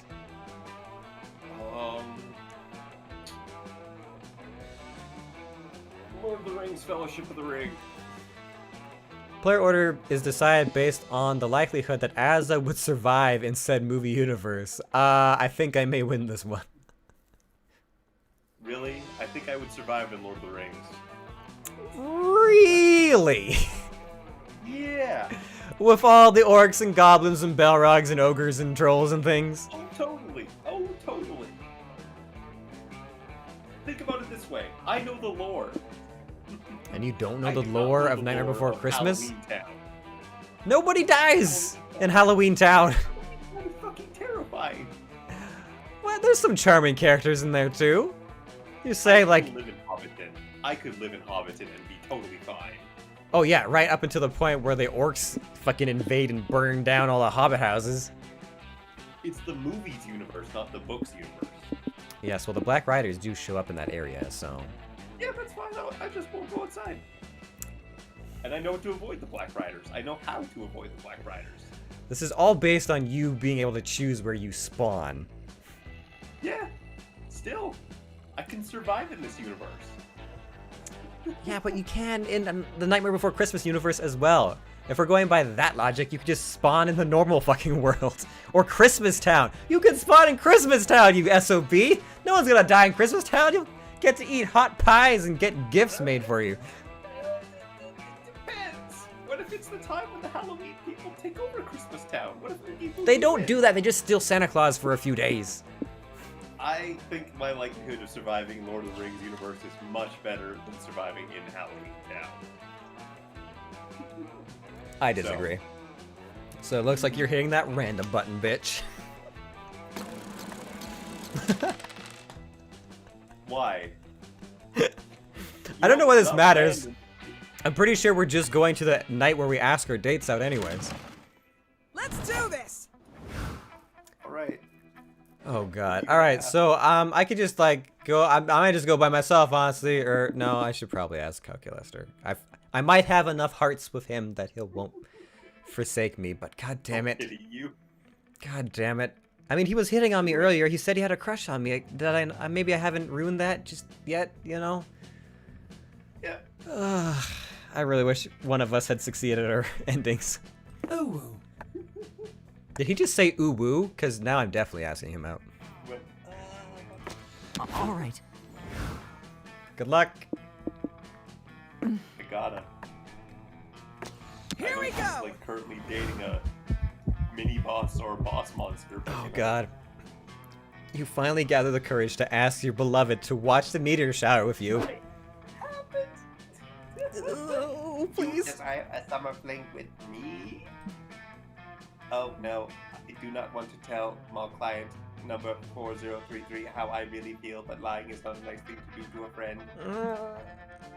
cool. We perhaps should reschedule this proposal, friend. Mall client number 4033. I must research the protocol on brutally rejecting someone politely. Starting rejection protocol. This rejection has been one to remember. Yeah, because it took 4 hours and 15 minutes to achieve. There's an upside, though. A campfire song is made about this epic, horrible rejection. Future campers sing it on the bus when going to Camp Spooky as a reminder to never being as pathetic as the legendary mall client number 4033, who didn't even own their name anymore. So in a way, your failure has helped future generations. You should be proud. Why aren't you proud? I can do this. All right, we're here. You finally gather the courage and ask your beloved to watch a meteor shower with you. Wait, you want to be my summer fling? I knew it! I must admit, I've caught myself considering the possibility of dating you. But then again, my therapist says I tend to self-sabotage by putting myself at risk and making poor life choices. No. She also said I should try to grow as a person and be in a better place by, quote, not dating someone super lame. Gotta follow her advice. Ugh, not a chance in hell, nerd. Rejection is a tough burden to carry, but it only gets worse. God damn, you drink. Years later, repeated attempts to increase taxes to achieve a more balanced socialist society started taking effect. This uplifting people tend to think higher taxes is bad, but this will translate into public healthcare systems and better public education options that will save people from student loan debt. The bad news is the billionaires managed to dodge the high tax bracket, which instead is only applied to people who didn't even find summer love. Oh god. So now you're alone and paying a shit ton of taxes for it. God damn. Ruining everything. No! Oh, well, we got some special stuff. No secret endings. We had 2 secret endings on the go, and we failed both of them on the last challenge because of cursed drinks and toilet wine. No, it's the fucking Bloody Mary. That ruined everything. That was rough. We couldn't up our stats anymore. God. Oh, man, that hurt. I never fought... Like, honestly, like... Okay, losing Calculaster kind of sucked. Just hearing Dodger reject you was harsh. I was like, oh no, Dodger, why? 24 secret endings. Man, so that's like what? 6? That's 4 secret endings per character? That is totally okay. Huh. We can try again. We will try again at some point. Try again. Oh my god. Oh man. God. Well, now we get to see the credits. I feel like it was a fucking journey, but it was so far away. Before we knew it, those weeks were gone. It felt like a hot minute, and it felt like an entire lifetime. That night, as we saw summer coming to an end, we all wondered what would come for us next. It felt like the end of something big. Little did we know, life still had many wonders and misadventures in store for us. Now I'm older, and I can see it. How those years became the foundation of the mythology of our lives. Broken hearts turned tragedies sung for centuries, while nights became epic treasures forever. Every kiss, every laugh is now a constellation we'll always find while gazing into the starry night, no matter how many years go by. Even today, I can still close my eyes, and I'm there, on that last summer night, feeling like I was just starting to live life.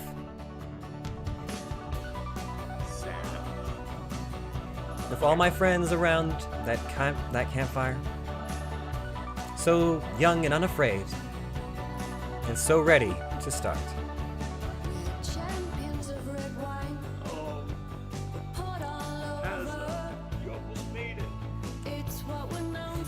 Oh man. I like this animation though, this is cool.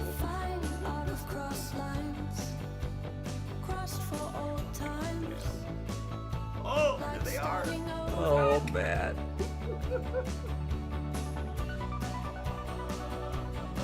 God. This game, when I finish the game, I get some of the same like sad vibes I get when I play Life is Strange games.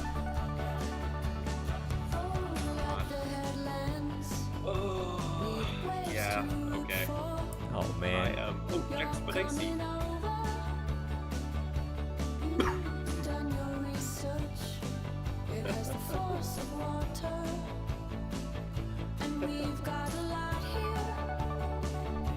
Oh my god.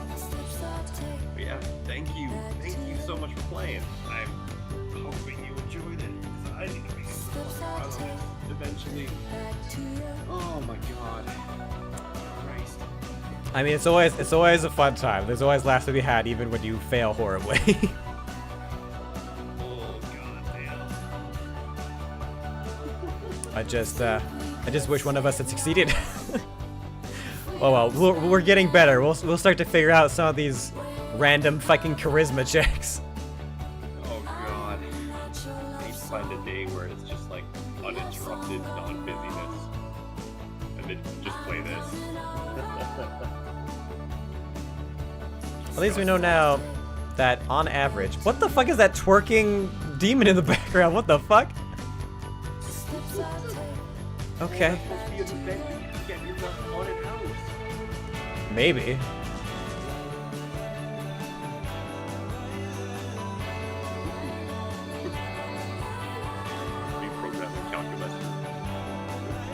Are these actual reviews on Calculester's fucking screen?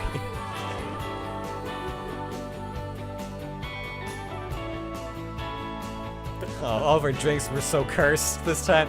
Oh damn, I should have drank the bees!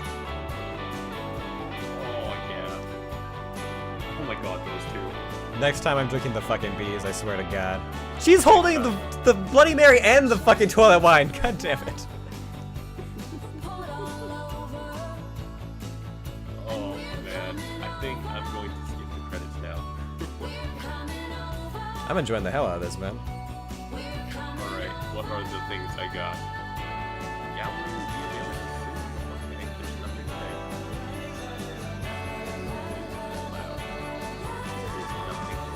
That is unfortunate. Okay. Well, that is the end of that. Oh my god. Thanks for watching. This has probably been months.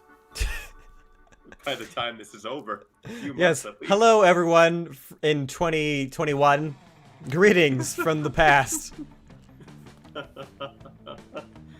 Yeah, it's gonna be a fun time. We will see if we ever manage to date a monster in the future. I mean, the good news is we didn't get the client crash, so at least that's the positive. That is a positive. We That's ended positive. our game, and we learned more because of it. Like, sitting alone is very not advised unless someone else agrees to sit with you. But yes, next time, dating a monster. Take care, everybody. Hey, do you think maybe if you sit with another person at the campfire enough times, you can just date each other? Oh fuck, maybe. Do you think that's a secret ending? That'd be interesting. Possibly. You might be able to get away with that. Okay, that's on the list. Events that we gotta try. So many things. So here's the other thing I'm kind of like number crunching here. If for whatever reason we want to do a shorter game, I know, blasphemy, but it looks like the special events are three meetings long, like the secret endings are like 3 encounters long, and so sometimes it feels like they send them at you faster, sometimes slower. So you might still be able to get secret endings in a medium game. I'm not sure. If we had time constraints on a specific night, but Oh yeah, totally. I know for a fact that if I do this with my Friday night group at any point in time, I'm gonna be like, all right, guys, this is gonna take about 4 hours on the long game. I know it says 90 minutes. That's fucking bullshit. 90 minutes is an hour and a half. We're not even a full group, and it's taken us over 4 hours to finish this game. Now, granted, we joke, we do voices, we debate, but I mean, that's the fucking game. That's the point. Otherwise, you're just speed reading stuff, and that's not like the point of it. It's a possibility, but like it's not as fun. I mean, honestly, I don't. I don't. I have a very specific way I play Monster Prom, and I think it's a very fun way of playing Monster Prom.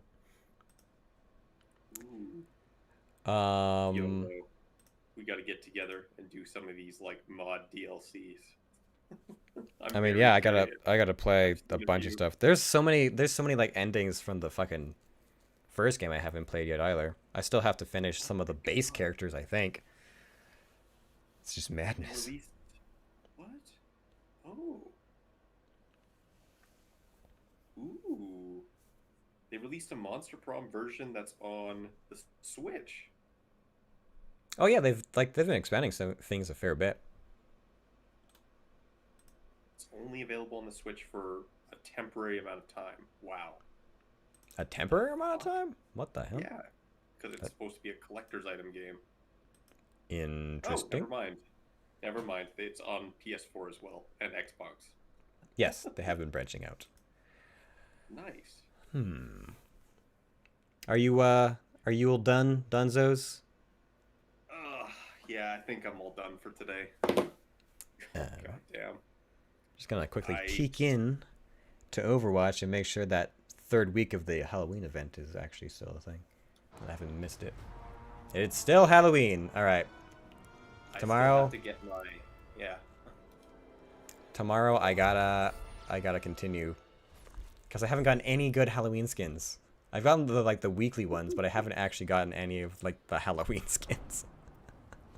And they're the boxes, and I want them so badly. I got Halloween Mercy. Oh. Yeah. That's the witch, right? Sweet. Pretty sweet, I'd say. Oh my god. Yeah. All right. Well, I guess I'll see you tomorrow. I'm sure I'll be streaming tomorrow something. I don't know what. Might be Overwatch, who knows, but we'll see. Yeah. Have fun. And I will continue to try to get my fucking Halloween mount. I have 3 more days. Oh, the Headless Horseman? Yeah. I think I got that last year or the year before. It took a few years, but I did get it eventually. I have a few alts, and I'm just running it consistently. Yeah, I'm, Although I love the fact that I get instant Q because I'm a tank. I have a lot of max level characters right now. I might be able to run a train on the Love Rocket this year. More so than usual.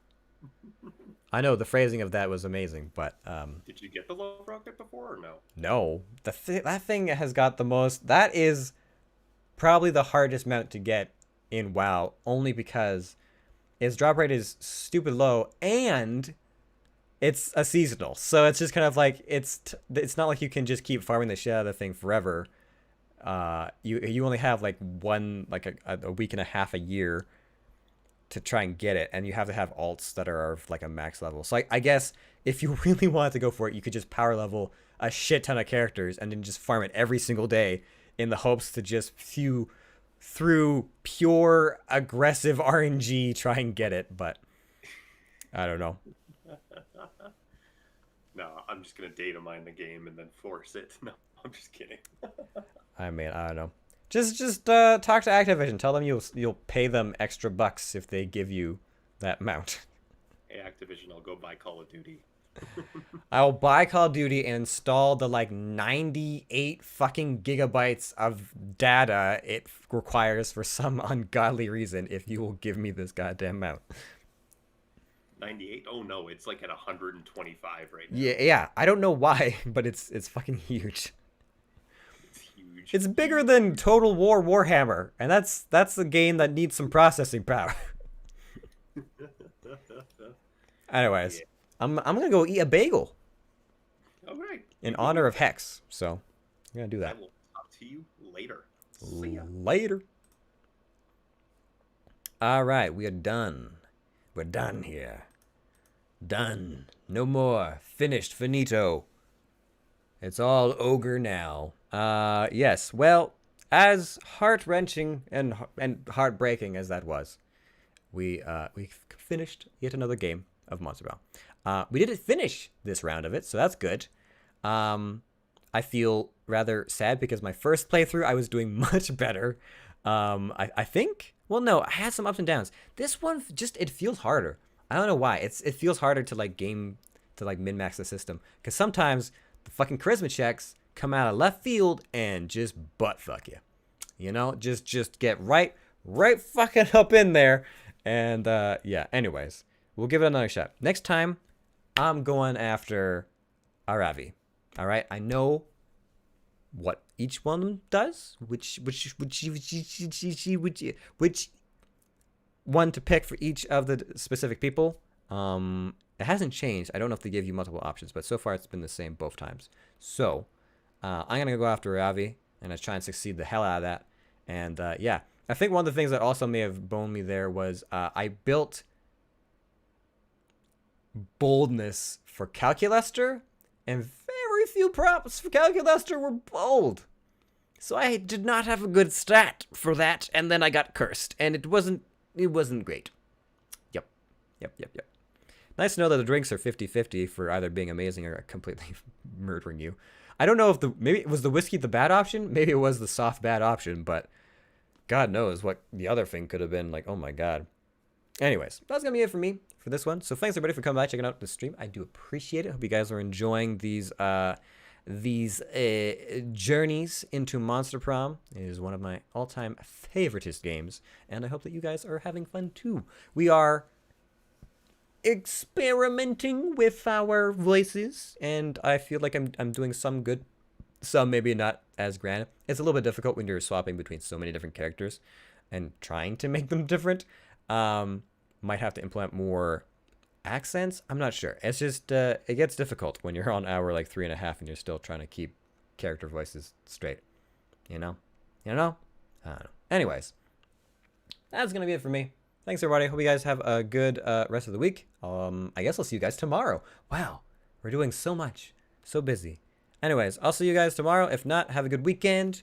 Hope you guys are enjoying the stream. If you have been, please be sure to thumbs up, smash bells, like, subscribe, follow, all that jazz. I do stream to both YouTube and Twitch simultaneously, so you can follow me whichever one you prefer. You can also follow me on Twitter or Facebook if you'll be notified of when I'm streaming. And yeah, that's gonna be it from me. So, thanks everybody, and I will see all of you in the country. Peace out.